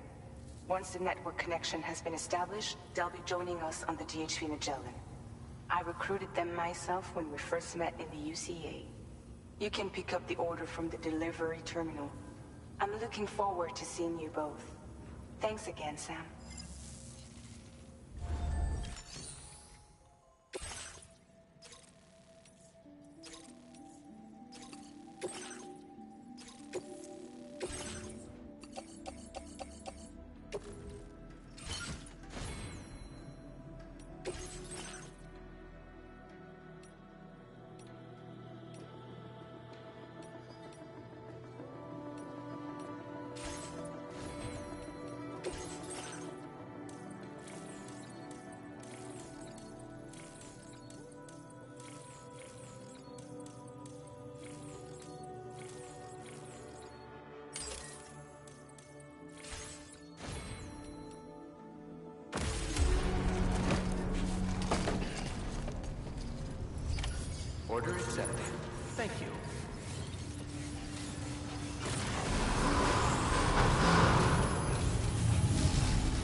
this mean the drawbridge has finally come to the valley? Oh, thank you. I'm glad you could make it. It's an honor to welcome you here.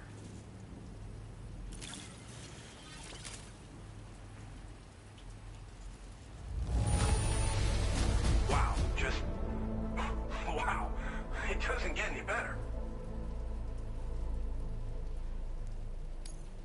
We'll be hoping to see more...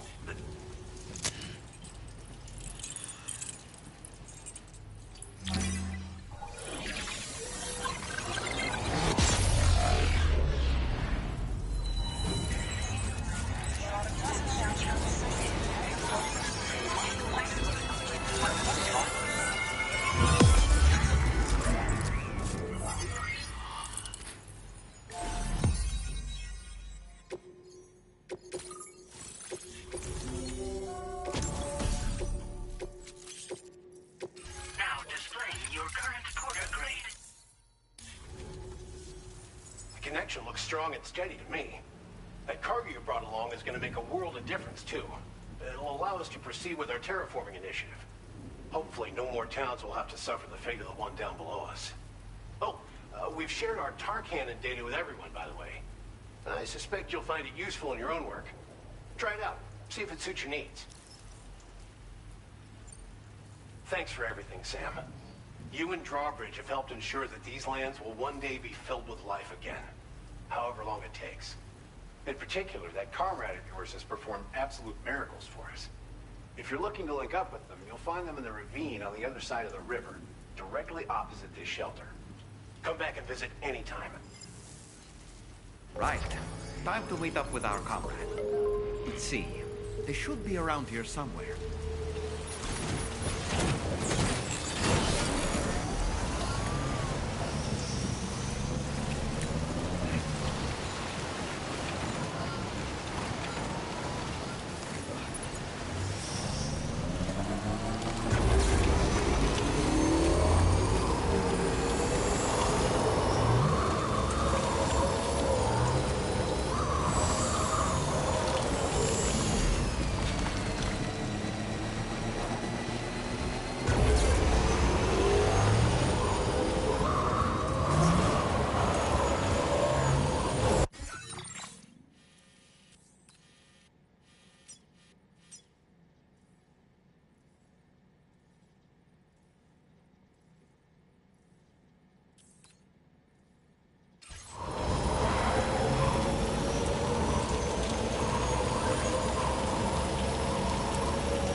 You know, I will say, listening to this podcast, Something Rotten, Disco Elysium Episode 4, featuring Renata, I think. Renata Price. It's very good. And finally, Blake Hester has said something. Well, no, not finally, but Blake Hester, super into Dishonored, and I can respect that. Another man who's into Dishonored. I don't know. Honestly, Dishonored is like probably my favorite stealth game, and it's really like the only stealth game I've ever played.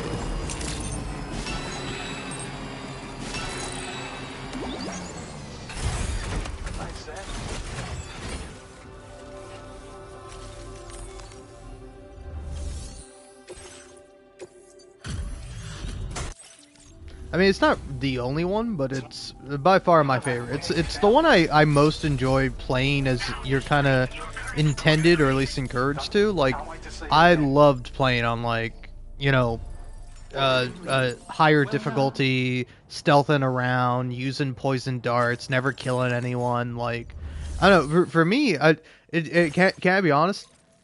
Because I played Dishonored in such a way. Where, like, I never killed anyone, I never, like, went out of my way to do, like, you know, kind of bad things, quote-unquote,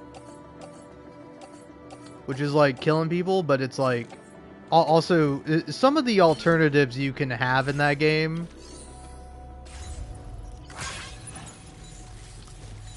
for...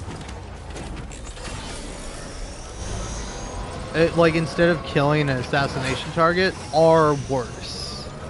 Like it's like, you know, you send some lady to live off with her stalker. You send, like, essentially a you know, high religious figure. You, like, brand him and outcast him from his own religion, which, like, that one is, like, it's more like just comeuppance rather than, like, doing something cruel. But like that one's pretty bad. There's like you can actually, like,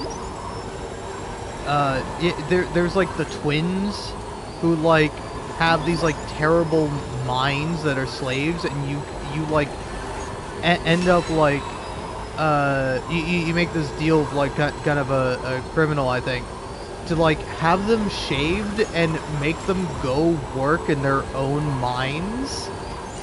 And it's like, I don't know, it's like, there's some pretty brutal stuff in that game, even if you don't kill anyone.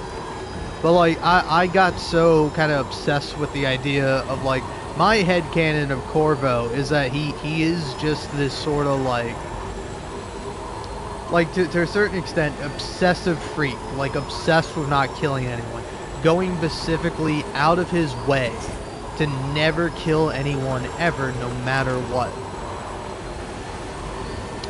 And, like, for me at least, I think that was, like, a really fun way to play the game. And, like, I just really enjoyed, like, my own personal headcanon and characterization of Corvo. That when I played Dishonored 2 and Corvo immediately kills someone, it fucking ruined the game for me. I'm like, dude, I spent so long making sure you never killed anyone, and here you go in the first cutscene of the second game, you're fucking killing someone, you fucking piece of shit, man.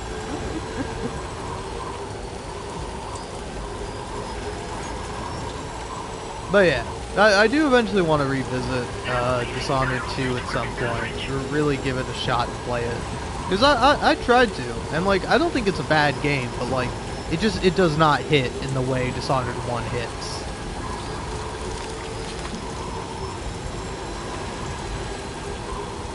Oh wait, what am I doing?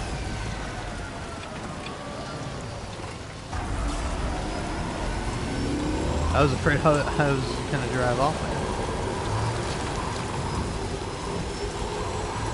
But yeah, let me do this, and then afterwards, I think I'll go finish up the road I was building.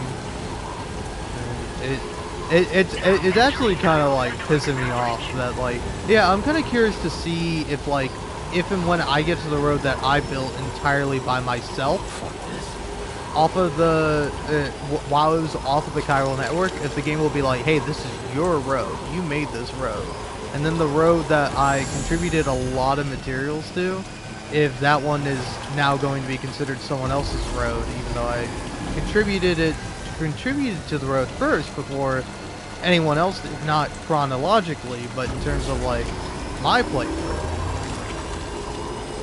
But yeah, we'll see.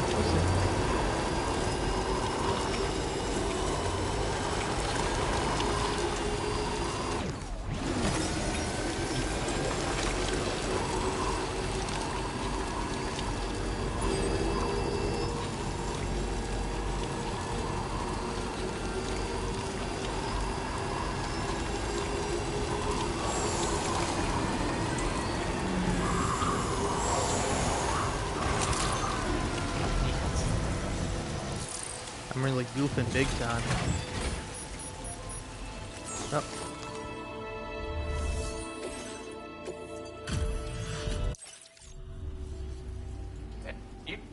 I don't know where you find the energy. Now display your current porter grade.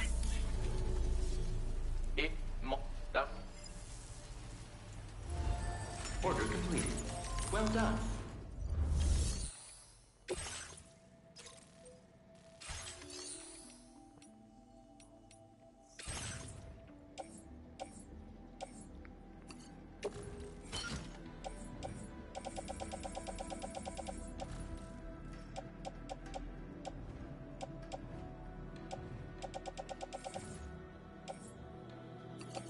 You know what? Give me these resins. I think I finally am gonna have some use for them.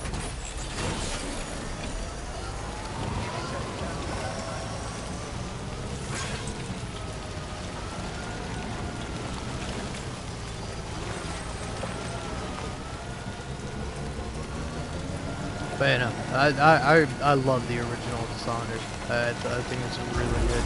It's one of my favorite games.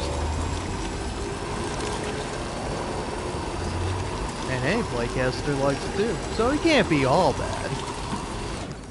I'm kidding. I don't know. I feel like a dick because it's like it's like I don't know. It's like oftentimes I enjoy hearing opinions that are different than my own, but sometimes I get a little annoyed with the delivery of it, you know? Whereas like even if I myself am sometimes a condescending prick, I feel like it's like I don't know, man. It's like it's very interesting hearing Blake Hester, a man that, you know, famously, on this podcast, maligns video games and puts movies up upon a pedestal, which I'm not saying he shouldn't do. I definitely think he's got a certain point to a definite extent, you know. But it's like he's really enjoying Disco Elysium, or he's really enjoyed it. He's finished the game now. But and here comes the big but. But he never wants to play a CRPG again because it's too many words, too many reading, or you know, too much reading, and not enough shooting people with guns. And I'm like, huh. Kind of an interesting take, but you know, honestly, one that I do get to a certain extent, where it's like, it's like, again, I feel sometimes it's hard to even say that Disco Elysium is a game.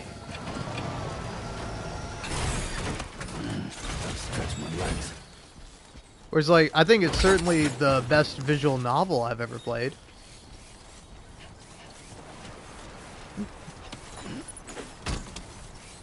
But, like, visual novels are games. They just don't have much gameplay, you know? As, like, Disco Elysium does have gameplay. It's just not traditional gameplay in the way you would typically think of it in terms of a video game, you know? Where it's like the focus almost entirely is on the writing. But also it does have a certain style and aesthetic to it. Like, I know, it was kind of, it was sort of baffling to me, because it's like, I played Disco Elysium, the Final Cut, originally on my PS4. I bought it on PC and I played it a little bit, but I just couldn't get into it. And then the Final Cut came out, and it was on console, so it's like, oh, okay, I'll play it. And it did run like shit on console. There's like several crashes that happened to me, and it was like, the PS5 version, I will say, is much better. It runs much better. It still has problems and issues, but like, between the two, it's like definitely like, okay, this is, you know, much better.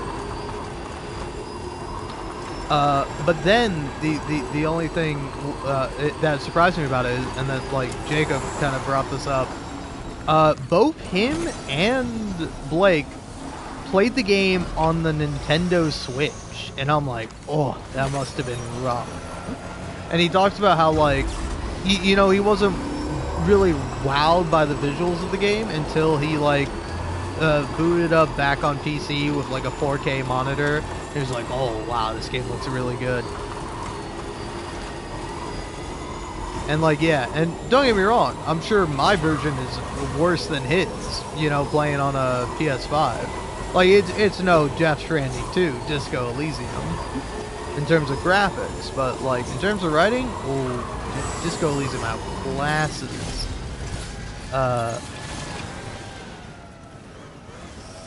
like, it outclasses, Death Stranding 2 by a mile. I am HO.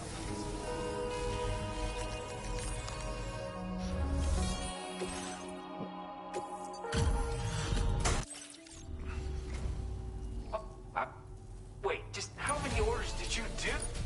In terms of gameplay, though, I would say Death Stranding blows Disco Elysium out of the water, but that's because Death Stranding 2 has gameplay. Order completed. Well done.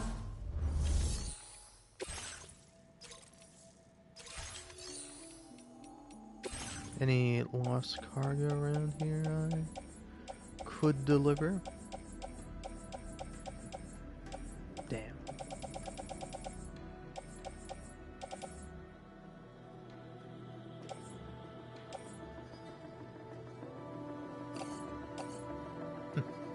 Also, I will say, that's a very cute profile picture of Max from Life is Strange. I know a lot of people weren't, like, big fans of Life is Strange, the new one. I don't know, what's it called? Double Exposure, that's it. So it's like, you know, I know most people weren't huge fans of it. I haven't played it, so I can't speak on it personally.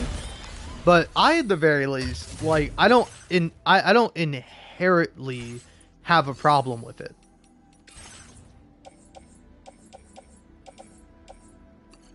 Oh, I need this.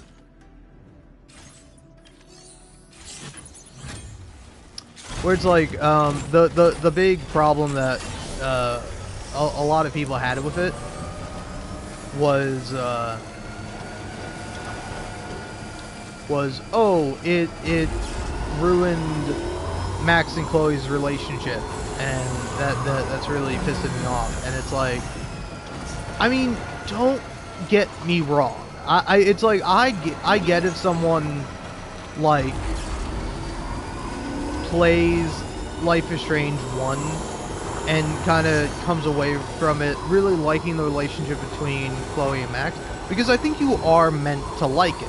Even if sometimes I feel like you're not always meant to like Chloe. You're meant to like her in some ways, but in other ways you're like, Chloe, what the fuck are you doing? And like,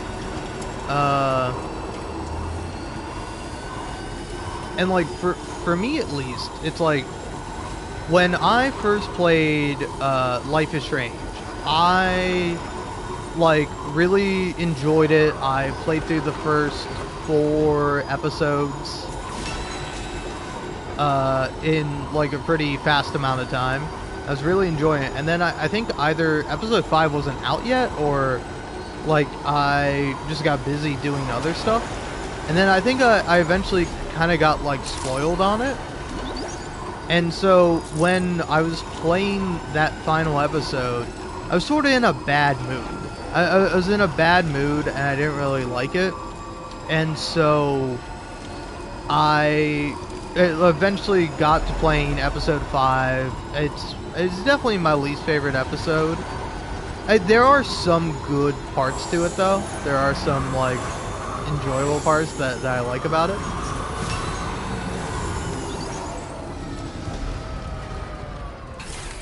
But then the most interesting thing to me about it, at least,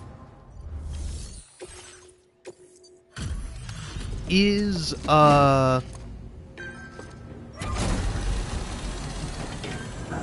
yeah, but like the final choice you make at the end of the game. And if you don't mind, it kind of open spoilers on this. Like, I'm not gonna really talk about it. I'm just gonna talk directly about what the final choice in Life is Strange is, and you know, which one I picked, and like how I did or did not like it, particularly at the time, and then in retrospect from replaying the game, which I have, like, a full Let's Play series of, which I probably won't post. I probably won't post any of my Let's Play series, because it's like, I don't think anyone would enjoy them.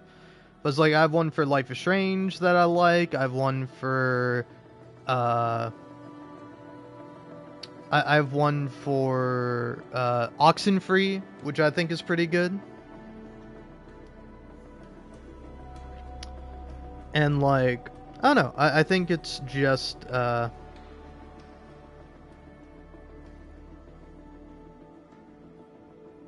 I don't know, I think it's a quite rather interesting thing.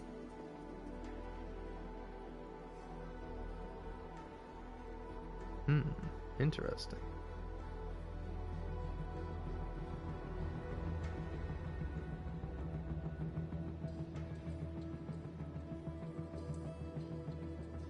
But yeah, if anyone ever wants to see anything I mention at any point where I'm like, oh, I have the series but I won't release it because I know it won't do well, it seriously, all you gotta do is ask me. If you're like, hey, I really want to see that series, then I will publish it specifically for you and only you, because you will be like the only person that wants it.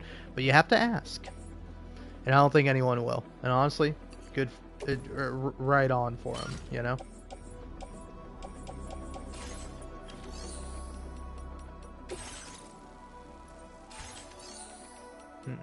Share cargo.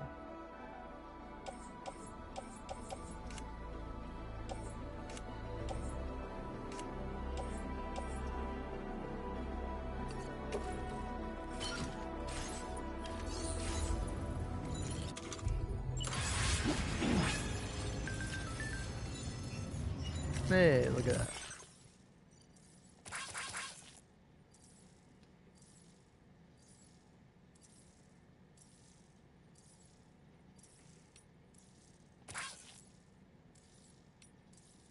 Okay, I need to find more of this person's stuff. And then this person too. And this person, I found some of their stuff. And Sammy Boy, I do see some of their stuff. But yeah, anyway. Now I think it's time to press onwards and upwards.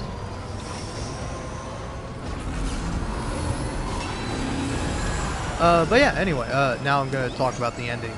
So, when I got to the ending, it is a very, like, either-or choice when you get to the end of Life is Strange.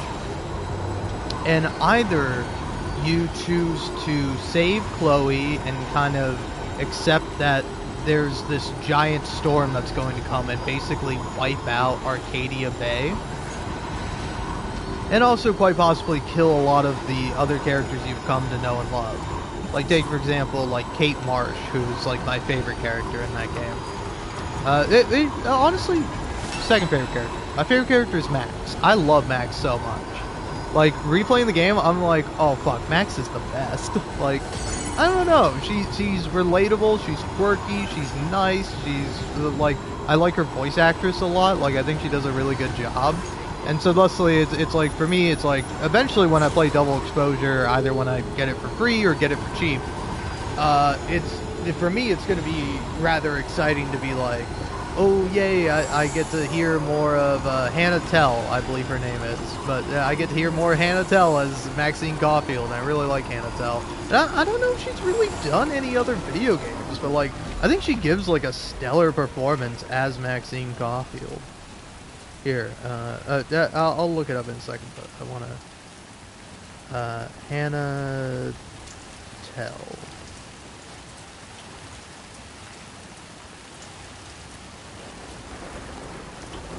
Yeah. Oh, look at that. She was born in Florida. So was I. Where? I won't tell you. But if you want to know where I used to live in Florida, I won't tell you that either. I'll tell you the largest place I lived next to was Fort Lauderdale, if you know where that is.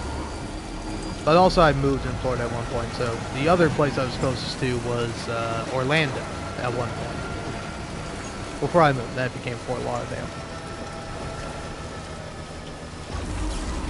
And can I tell you something? I miss some things about Florida. I do not miss Florida. Fuck that place. like no offense to anyone living in Florida if you're fortunate enough to have been born there like I was, but like for me it was fucking hell, man. It was a genuinely terrible time. But yeah, no, so you can either save Chloe, or you can go back in time and make it so Chloe never dies and the storm never happens. And when I was playing, I kind of got spoiled on that, and I was like, I don't really want to do this. I don't want to, you know, hold on. Yeah, there we go. Upgrade.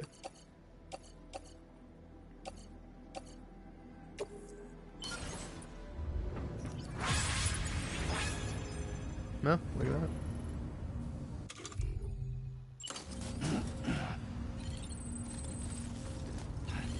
But yeah, it's like I became very disillusioned with it, so I decided, fuck it, it's the bad ending, but I'm gonna go ahead and save Chloe. And I did, and I was like miserable, and I really hated it. And then when I went back and replayed it recently, and let's see, one was that first video of mine posted. It was a fucking year ago now. That's kind of crazy. The video, the one video I have of it public right now. Well, I think I have two actually, but the main video I have of it public is playing Life is Strange in 2024. So that's kind of funny. But now it's like well into 2025. But yeah, I don't know. I think they might be neat to go back on at some point and like see them as like little time capsules. And even if I really have the time, or I somehow get popular and I can hire an editor, it might be nice to be like, hey, would you want to work on this? You know, like I'll pay you to do so. But it's like, do you think you'd be interested in like going through my old fucking Life is Strange footage and like editing it down and like getting something good out of it? Because like I don't think I really edited the stuff at all. It's like I think all I did was like make it so I wouldn't get copyright claimed, and that's really all the editing I did.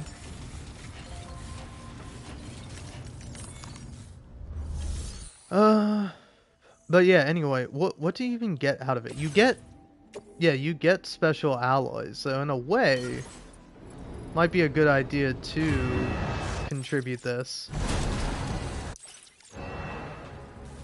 And then go ahead and take at least a couple of these.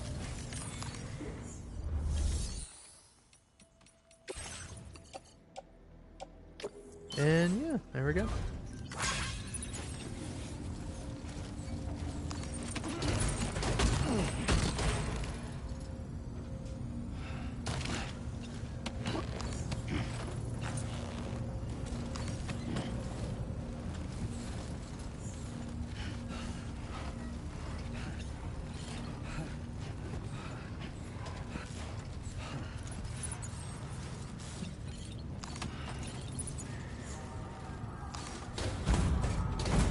There we go. And then, yeah, am I able to, like, donate this to other players here? Oh, I'm not. Okay. Well, in that case, let's go find the nearest post box or whatever that I can. Or hell, even just go...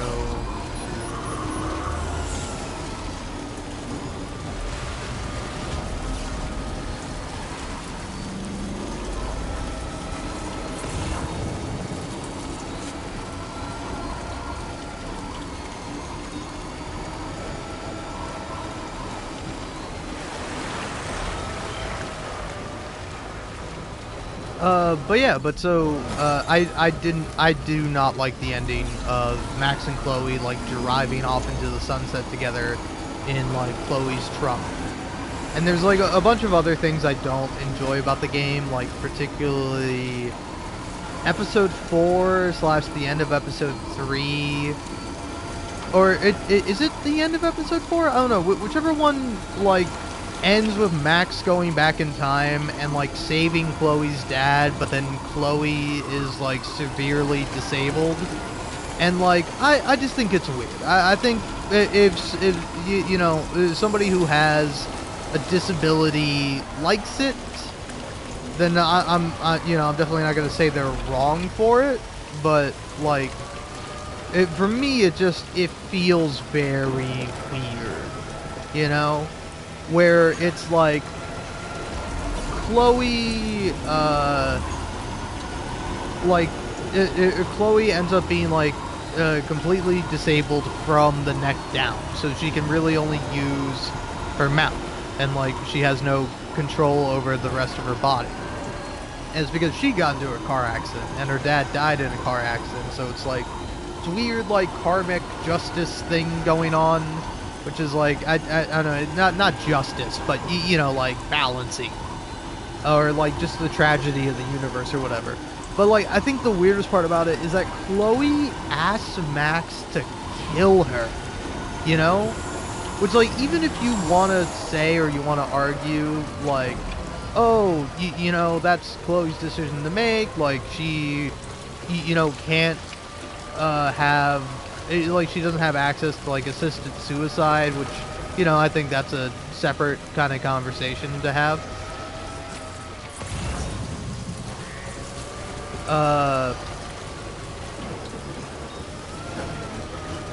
But yeah, my more so overarching point is that it feels weird and it feels, like, poorly done, in my opinion. And it's just, like, it's just such a strange thing to do, you know? And so... like, I feel weird about that scene and that part of the game.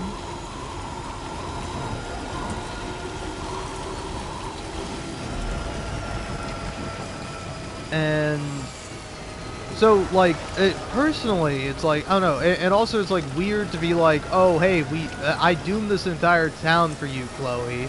And it's like, and it's like a weird sort of message of like, oh, the people in your life are more important than any town or any place. And, like, I think that's fine. I think they could have done that without the destruction of the town, but then how are you going to have the melodrama of it and have it be, like, a kind of, you know, moral choice of sorts? So it's like, I get why they went in the direction they did with it. I just don't particularly enjoy it. But what I really do enjoy is... like, deciding for and with, it is like deciding to go back in time and, you know, kind of let Chloe die. Because, like, to me, that makes the game so much more interesting. Because originally, I thought, when I first played the game as a teenager, I was like, oh, well, that means that nothing in the game mattered. And, like, and I'm like, oh, that sucks. But then me as an adult, oh, that means nothing in the game mattered. Oh, that fucking rules. But not really. It's more so that, like, you kind of have to sit with the tragedy of like Max and Chloe could have had this relationship. They did have a relationship of being best friends for years, but then they fell out of touch when Max moved. And like Max obviously harbors some guilt about that, and Chloe harbors some resentment for Max about that, or towards Max for that. And it's like this interesting kind of thing where it's like you see them kind of get together and it's like, and like become friends again, and like you know, also possibly have feelings for each other, and like it's really sweet and it's nice. But then you also have the tragedy of like Rachel Amber, and it's like with like the events of the game, it's like Max knows, oh hey, my teacher who I went to the school for, he's actually a serial killer, or he's not a serial killer, but he's a, you know, serial abuser at the very least. And you know, it's like it kind of allows for like this interesting dynamic where where it's like Max is able to like reflect upon her relationship with Chloe and like how she messed that up, and she gets to see what could have been, but it can't possibly be because you know, like she doesn't have time power. She doesn't have the ability to go back and change time and like try to make things better. You know, she has to live with the reality, live with like the reality of the world, and live with what she's done. And like, I don't know, I think that makes it very much more poignant and interesting game. And it's like, I think another game that I find interesting to talk about with this is the Guardians of the Galaxy game, particularly the 2021 one made by Eidos Montreal. I think the same folks who made the Avengers game, if you remember that one. But like that game is pretty good, and that game also deals with it, but like in a much different way, and like in a way that I think makes sense and works, where it's like there's this entity that kind of like infects people's brains. It's like, hey, don't you want to go back, like for Peter Quill, for example, it's like, hey, don't you want to go back to when your mom was alive? You know, your mom can be alive and she can be there for you, and you just have to accept it, and like you don't have to question this fantasy. And it's like on Peter Quill and the rest of the team to kind of snap out of it and get back to reality, and like recognize that's like, even though they've all have had tragedy happen to them, they have found each other and become a family, and they love each other. It's really cute. It's a great game. I would highly recommend. I think it's called Marvel's Guardians of the Galaxy. But then on the flip side, Telltale's Guardians of the Galaxy has a similar thing, except it's like it's a device that brings people back from the dead. And like me, I was like, you gotta destroy this thing. This thing isn't good. But like apparently, if you do use it, you can bring people back from the dead, and it's not that big of a deal. So I really want to do like a second playthrough of it, where it's like I side more with Rocket, because kind of in that game it's like, do you want to be more like friendly or even slightly romantic with Gamora, or do you want to be like buddy with Rocket? And I was like, I guess I'm doing Gamora, but like I do want to replay and be buddy with Rocket, because Rocket is played by Nolan North of all people in that game, you know. And I think it's not a bad performance, but like the 2021 Eidos Montreal Guardians of the Galaxy blows that game out of the fucking water. And like playing that game, I'm like, okay, I can see why Telltale failed when they're making shit like this, especially with like an IP as rich and as like good as Guardians of the Galaxy, and they put out something like that. Like, I don't think it's bad, but it's not good. You know, it's like middle of the road at best, but at times it is fucking awful, and at times it's like, oh, I like the characters, I like the performance, and yeah. But the 2021 Eidos game, much better. Your graphics are great, but you know, graphics shouldn't matter to gamers of such a caliber as me and you, dear. But sorry if dear was weird there. Me and you, pal. Me and you, Spider-Man. We can rule this city, or we can just fight to the death. And, oh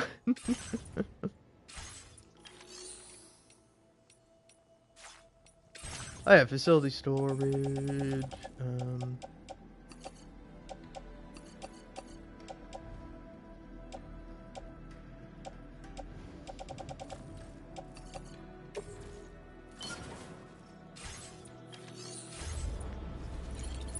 But yeah, it's like I think it's an interesting thing where it's like Rocket is kind of pissed at you, and I'm like, buddy, we couldn't have brought back like your friend. I'm sorry to say, but then it's like, I get to the end of the game, and it's like because it's an old Telltale game, it's no longer connected, and so I had to like look it up from like some random person's playthrough of like, oh, well, what's the results they got, and I looked it up. And, like, no, apparently you can bring back people from the dead. And it's like, oh, I didn't realize.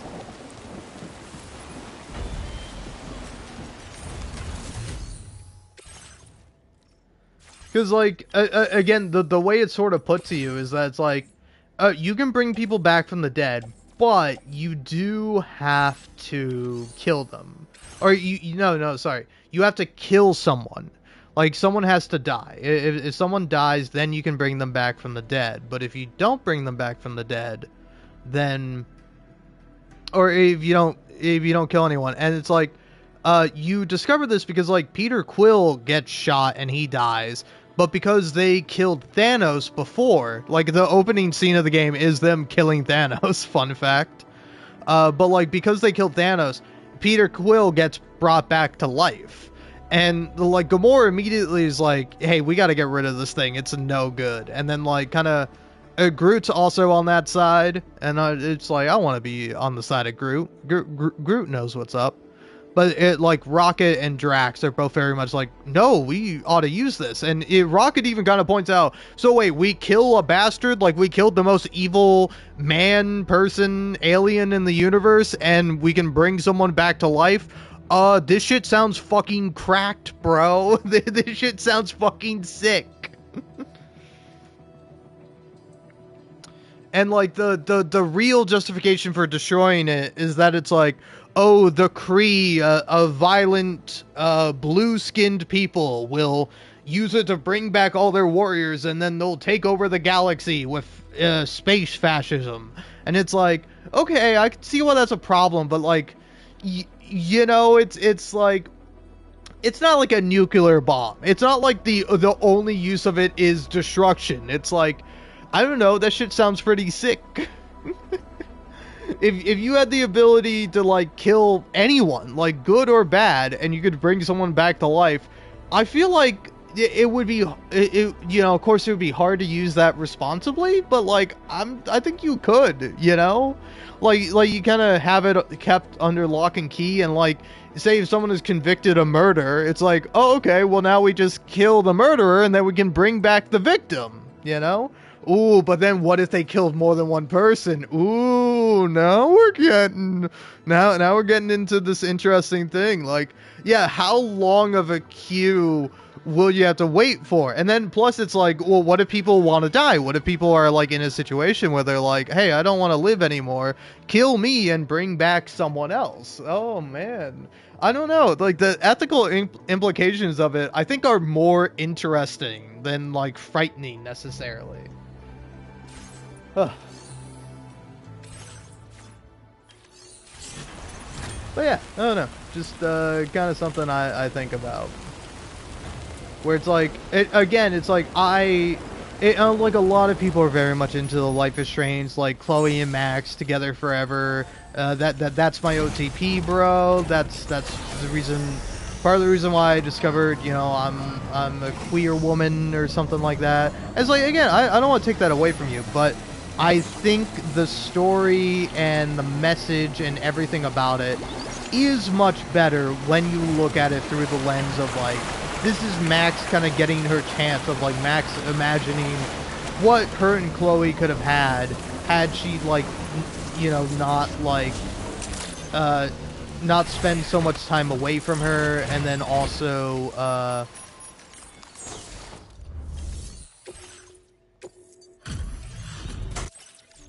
and then also, like, had Chloe not died when Max finally came back to Arcadia Bay.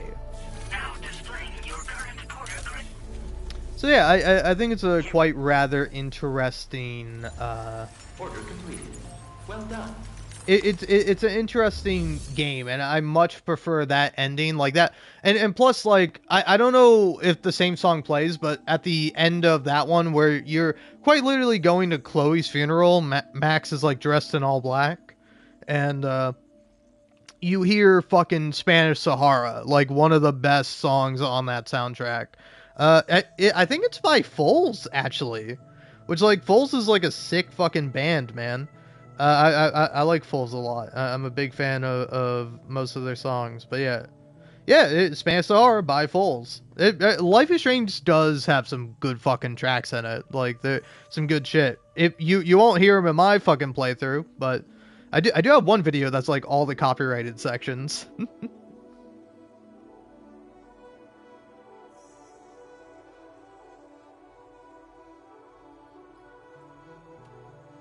No.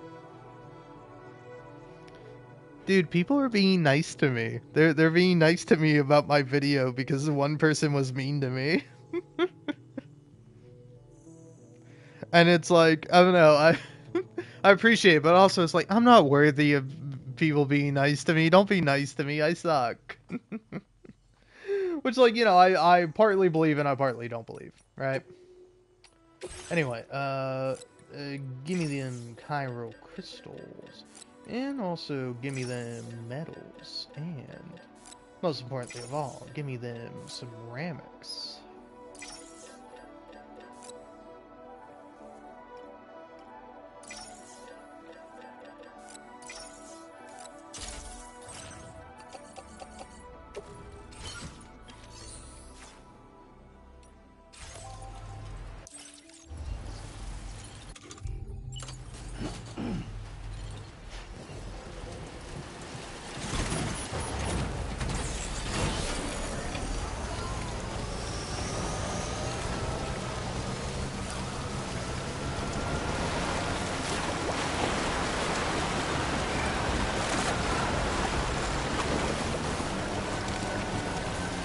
Oh yeah, I was like thinking, I'm like, there's another game that like deals with grief that like I think is interesting, and it's one I quite like, but like I don't know how I fully feel about the story. I'm like, what was it? I'm like, oh, it's Clair Obscur.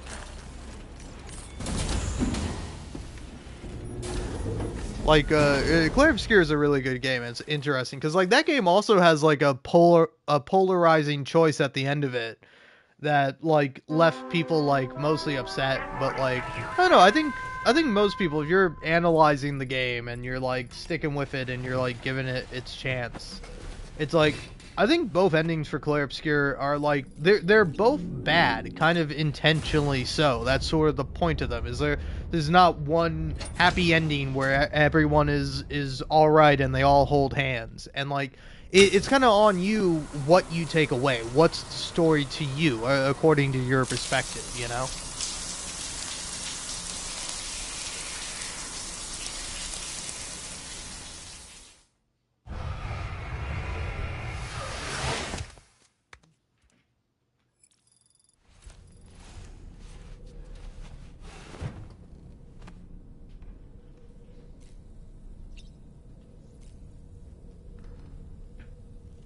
And like for me, it's kind of an interesting choice, but it's also not an interesting one because again, kind of almost with the same with Life is Strange. I think the better ending is the one of like letting go, of accepting grief, and like moving on from the fantasy.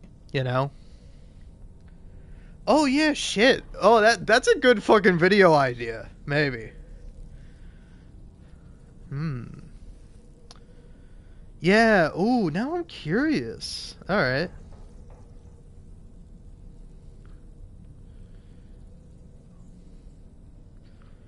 Here, I'm tentatively titling something. Games that encourage you to walk away from it. What do you think? What do you think's better? Games that encourage you to walk away from a fantasy or from the fantasy? I'm gonna go with the fantasy.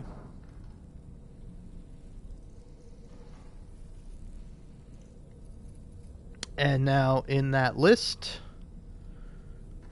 Claire Obscure. Expedition 33. Claire Expedition 33. Sorry, I tried to do a Yahtzee bit there, where he likes to have colons. He likes to pronounce colons in video game titles as a dry heave. As Claire Obscure who Expedition 33, or Death Stranding 2 who on the beach. But yeah, Claire Obscure Expedition 33, Life is Strange, Marvel's Guardians of the Galaxy.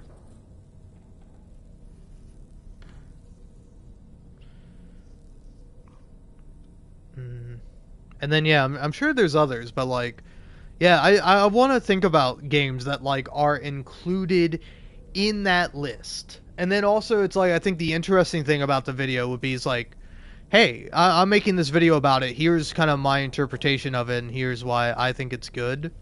Fuck you, Sam. Don't you eye roll at me, you fucking prick. Nothing like a warm shower after a hard day's labor. Am I right, Sam? Yeah, does he eye roll if you'd look this way? What do you think now, Sammy boy, huh? You gonna eye roll at me, you fuck? But yeah, I think it's a quite rather interesting sort of thing. Oh yeah, we can look at the books.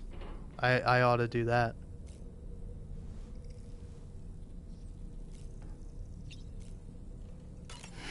Fuck you, we're staring at the sink now. Wash your face.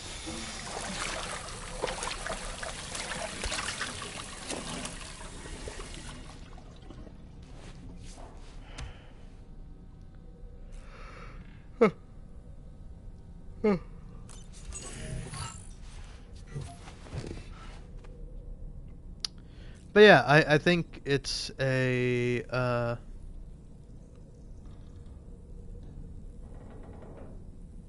don't know, it's a interesting I think it's a very interesting concept of like you should abandon the fantasy and you should accept reality, you know? And it's like interesting because like a lot of people play these games and they like vehemently disagree. Because like they take the games literally, and I don't think that's an invalid interpretation, you know, like particularly with Claire Obscure, where I feel like Claire Obscure is specifically commenting on that, where it's like, whereas like even it's like I don't know if the game really specifies this, but like when talking about Claire Obscure, I don't want to get into major spoilers or nothing, but it's like there are real aspects to it, and then there are like not fake aspects, but just not. There's a dichotomy between two different things where one is real and the other is like not so much.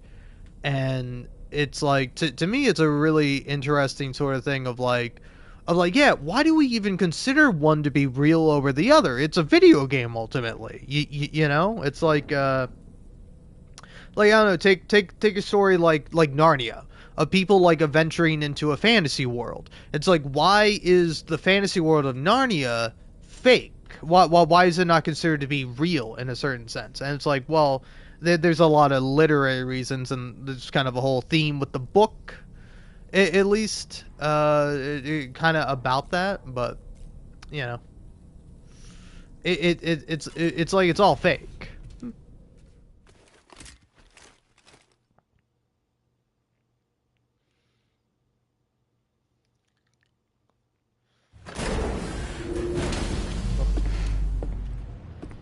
So yeah, let's get some motherfucking roads built.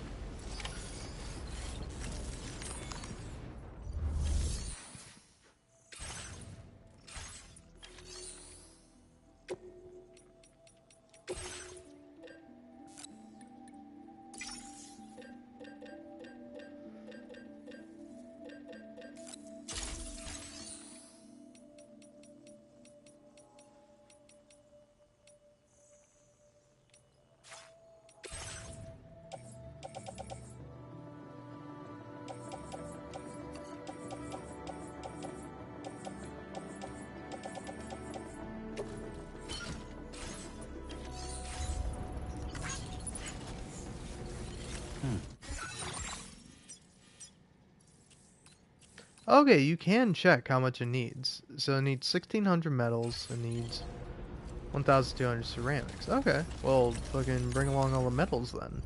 Initially, I wasn't going to do so, but now I'm like, oh yeah, gotta do that.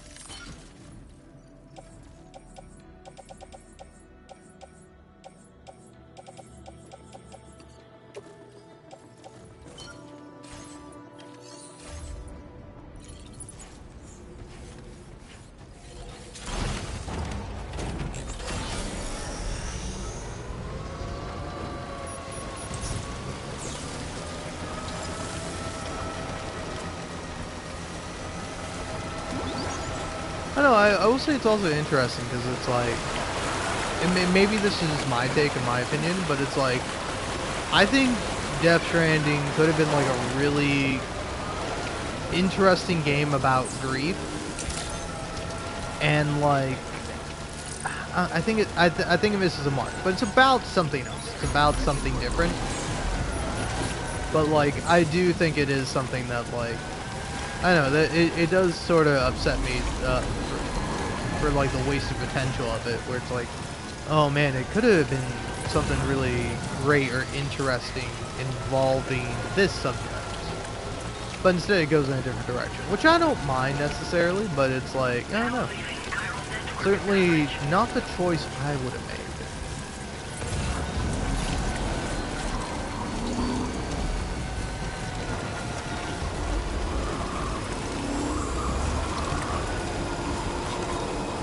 But hey, there's a bunch of choices in here that I wouldn't have necessarily made, but I still love.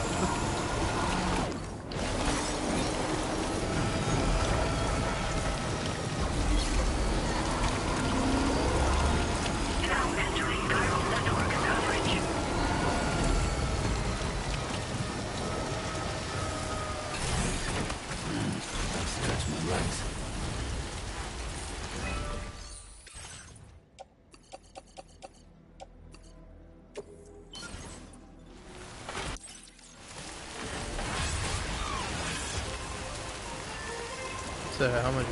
920 ceramics. That's what I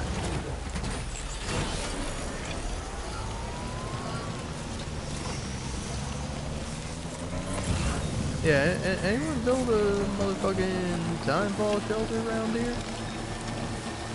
I'm in desperate need of one.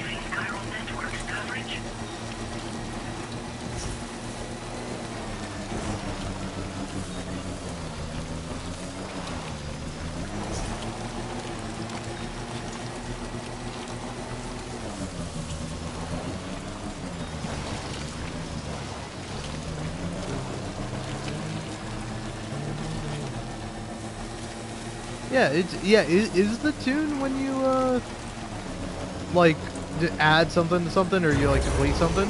Is the tune not that the London Bridge is falling down?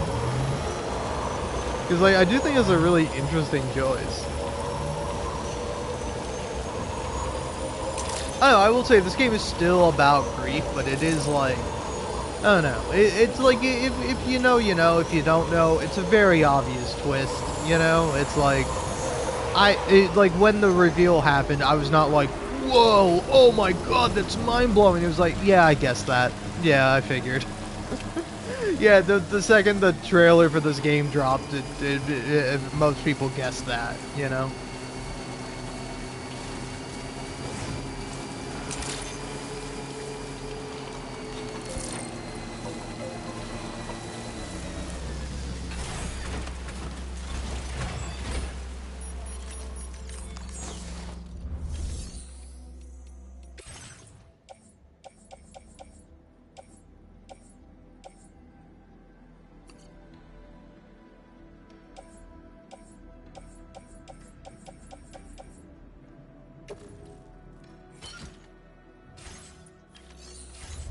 Alright, looks like after I deliver these 2 small packages, my ass might just be going to Mexico. I gotta go back. I gotta get more ceramics.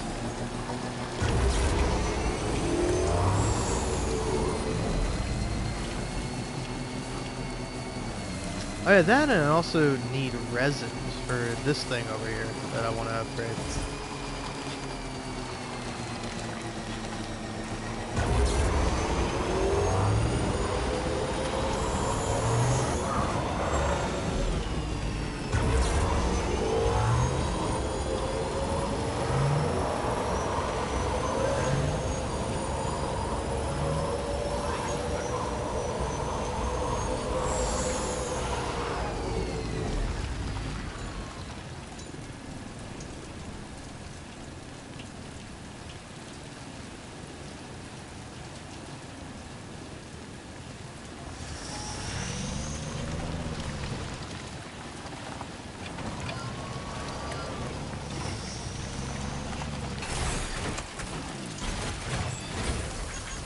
This one's for you. Thank you kindly. This one's for you. Thank you kindly. Thanks for the help.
Thanks so much for stopping by.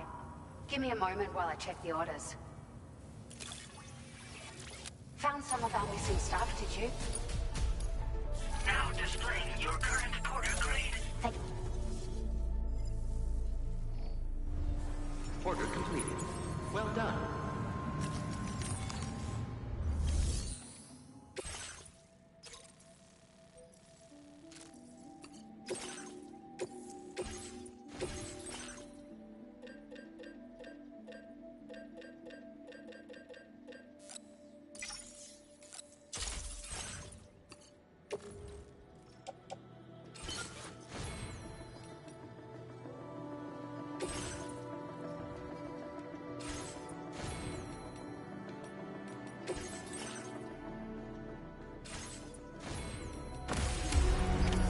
Order accepted. Thank you.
out for you, Sam. You've always been so good to us.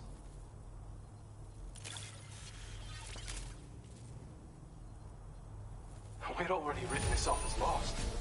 You've made everyone's day bringing it in.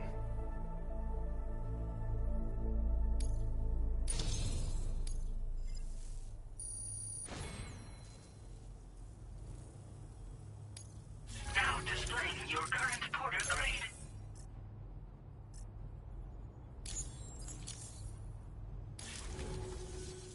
Thanks for hope you'll come around again sooner than... Order completed. Well done.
Thank you kindly. Thanks for the help. This one's for you. Thanks for the help. This one's for you.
here aren't safe after dark, so keep your eyes peeled.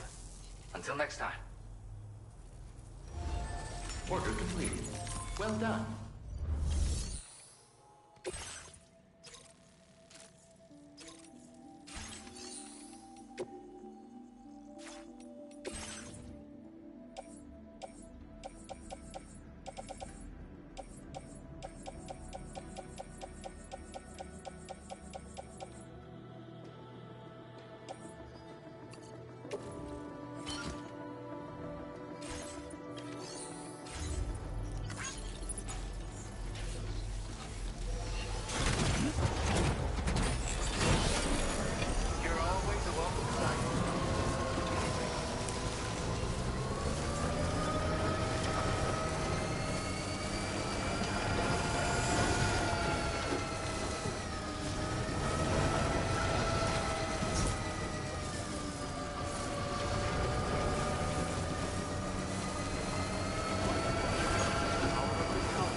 Thanks for the help. Hey, man. Thanks for the help. Thank you, guys.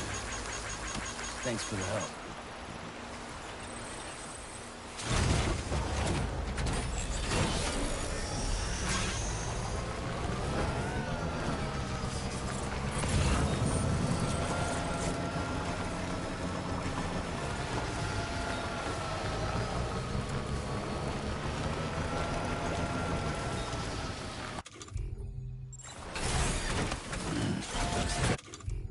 Relax.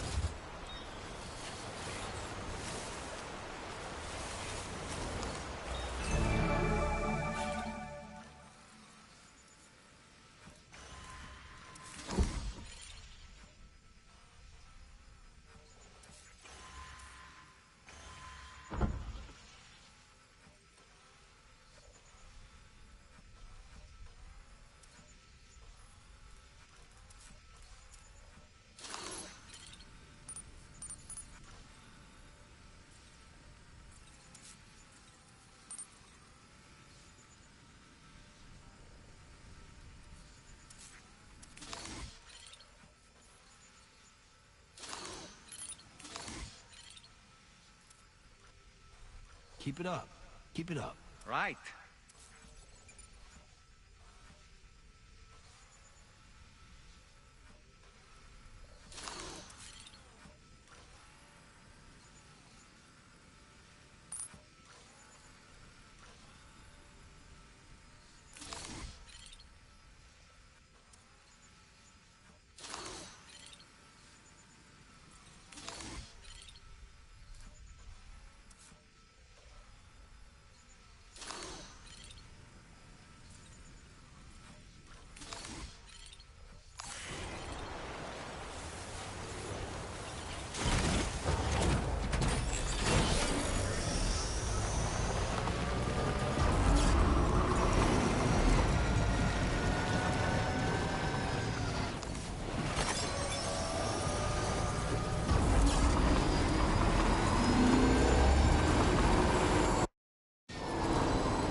see you've returned. Glad to have you back. Reviewing the order information now.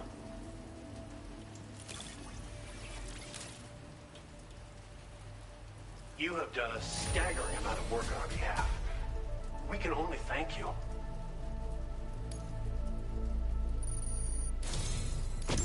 I believe this data could be of use to you. Take it. We're increasing the amount of material. Now displaying your current porter grade. Look, try it out.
Thank you kindly.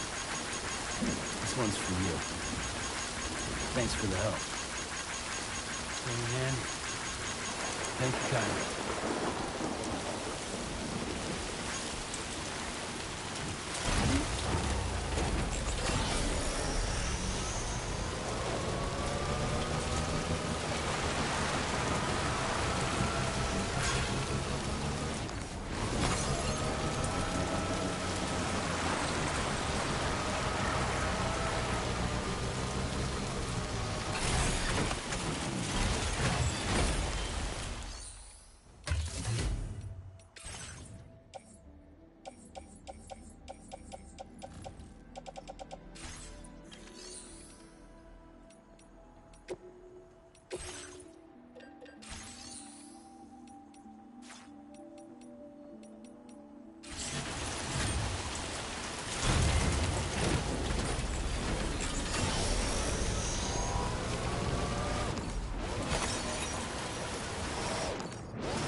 pleasure to have you with us. Allow me to review the order data.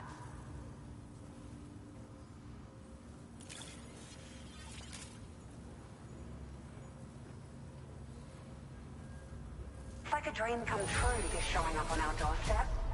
We'd written it off, but you made our day.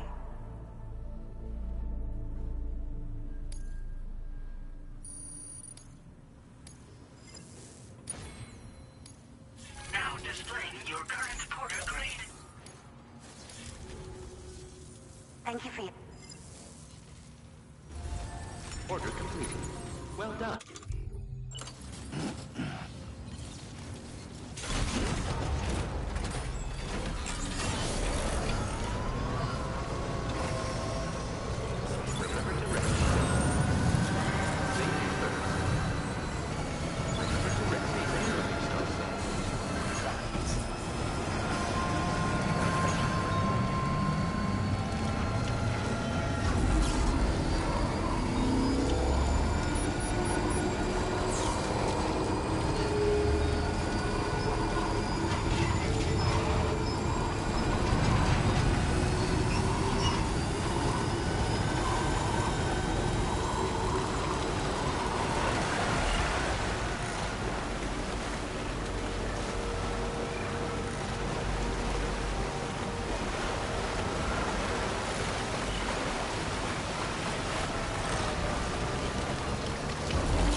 of our missing stuff, did you? Now displaying your current porter grade. Order completed. Well done. Thank you, Sam. I'm Sam! My name's Sam, too.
This one's for you.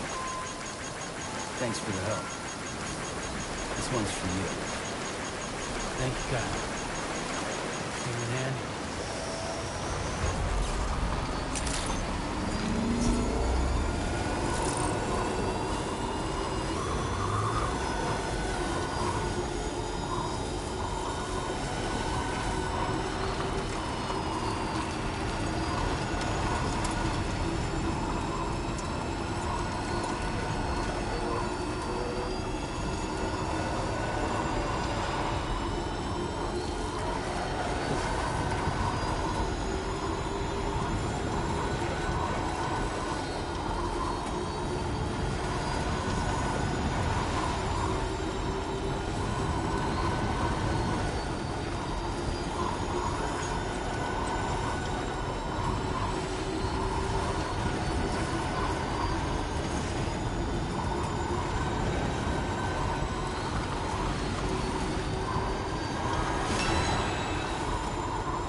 Feels good.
So hard on our behalf.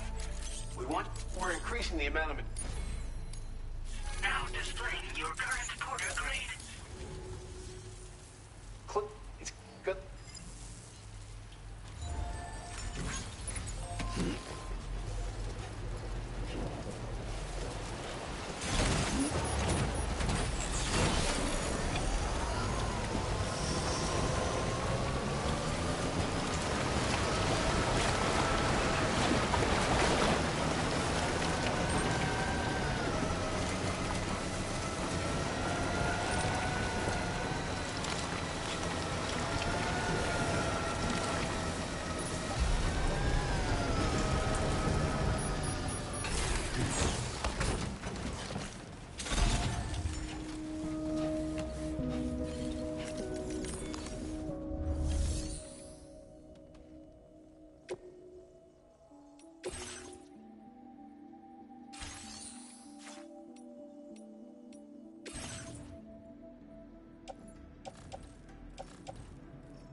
begging.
Hello, hello, and welcome on back to Death Stranding. Sorry I've been gone for so long.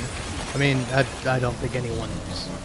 I hope no one's tuned in. I hope before you clicked on my live stream you saw controller's been disconnected, because I initially left to go use the bathroom, and then I sort of just did some walking around my house thinking. Because I tend to really enjoy that. That is I don't know, it might seem weird and odd, but that's a genuine activity I enjoy. I enjoy just like walking around and talking. Thank God. And this one's for you. Well, walking around and thinking in this case. I do also occasionally talk to myself, but Thank God. usually I don't do that because it really makes me out to be the weirdo that I am. So instead, come over to my PlayStation 5 and I hook up a mic to it and I talk into that, and that makes me less of a crazy person somehow. I don't know how, but I know it does. But yeah, I don't know. Can I be honest with you? It's like, I think, I don't know. Do you think this is like a self-esteem thing? Do you think it's a little bit of a self-deprecation thing? Of like, sometimes I feel uncomfortable when people are like really nice to me. I of course always prefer it to someone being mean to me, but like there is a catharsis in like someone being mean to you and you get to be mean back to them. And like, I don't know, in a lot of cases I tend to find that it's always better to take the high road. You know? Because, like, sometimes I like, if you look through my channel and you look through comments I've made in reply, particularly comments that, honestly may not have even been rude or mean or snarky as I interpreted them to be, but, instead it could be read that way, and that's how I read it. I don't know, I tend to kind of usually regret taking the low road, even if I think the low road is sometimes funnier. You know? Where it's like, I remember distinctly, like, specifically, there is a,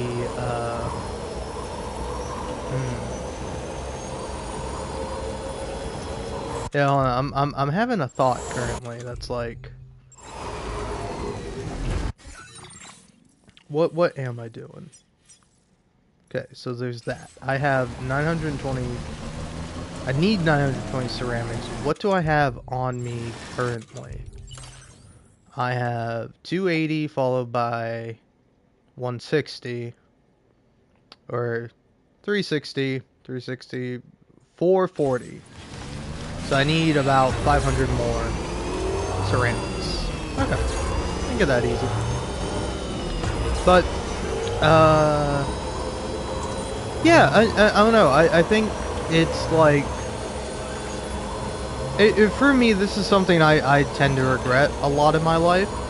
But I find it easier to be mean to someone. In terms of, like, just completely disconnecting from a person, you know?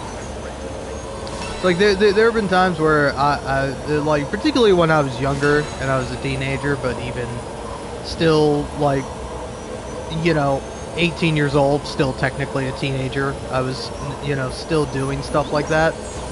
Where it's like, it never anything egregious, I don't think, but like, it kinda, I'm talking to someone, we, you know, ostensibly like talking to each other, and then either something happens, or like, I get personally annoyed, or just, you know, like, as things do, something goes wrong.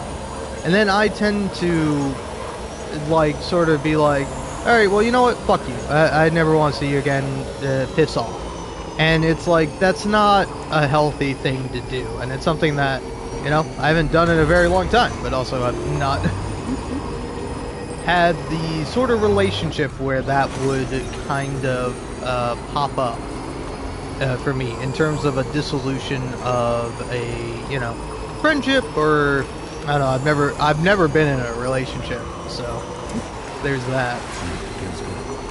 But like, it certainly happened where specifically, you know, I talked to somebody who is interested in me romantically, and you know, and me right so bad, but like it never goes anywhere because again, either something goes wrong and I'm like, oh cool, an excuse to blow this up, fuck yeah, and I usually take it. So it's like, I don't know, I understand this as a unhealthy like coping mechanism, but like regardless of how I feel about it, it's like the main terrible thing about it, you know, in my opinion, in my own words, or in my own thoughts, is like, oh, I shouldn't have been mean to that person, you know, even if it was just like a brief little thing of like something that I don't think you know, I've at the very least hope that they don't think about often, you know.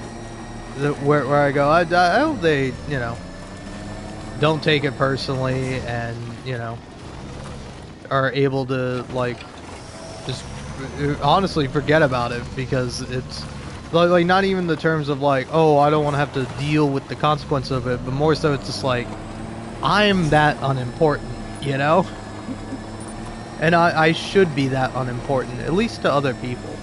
I tend to feel, because it's like, I don't know. You can let me know how you feel about this. Again, I think it might be a combination of a little bit of self-loathing and like low self-esteem that causes me to see myself that way. But also, it's like I feel I can accurately assess myself. You know, I can see myself for who I am and what I am, and what I am oftentimes is not all that important to pretty much everybody, you know. I mean, say for maybe like my family and like close friends, but like even now it's like, I don't know, I'm very stereotypically a man in the sense that, you know, I have friends that I used to talk to every single day for years, and now I haven't talked to any of them in years, you know.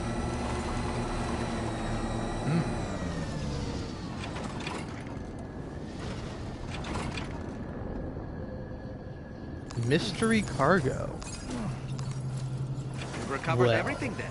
Hold on Hey, now. let's get it delivered. Mystery cargo, huh? This is fascinating me. I don't know, I feel this is either nothing important, it's just another delivery, or this is like something kind of cool.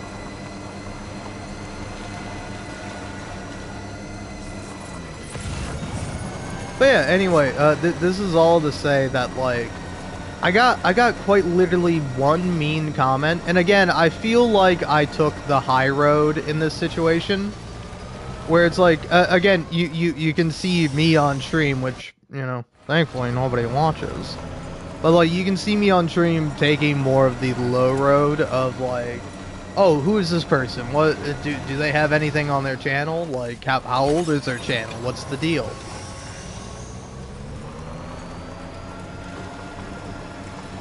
Where, yeah, sorry. Whew.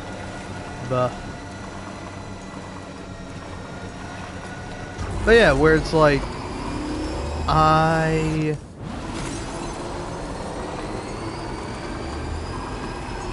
don't know, but even then, I like to think that I don't cross like particular lines, you know?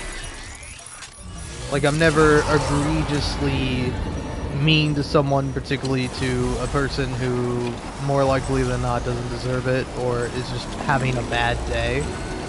Like, I don't know, here, I'll tell you briefly about a story where, I remember there was this, one time where I was playing a multiplayer game. I was playing it with my friends, and like, our teammate was not doing so well.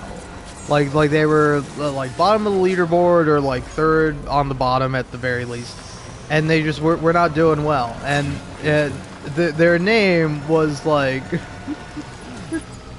it's very funny to say out loud, but their name was like Big Cock. And I'm like, oh wow, Big Cock is pretty impotent, huh? Not really doing a whole lot in terms of in terms of killing people, and I'm in the multiplayer game that we were playing.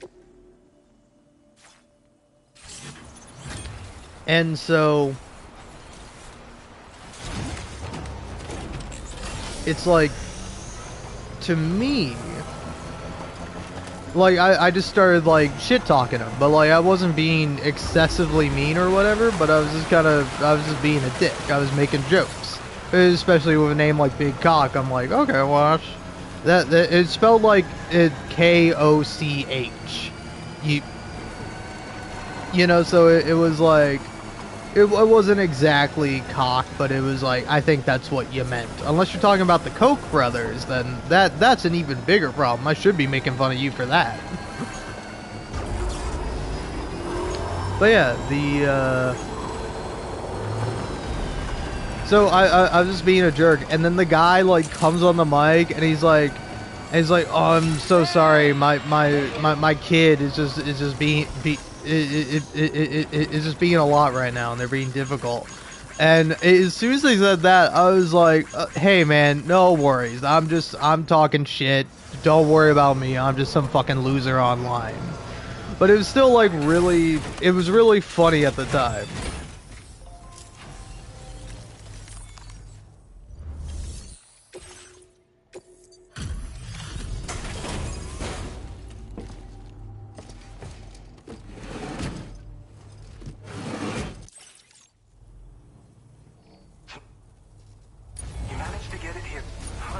But it's like, I felt bad, because like, even though I was just having fun and I wasn't being serious, this guy was like, oh, I'm sorry, I'm having a difficult time.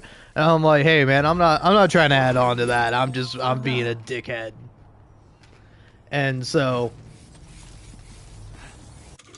I did feel pretty bad about it.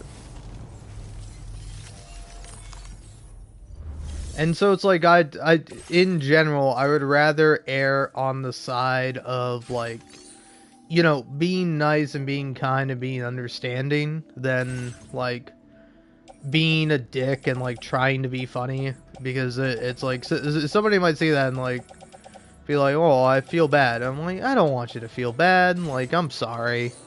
Like, I do genuinely feel bad when something like that occurs. There's like plenty of like mean shit I've said to like friends and, you know, just people I know or people who were rude to me, where it's like I feel bad about being mean to you, even if like, you know, I was quote unquote justified. It's like I still feel like a dick because I am one. And like, so it's like when you see people be nice rather than mean, it's like, I don't know, it is very interesting to see. And like, for example, it's like, again, I talked about it earlier with specifically this comment where, you know, like,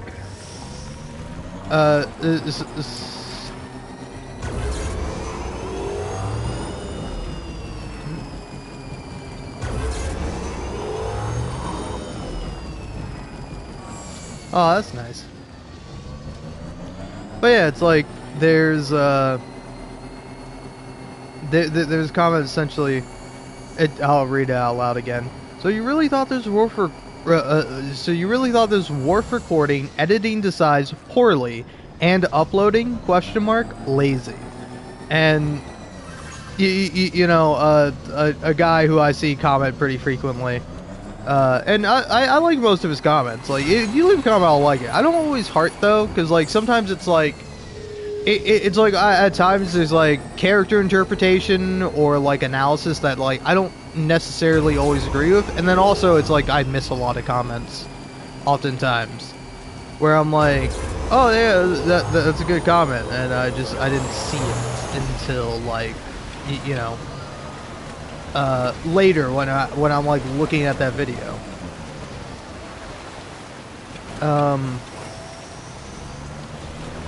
But yeah, and here you can let me know if this is taking the high road or taking the low road on this in regards to it specifically. All right. Also, silly me. I'm trying to go to Mexico.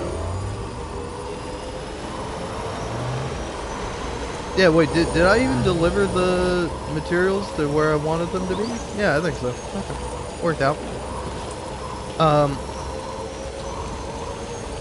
But yeah, so I replied with like a parody of their comments. Where I'm like, so you really thought this was worth typing, writing, open parenthesis, poorly, and posting? Rude. Where it's like, again, it's me quite literally mimicking them.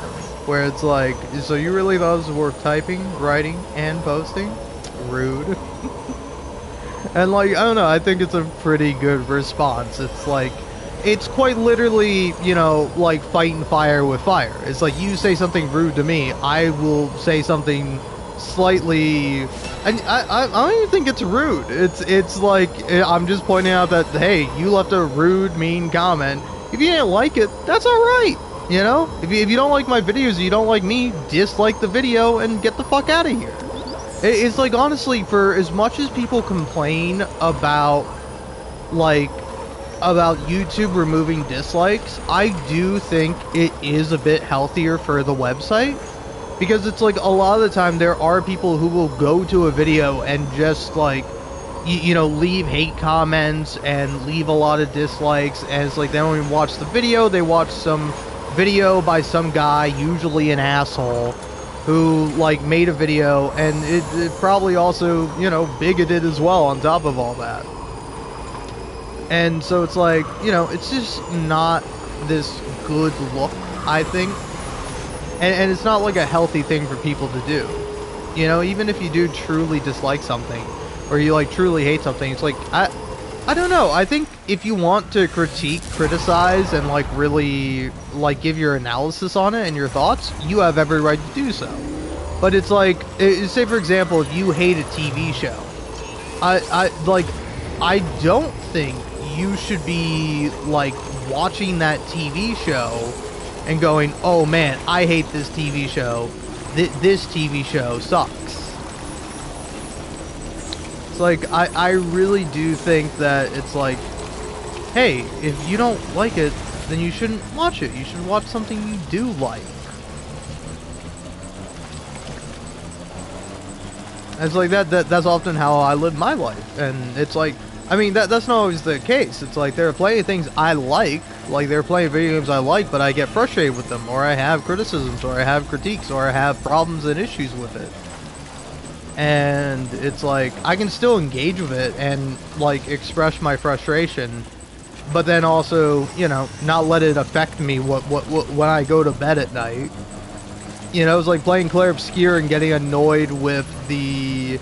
with like some of the bosses and like the difficulty spikes. It's like, I don't then have to like...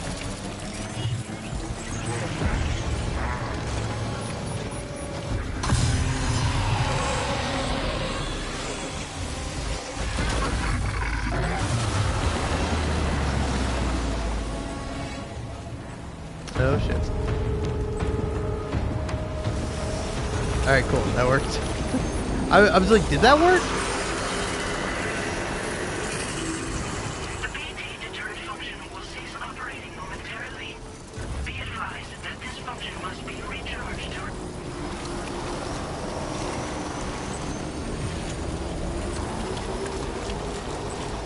I'll take those minutes.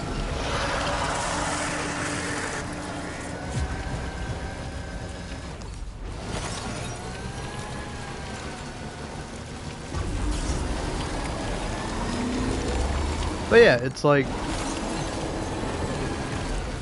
I don't know, for me, I've found it's like much healthier to let go of your anger, let go of the thing that's frustrating you, because focusing on it is only going to cause you and other people harm. It's like, you know, I don't think you should be causing harm to yourself, no matter how angry or emotional or upset you are. And like, you know, it double goes for other people. Oh. And so, I don't know. I'm sorry, I'm very tired. I fucking, when I left, I ate a pretzel. And it was not a good pretzel, I'll be honest with you. Came with cheese. I did not like the cheese, but I ate it because I was like, yeah, I feel like a pretzel. And now, honestly, it's kicking my ass, man. I'm, like, falling asleep right now. Sleepy boy.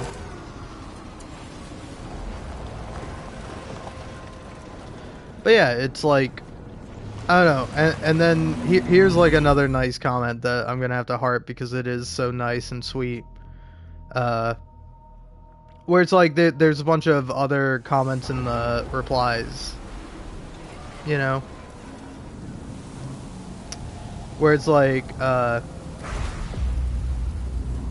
as someone who never comments, I'm commenting to say, clipping and uploading funny moments of a game you enjoy, especially without the brain rot slop usually attached to it, is an entirely worthwhile endeavor, and to comment on it not being is a weird decision that only poorly reflects on the commenter, you know?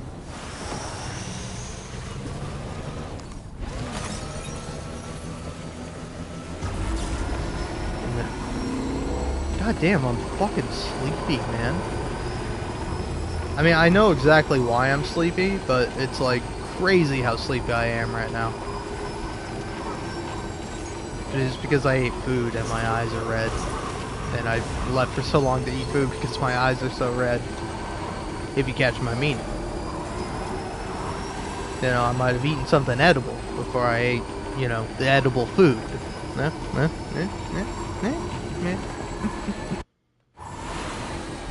don't know, man.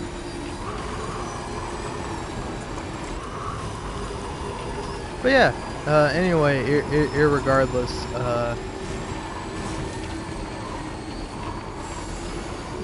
so yeah, no, I really appreciate people being nice, cause like, for literally like a minute, the fucking mean comment, it did get to me a little bit. Because it did make me go, oh, maybe I should edit my videos better. Like, maybe I'm fucking up. Like, I gotta find a better way to like edit the video and make it look better. But I'm like, I don't know. Is there like a free editor where I can do specifically what I want to do with like Hades videos? Because it's like. Also, it's like, my Hades stuff isn't perfect, but I think it's pretty good. Like, I think it's serviceable at the very least. I don't know, plenty of other people like it. Even if they don't always leave a nice comment to say so. But a lot of people do leave nice comments. And again, it's like, I feel sort of undeserving of the kindness. Because it's like, you know, I don't think I've necessarily done anything to earn it, but it's like, it's the fact that Hades is such like a good game that it has all these really good and nice people who are super into it, and like that's why it's like inherently somebody would be like, hey, well, you know, it's like, even if I don't like the stuff, I'm glad you're doing something you're passionate about and you care about. You're going out of your way to share something that you like with other people. Thanks for the help.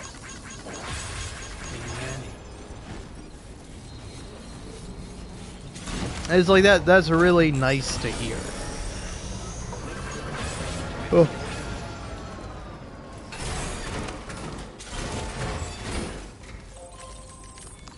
Because like, you know, very fortunately for me, it's like, I don't know, oh yeah, like, also, listening to people talk about Disco Elysium is really interesting because of like what specifically they're focusing on.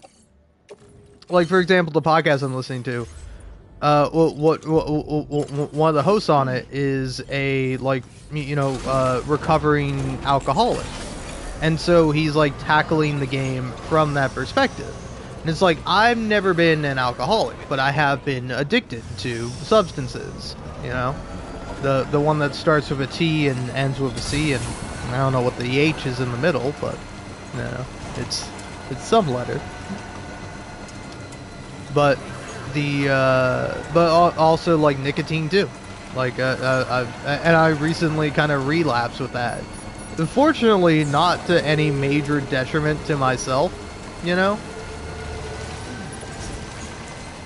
Whereas, like, because I didn't do much, and also I didn't even buy anything new, I just found, like, an old jewel pod, and I was like, man, why not?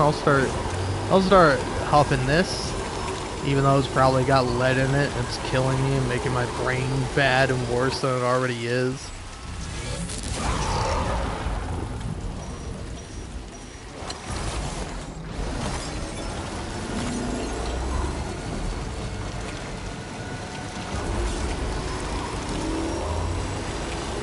And, whoa! Oh, yeah, I got that, but ooh, those ceramics, please. And everything's getting damaged.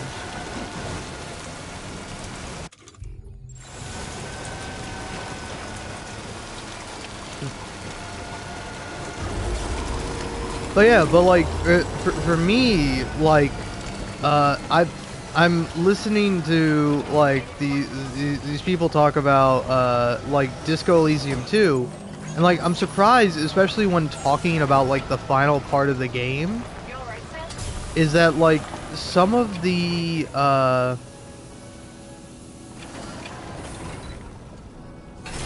yeah, hold on. Stretch my legs.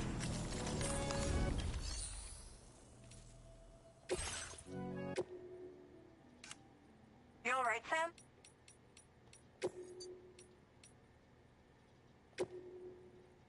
Here on, Sam?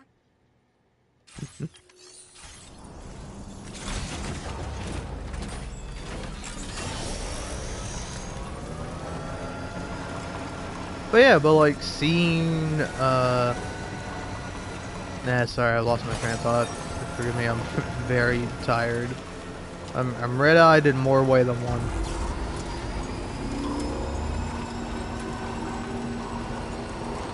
Shoot. Man, what was I saying? Oh, if only I was like live streaming on a website where I could like just go back and listen to the thing I was saying. Alright, that's a cool ad. Also, am I too loud? Is my mic too loud? I wish anyone was here to give me, like, input on that, because if so, I would,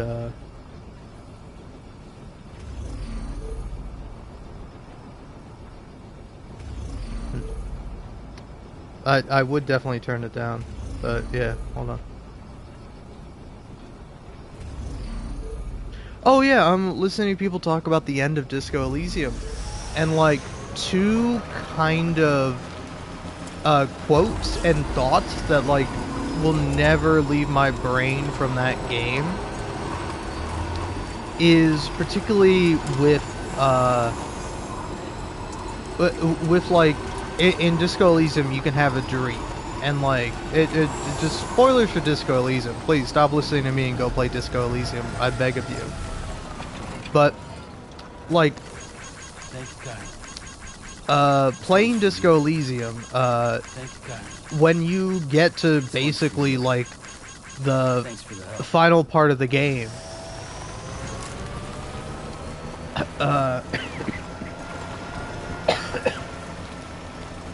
sorry, but like when you get to the end of the game, you have this dream where, like, for Harry Dubois, the character you play as, it's a combination of his ex, someone he presumes to be his wife, but he doesn't know for sure because he has amnesia, because he drank himself. He drank so much and so hard that he forgot everything about himself and the world around him. And so, like when you have this dream, you are like, Harry is confronted by his ex, and like she says like kind of two things that always stick with me, which is like, well I don't know where in the conversation she says it, but at some point when she's talking about like, or I don't know if it's then or maybe it's when you call her, because you can call her in the game, but like when you do so, she says this line about how Harry gets sad. Too sad. Normal people don't get that sad. And, like, as someone that has had depression, probably for a lot longer of my life than I would like to have had it. Oh, thanks, XX Triumph. Oh, you like my road. Nice.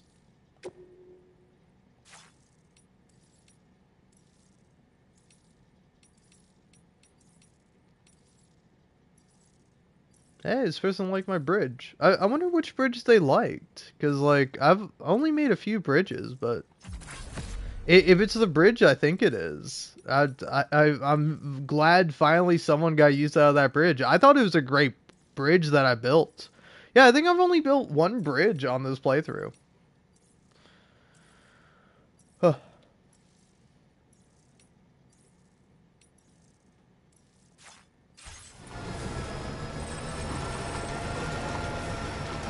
But yeah, but like that line kind of tends to stick with me because it's like, it's like, oh man, I remember being depressed, and that's part of the reason why I've been addicted to things like THC, and it's like, I don't know, it's genuinely like this terrible thing. It's this like all-encompassing thing, and it's like Disco Elysium like puts it in such a beautiful and poetic way, and oh, yep, that hurt. That fucking hurt.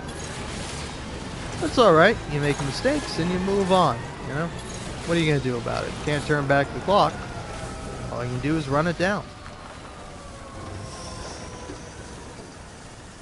All for this fucking stupid air purifier that I don't even need, but I'm grabbing it.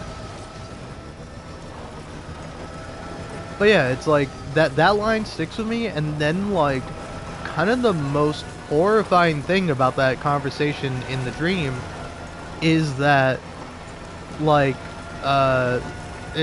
Dora England slash Dolores Day, because like in Harry's mind he's combined these two women together, this like religious figure that is this like representation and like personification of history and like this almost godlike being. But you know, it's like, was she really that, or is that what people imagined her to be?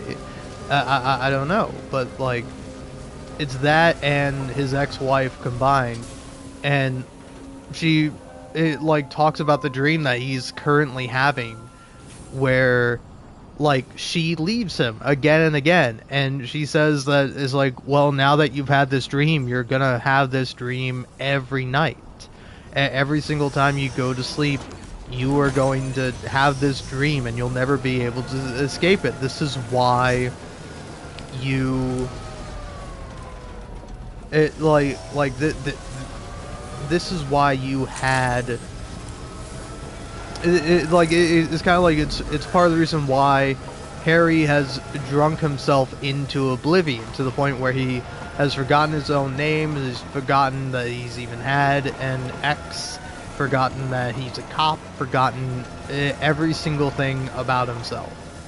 And like, to me, it's such a really sad and somber moment in a game that I think is ultimately hopeful. But it's like, I don't know, dude, just this idea of like being trapped in the past and never being able to recover and never being able to come out of it. It's just so like, to me, it's heartbreaking.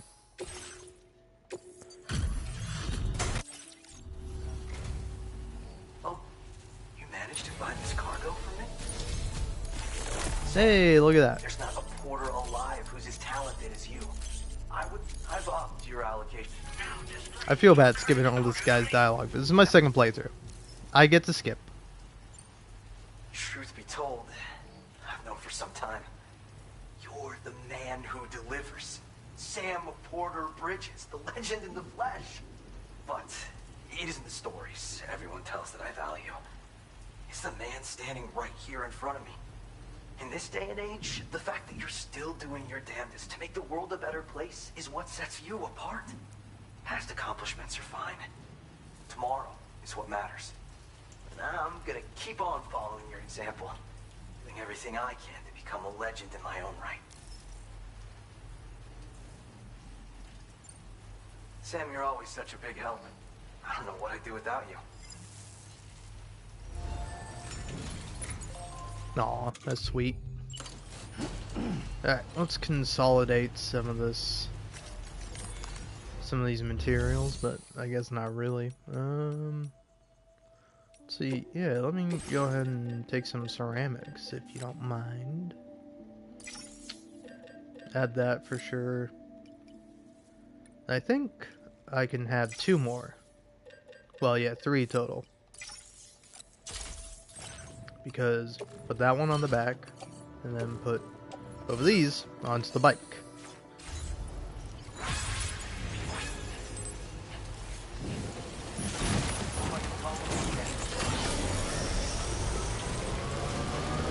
Alright, this should be more than enough ceramics. I'm building roads. That's really all I'm doing here.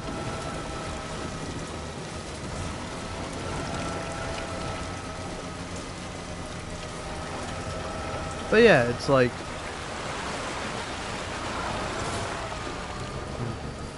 I don't...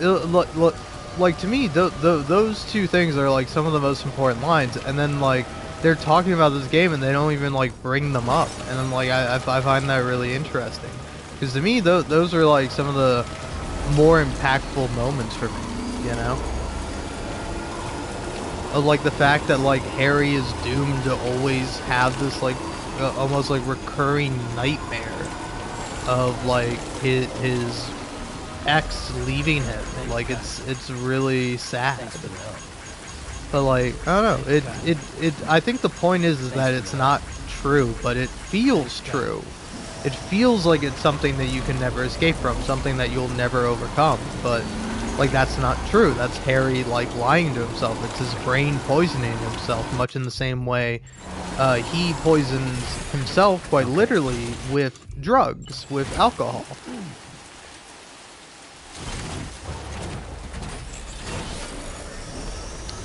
And so I think it's this like super interesting commentary, and it's really like amazing game. And then it's like something I haven't thought about because I haven't played it since yeah, I haven't played it in like, I don't know, like a good long while. Like I've picked it up occasionally and played it for a little bit, but haven't gone too much into it. Where it's like,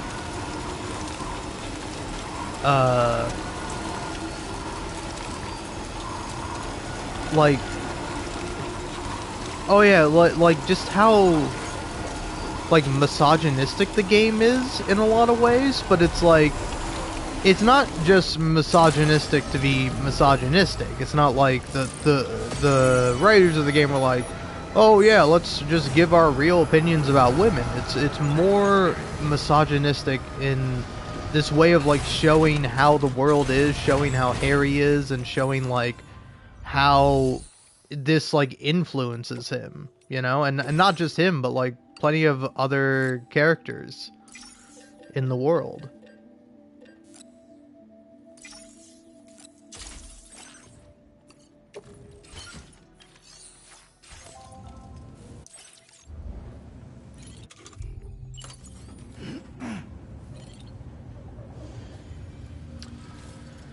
Alright, anyway, I'm a sleepy boy. I hope you don't mind if I leave briefly, because I think I want to grab like a sugary caffeinated soda, and then also I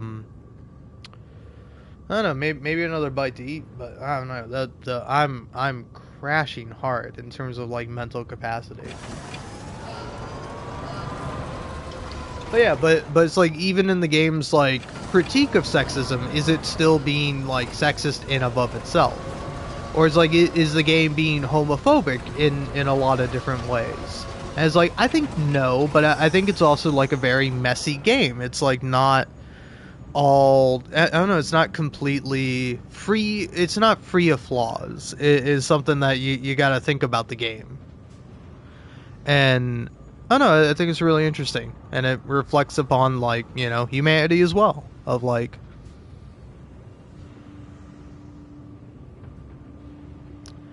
of like how we perceive something, and it takes like an outside force, another person, a outside observer, to kind of make you begin to reckon with your own perception of something, to really challenge you, to make you go, huh, am I wrong? Is this person right? Is like, because I don't think he's wrong in saying that my content is lazy, but it's like, the thing that really gets me is like, it's poorly cropped. I'm like, fuck, is it poorly cropped? Because I think it's cropped pretty well. It's not cropped perfectly, but it's like, how much better would you want it? You know, it's like, in what way is it cropped terribly? Like, I'm really curious, but it's like, you know, obviously a lot of people disagree. They're like, hey, I think it's cropped fine, and I appreciate you just showing the game and just briefly doing it. You know, not adding any extra stuff onto it. Oh, nice. Frugal Trike 20. That's a good name, especially for this game. name's Sam. Hold on, for that name alone, I gotta give it up. Hold on, Social Strand. Yeah, new connections. Yeah. I mean, with a name like that, I gotta give props to the name alone. I will say that is one thing I really like, and one thing I do kind of miss about playing, because I've kind of sworn off multiplayer games. Because like, I think of games on multiplayer, it should be like this, where it's you can only be nice. Like I'm sure you can be like somewhat of a jerk, or you could be like kind of scummy towards other players, depending on how you want to do stuff. But like, at least for me, it's like most of the ways you interact in this game, you can really only be nice, and I really appreciate that. But it's like, one thing I do kind of miss from playing multiplayer games is going, oh, look at that guy's name. That guy's a really good name. Like, I don't know. I always really appreciated that and thought it was cool. But yeah, anyway, just give me a brief moment to pause. I'll be back, and then probably gonna drop this off, finish the road that I'm working on, and probably hit the hay. And then tomorrow, I'm going hog wild. All right. I will not be making any money on my next live stream. I probably didn't make any money on this live stream because no one tuned in. But I'm going to be blasting tunes, man. Alright, it's going to be nothing but like fun, copyrighted music the whole time. So, anyway, tune into that if you really want to. And then, yeah, my goal is to jam through Death Stranding. Like, I want to beat it through. I want to beat it as fast as possible. Is kind of my goal. That's what I wanted to do initially when I started up a second playthrough. But now that I'm doing it again, I'm like, oh, it's so much fun building the roads and doing all this stuff.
feels good.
Hello, hello.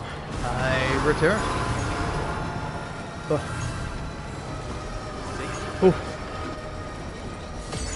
Oh, man. God, I'm real tired. I'm probably gonna be hitting the hay real soon. Oh.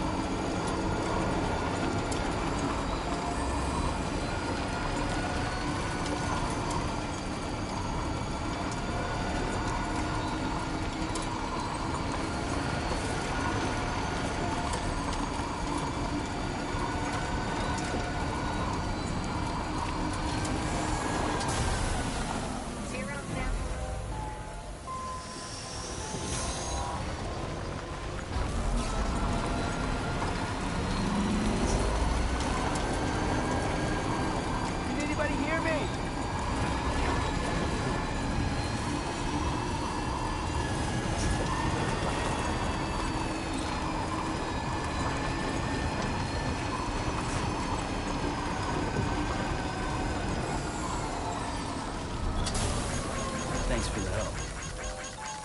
Thank you, Kyle. Feeling handy? This one's for you. Thank you, Kyle.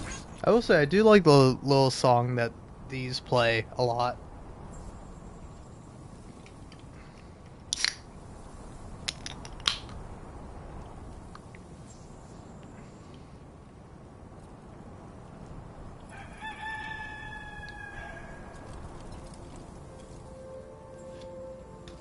I will say I do also love that. I love that when the sun rises, they just have like a rooster crow. Like, it's so fun. Yeah, do roosters crow or do they call? Is it a rooster call? I don't know. Oh no, maybe it's a coo. Yeah, yeah, I don't know.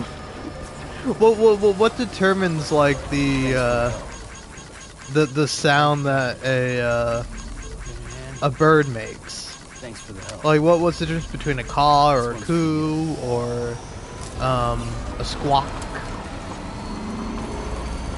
Are they all interchangeable, or are they for specific birds sometimes?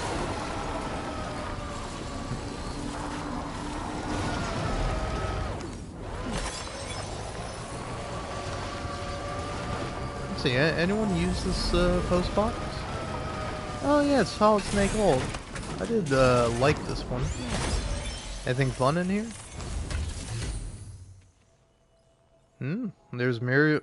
There are materials to be extracted from it.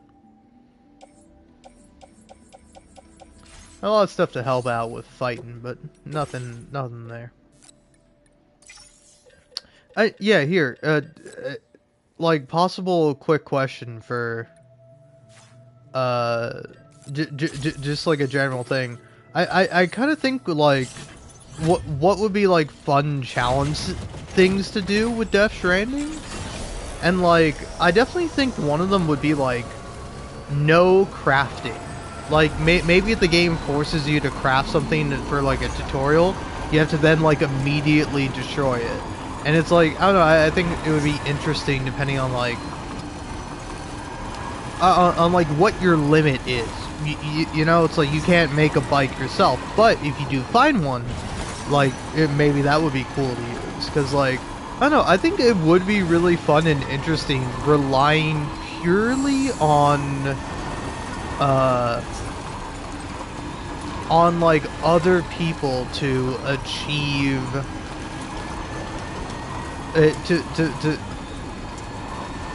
to like kind of achieve what you need. And like I don't know, I think it would depend on the mission, like how far you want to go with it. Because take for example that mission I did earlier where you go to like the mining facility. It's like you have to mine from that facility in order to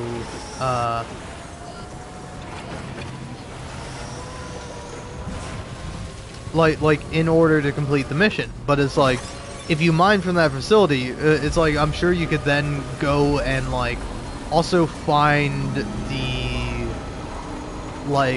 items you need separate from it. For some of them, I think it would be much harder than others, but like, I don't know, I think irregardless it would be pretty cool. Might also be a bit frustrating, but yeah.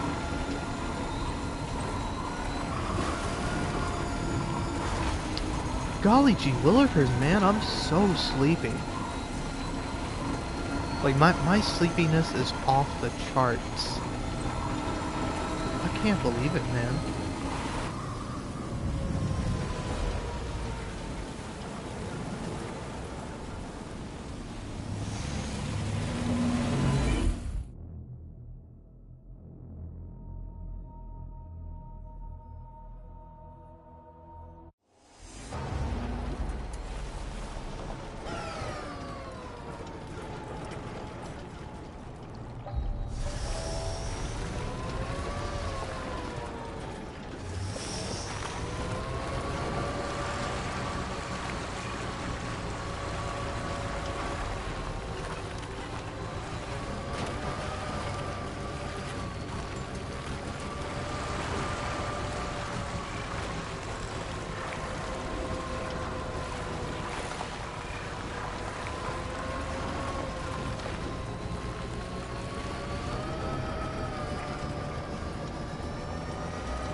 for you. Thanks for the help. Feeling handy? This one's for you. Thanks for the help.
Now entering chiral network coverage.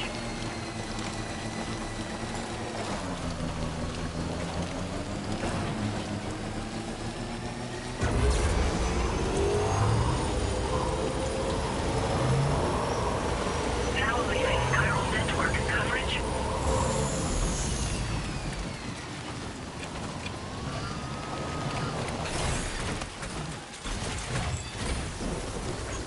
Hey man, this one's for you. Thanks for the help. Hey man, this one's for you.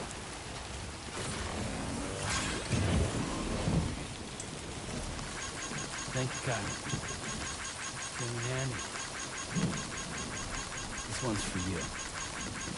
Hey man, this one's for you. Hey man, thank you, Kyle. Hey man, thanks for the help. This one's for you. Thanks for the help. Thank you, Kyle. This one's for you. Thanks for the help. Hey man, Now leaving chiral network this one's for you. Thank you, Kyle. Thanks for the help. Thank you, Kyle. This one's for you. Can anybody hear me? Now entering chiral network coverage.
Patched up and good to go.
Pleasure to have you with us. Allow me to review the order data.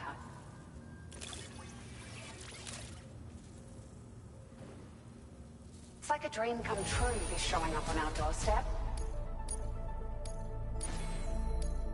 Now displaying your current porter grade. Thank... Order complete. Well done.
Wait, just how many orders did you do? Now displaying your current porter grade. You... Order completed. Well done.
cooperation. All contributions are welcome.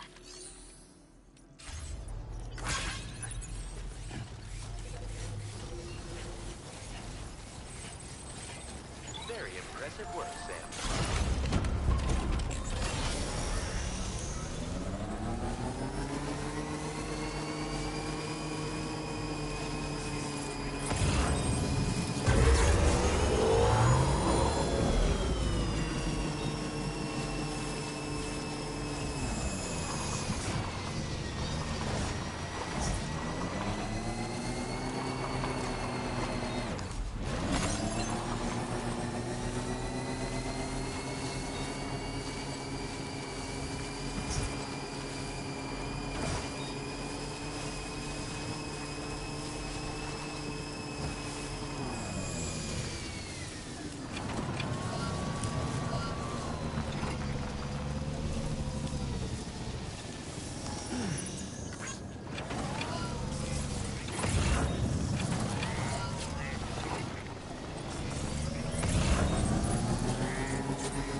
Hold on, sorry, don't mind me for a minute. Just heard about something that intrigued me. um.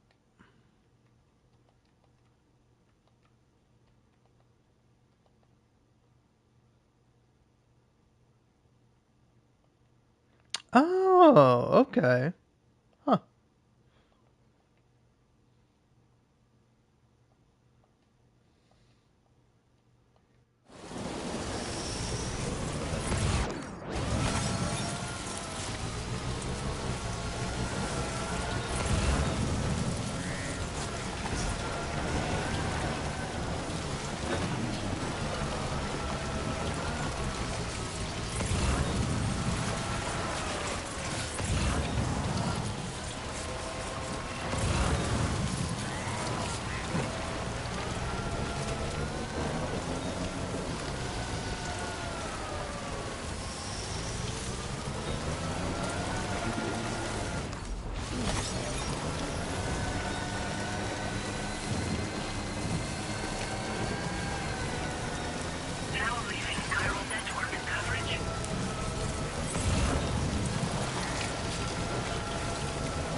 okay.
Thank you, God.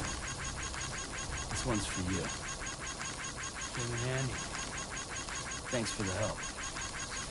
Tim and Andy.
Thanks for the help.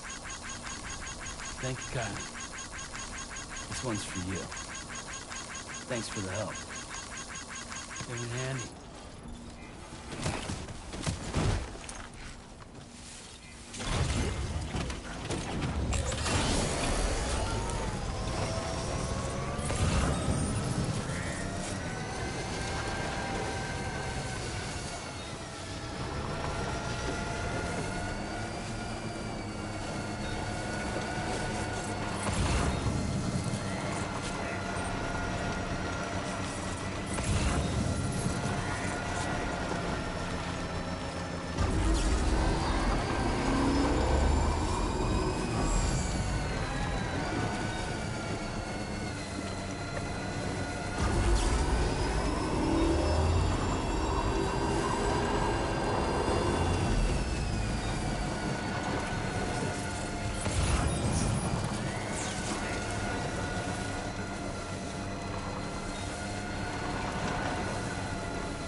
Thank you, God.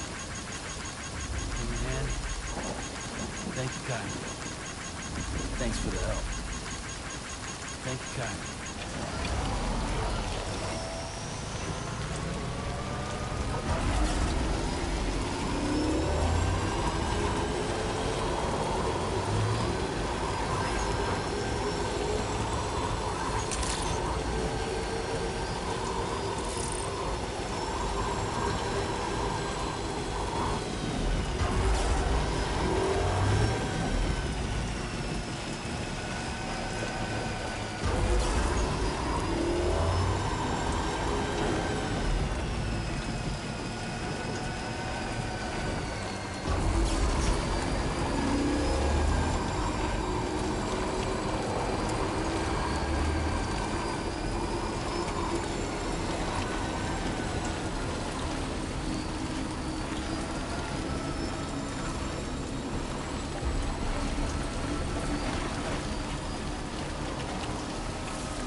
Thanks so much for...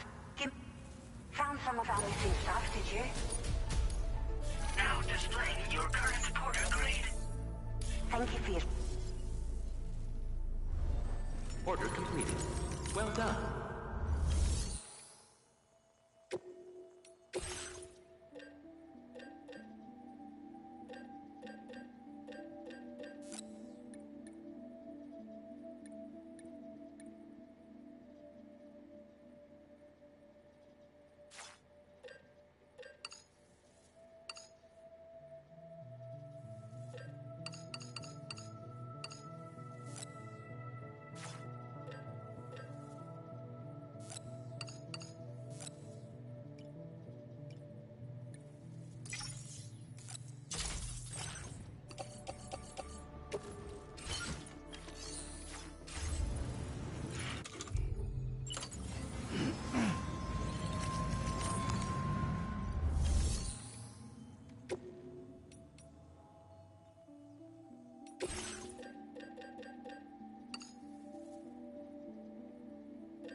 Feels good.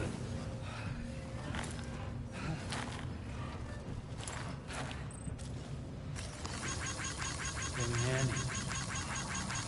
This one's for you. Thank you, kindly. Very handy. This one's for you.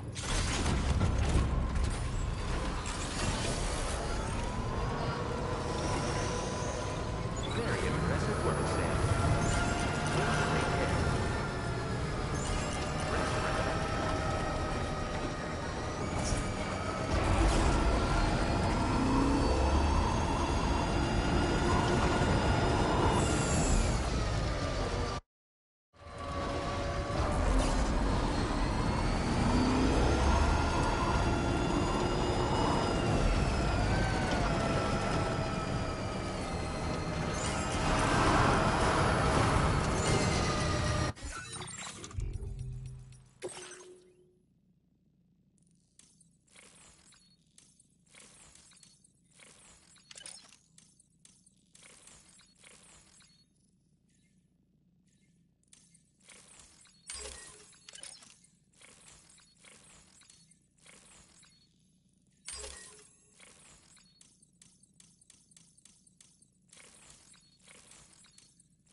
Bye. Hello.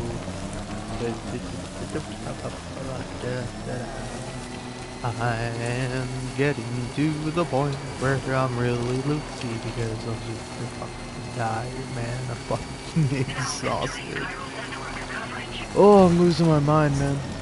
Also, I think it's fucking crazy that I brought so much fucking metal.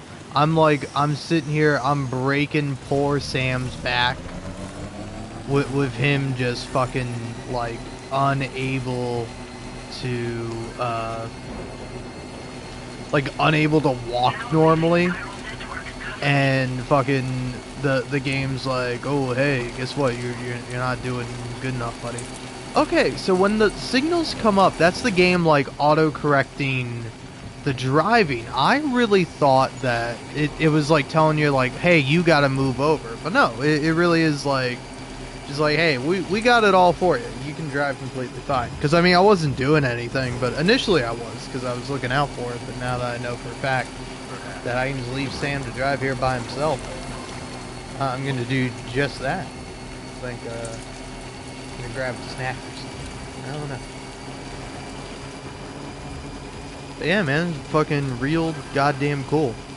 And stuff and shit and whatever. Oh boy, I'm so tired.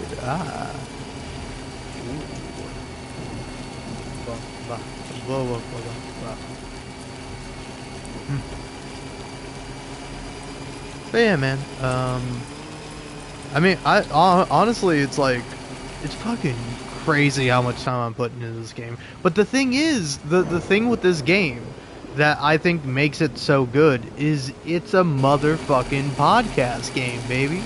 Like, it I don't know, it's like, I find it, I don't know, I find it interesting, where it's like, I'm live streaming the game just because that's kind of what I do, that's just how I am.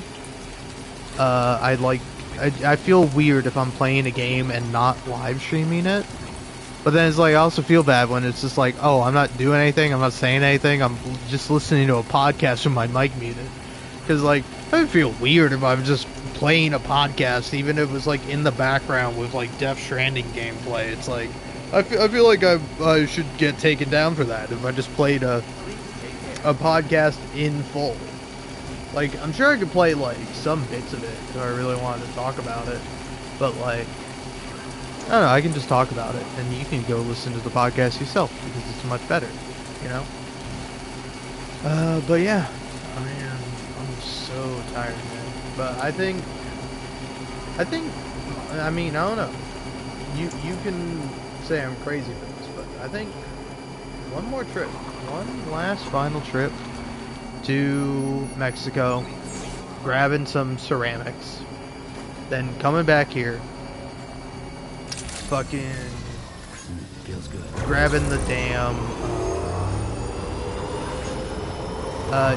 like fixing the road that I'm currently working on, or making it entirely all on my lonesome, and then finally finishing off with going back to the DHV Magellan and doing the do at the very least the Tarman scene, where he gives you like Moby Dick, and you open it up, and you are able to do a cutscene with him because you find a photo of him and his dead son. You know, well, not dead, but stuck in the tar son. Hence why he's Tarman. Oh, have these been here the whole time? Well, I'll build this bridge for you.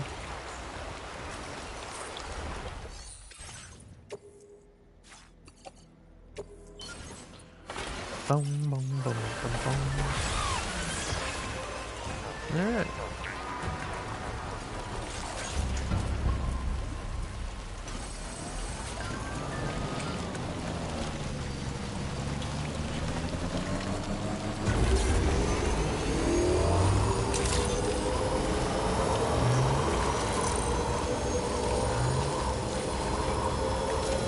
But But yeah, I don't know. I'm thoroughly enjoying this game. Although my poor PlayStation 5 Pro is kind of tanking from extended use. Like I don't know. I notice it particularly when I'm like going over like rocky terrain. I really notice the. Okay, that was a government space thing. There we go. Alright, I'm gonna leave Sam to go for a little bit, but I'll hopefully be back in time.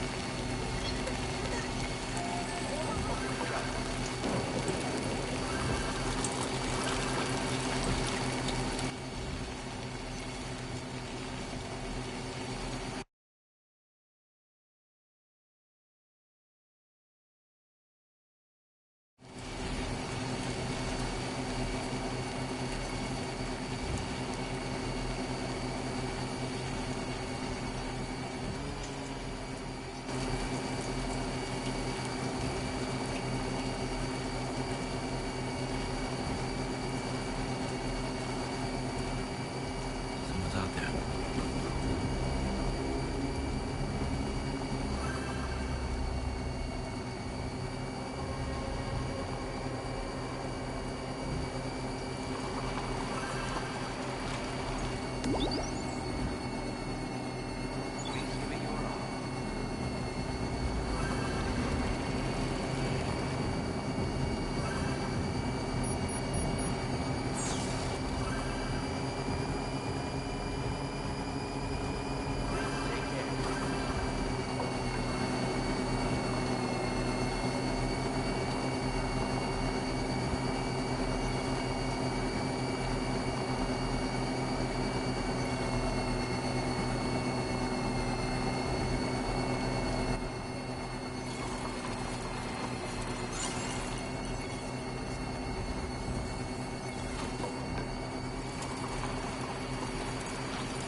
Alrighty.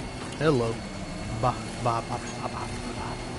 I'm here a bit further than I wanted to be, but not the biggest deal in the world, in all honesty. Because it's like, yeah, I'm kind of curious. Is it maybe faster to be like round here? No, definitely not. It's definitely not a faster way to the plate gate. Well, you know what? Let's do this. Now leaving chiral network coverage.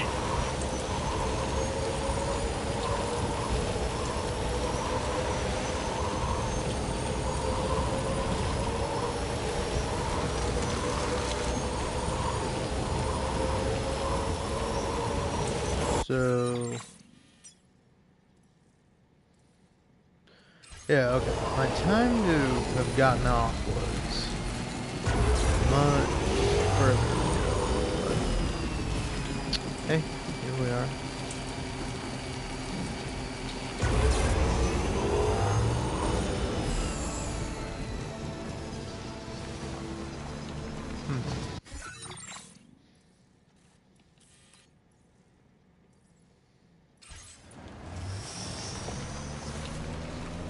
I am kind of a little curious. If you don't have any cargo on you, like I do, what happens if you drop from like a really high height? Do you just like pass out as Sam, or do you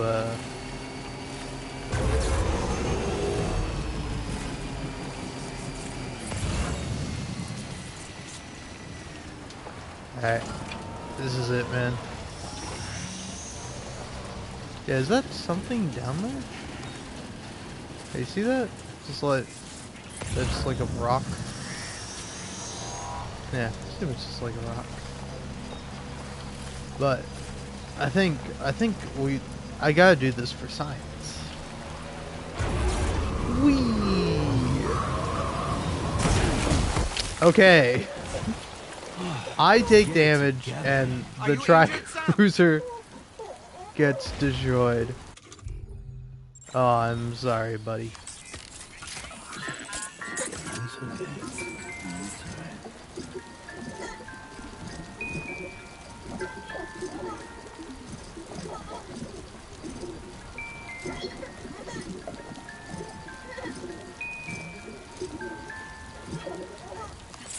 There.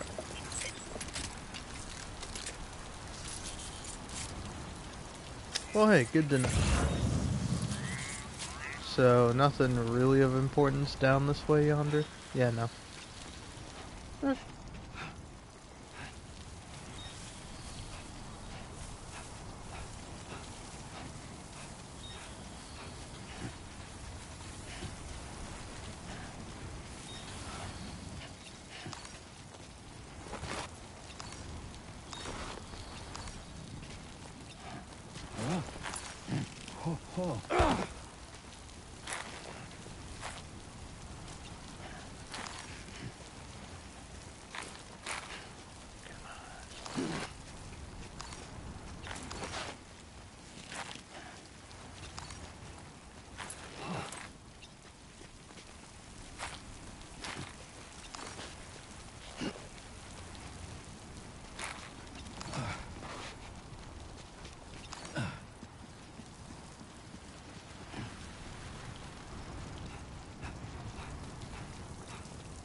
Really gotta run.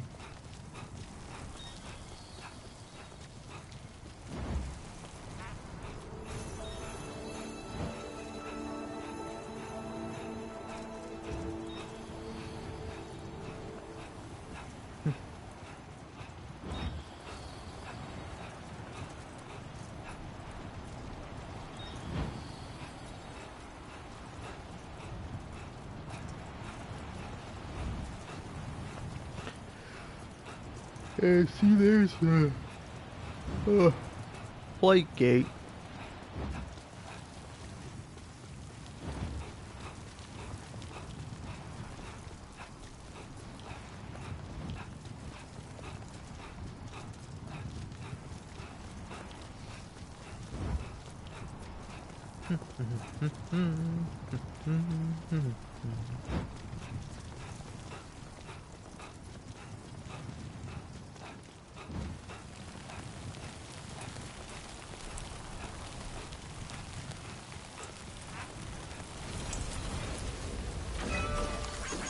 Thanks for the help.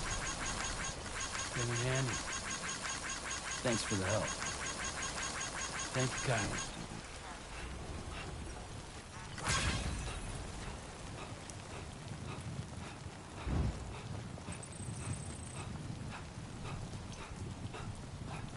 You know, honestly, as soon as I get my ass in a car or near like a shelter or whatever, yeah, how much time I got left? I got 10.5 hours. I don't know, I do really want to try something. Now entering chiral network coverage. Also, I'm surprised somebody is tuned in. In case you're wondering, why am I running on a random road with nothing? It is because I drove my... I don't know, what are they called in this game? Because they're not called trikes anymore. It's got a different name. But it's not like a motorcycle. Well, I guess it is a motorcycle. It's just with 3 wheels. But like, I don't know, does a motorcycle have to be 2 wheels? No, Sammy! I didn't want you to do that, buddy. Hey, Sam!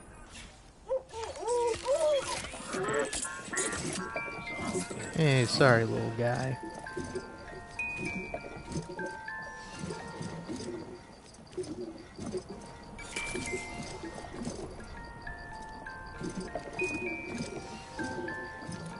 Also, I really think this is such like an interesting mechanic.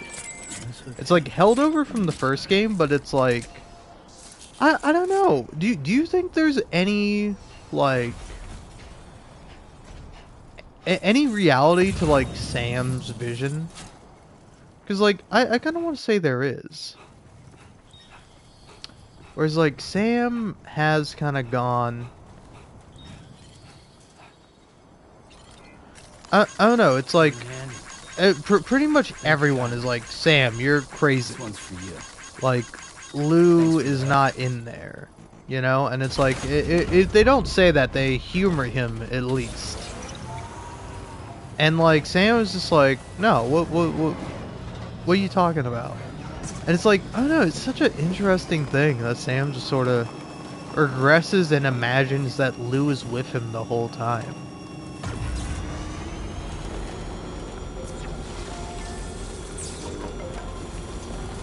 And it's like, I don't know, I really wish there was more of like a relationship between Sam and Tomorrow. As well as really like Sam and everyone on the crew.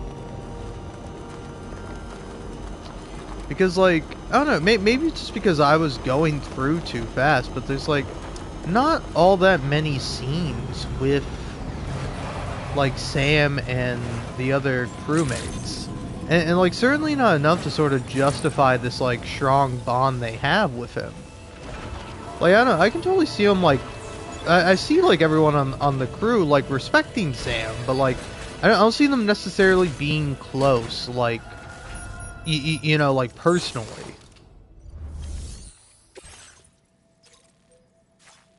Yeah, I could do that, but see, you got a little bit of that. Man, that's something. Okay, no materials I want in particular.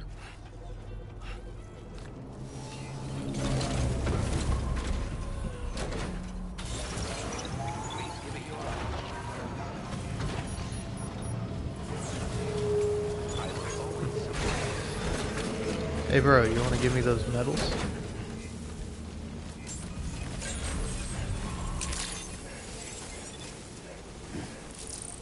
Yeah, go on, go sprint in there. But hey bro, you want to give me those medals? Came in handy. Thanks for the help. Came in handy. This one's for you. Gimme.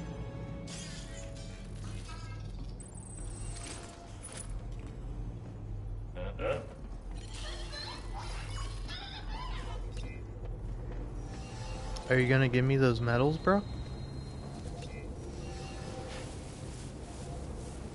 Medals. Medal me. Bro, medal me.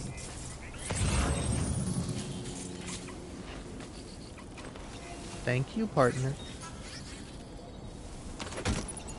See? That's all I wanted.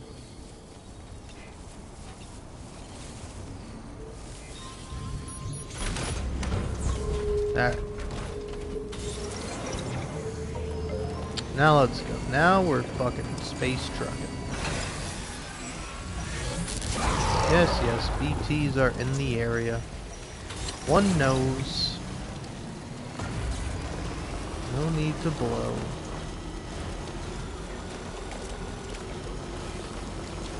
But yeah, I don't know.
Oh, god damn it. God damn it. You're telling me I got the fuck out of here without doing a single ounce of damage to my little bit of metal, and then I fuck it up at the very end? Fuck you. But yeah, also, I do think it's, I don't know, I will say, it fucking, the intensity of that is pretty good. Like the walkers are pretty frightening. I kind of like that, man, you know? Give you this little bit of anxiety of this, like, oh, this thing's coming closer, it's behind you, it's getting closer. It's like, ooh, dude, that's viscerally terrifying, man.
Thank you for your cooperation. All contributions are welcome.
feels good.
Okay.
This one's for you. Thanks for the help. This one's for you. Came in handy.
flags.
That's Tarman's son.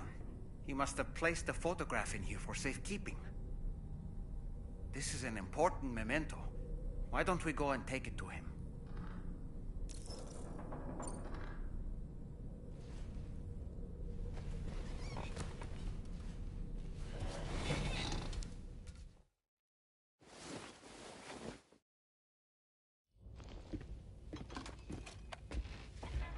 I found this picture in your book. Is this your son?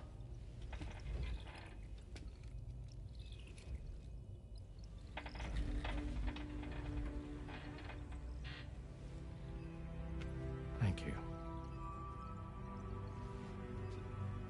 Yes. He's still out there somewhere, borne along on the currents, with this right hand of mine.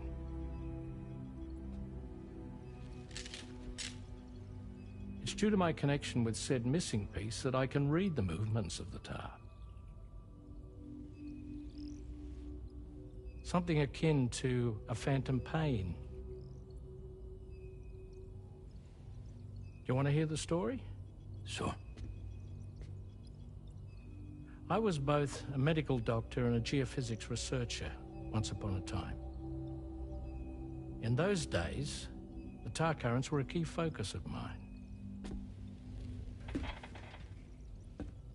This ship was originally built to facilitate my studies, in fact. The deep tar hunting vessel Magellan, we named it. A ship perfectly suited to pursuing the creatures that thrive in the tar's depths. Another avenue of research, you might say. We called them chiral mammals, for lack of a better name. Seemed like the closest fit. Reckoned if we caught one, we could figure out all the mysteries. The tar, the tides, hell, maybe even the stranding. Whoa, she's a big one. Strip yourself in, son. Tar's looking calm. I'll be fine, Pop.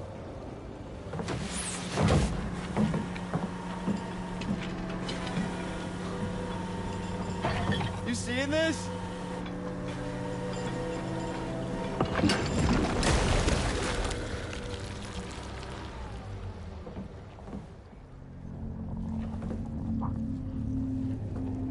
I think she's pregnant.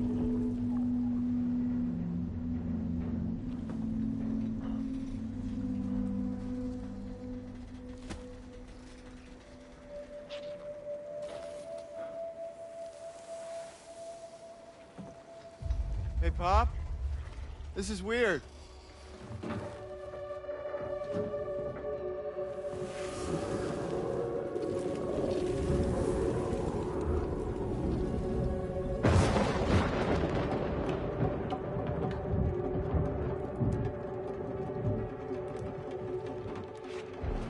Storm!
just like that, the tar took my boy, and my hand along with him.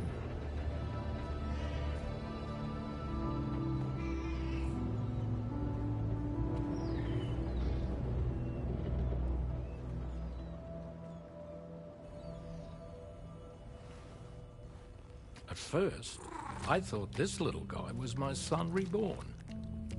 If I may ask a question, the hunters that attacked you after you caught the chiral mammal, are you sure they came from within the creature's womb? Yes. That said, I'm not of the opinion that the hunters were its offspring. Its womb merely served as a gateway to the other side. Indeed. The tar and the beach are connected.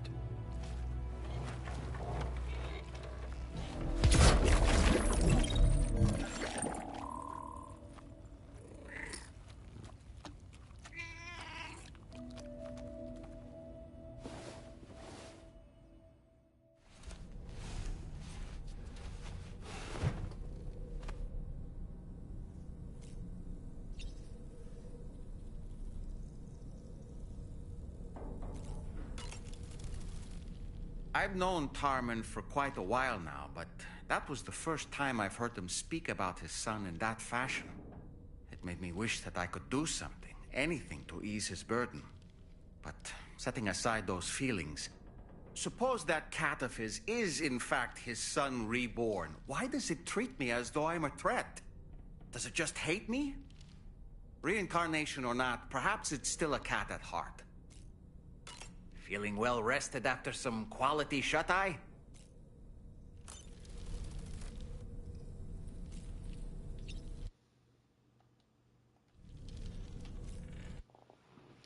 Alright, and with that, I am getting off for the night. I have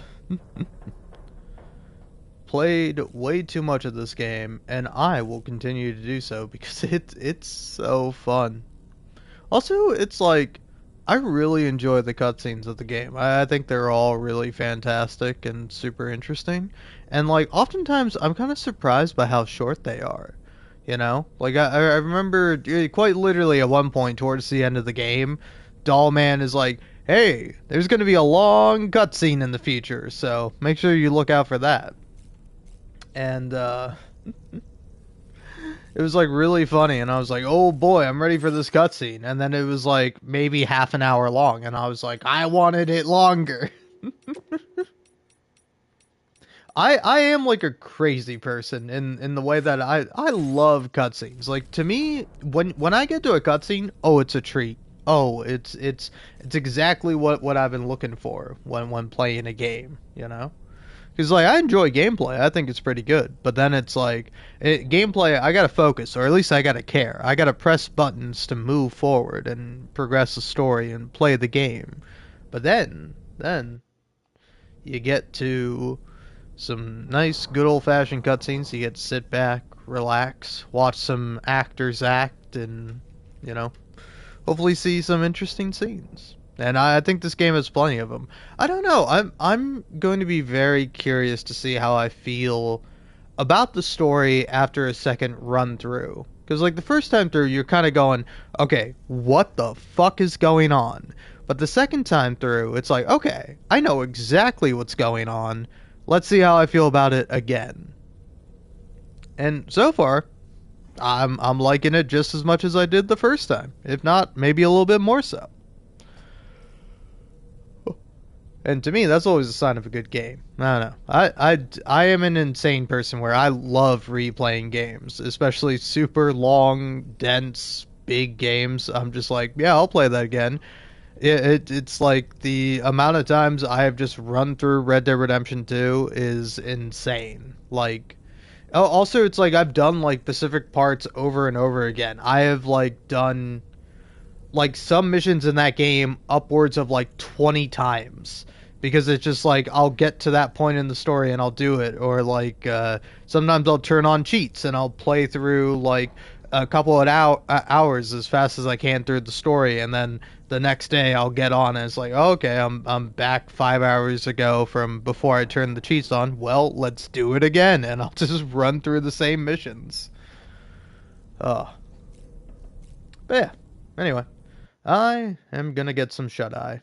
So, hope you have yourself a wonderful night, and thanks for tuning in if you did. Not many people did, and honestly, fair enough. I spent a lot of the time this stream and the previous one just building roads, which I did not do on the first playthrough. First playthrough, I kind of beelined the story. I did a couple of things here and there, a couple of side objectives, but really I was just like, let's slam on the main story. And that was really fun, and I really enjoyed it. But like now I'm enjoying just like, yeah, I want to build as many roads as possible, and I just want to, I don't know, I just want to, I love seeing the roads get built. And then knowing that maybe eventually I'll get some, likes for it, which doesn't mean anything. Does it help? No, not at all. But if somebody's like, "Oh, sick, there's a road here," that's all I want. So all I want is one person to be like, "Oh, sweet, a road here," which is exactly how I felt the first time playing, where I would be driving around. I'm like, "Oh, sweet, there's a road here." All right. Anyway, have yourself a beautiful day and a wonderful night. Peace out.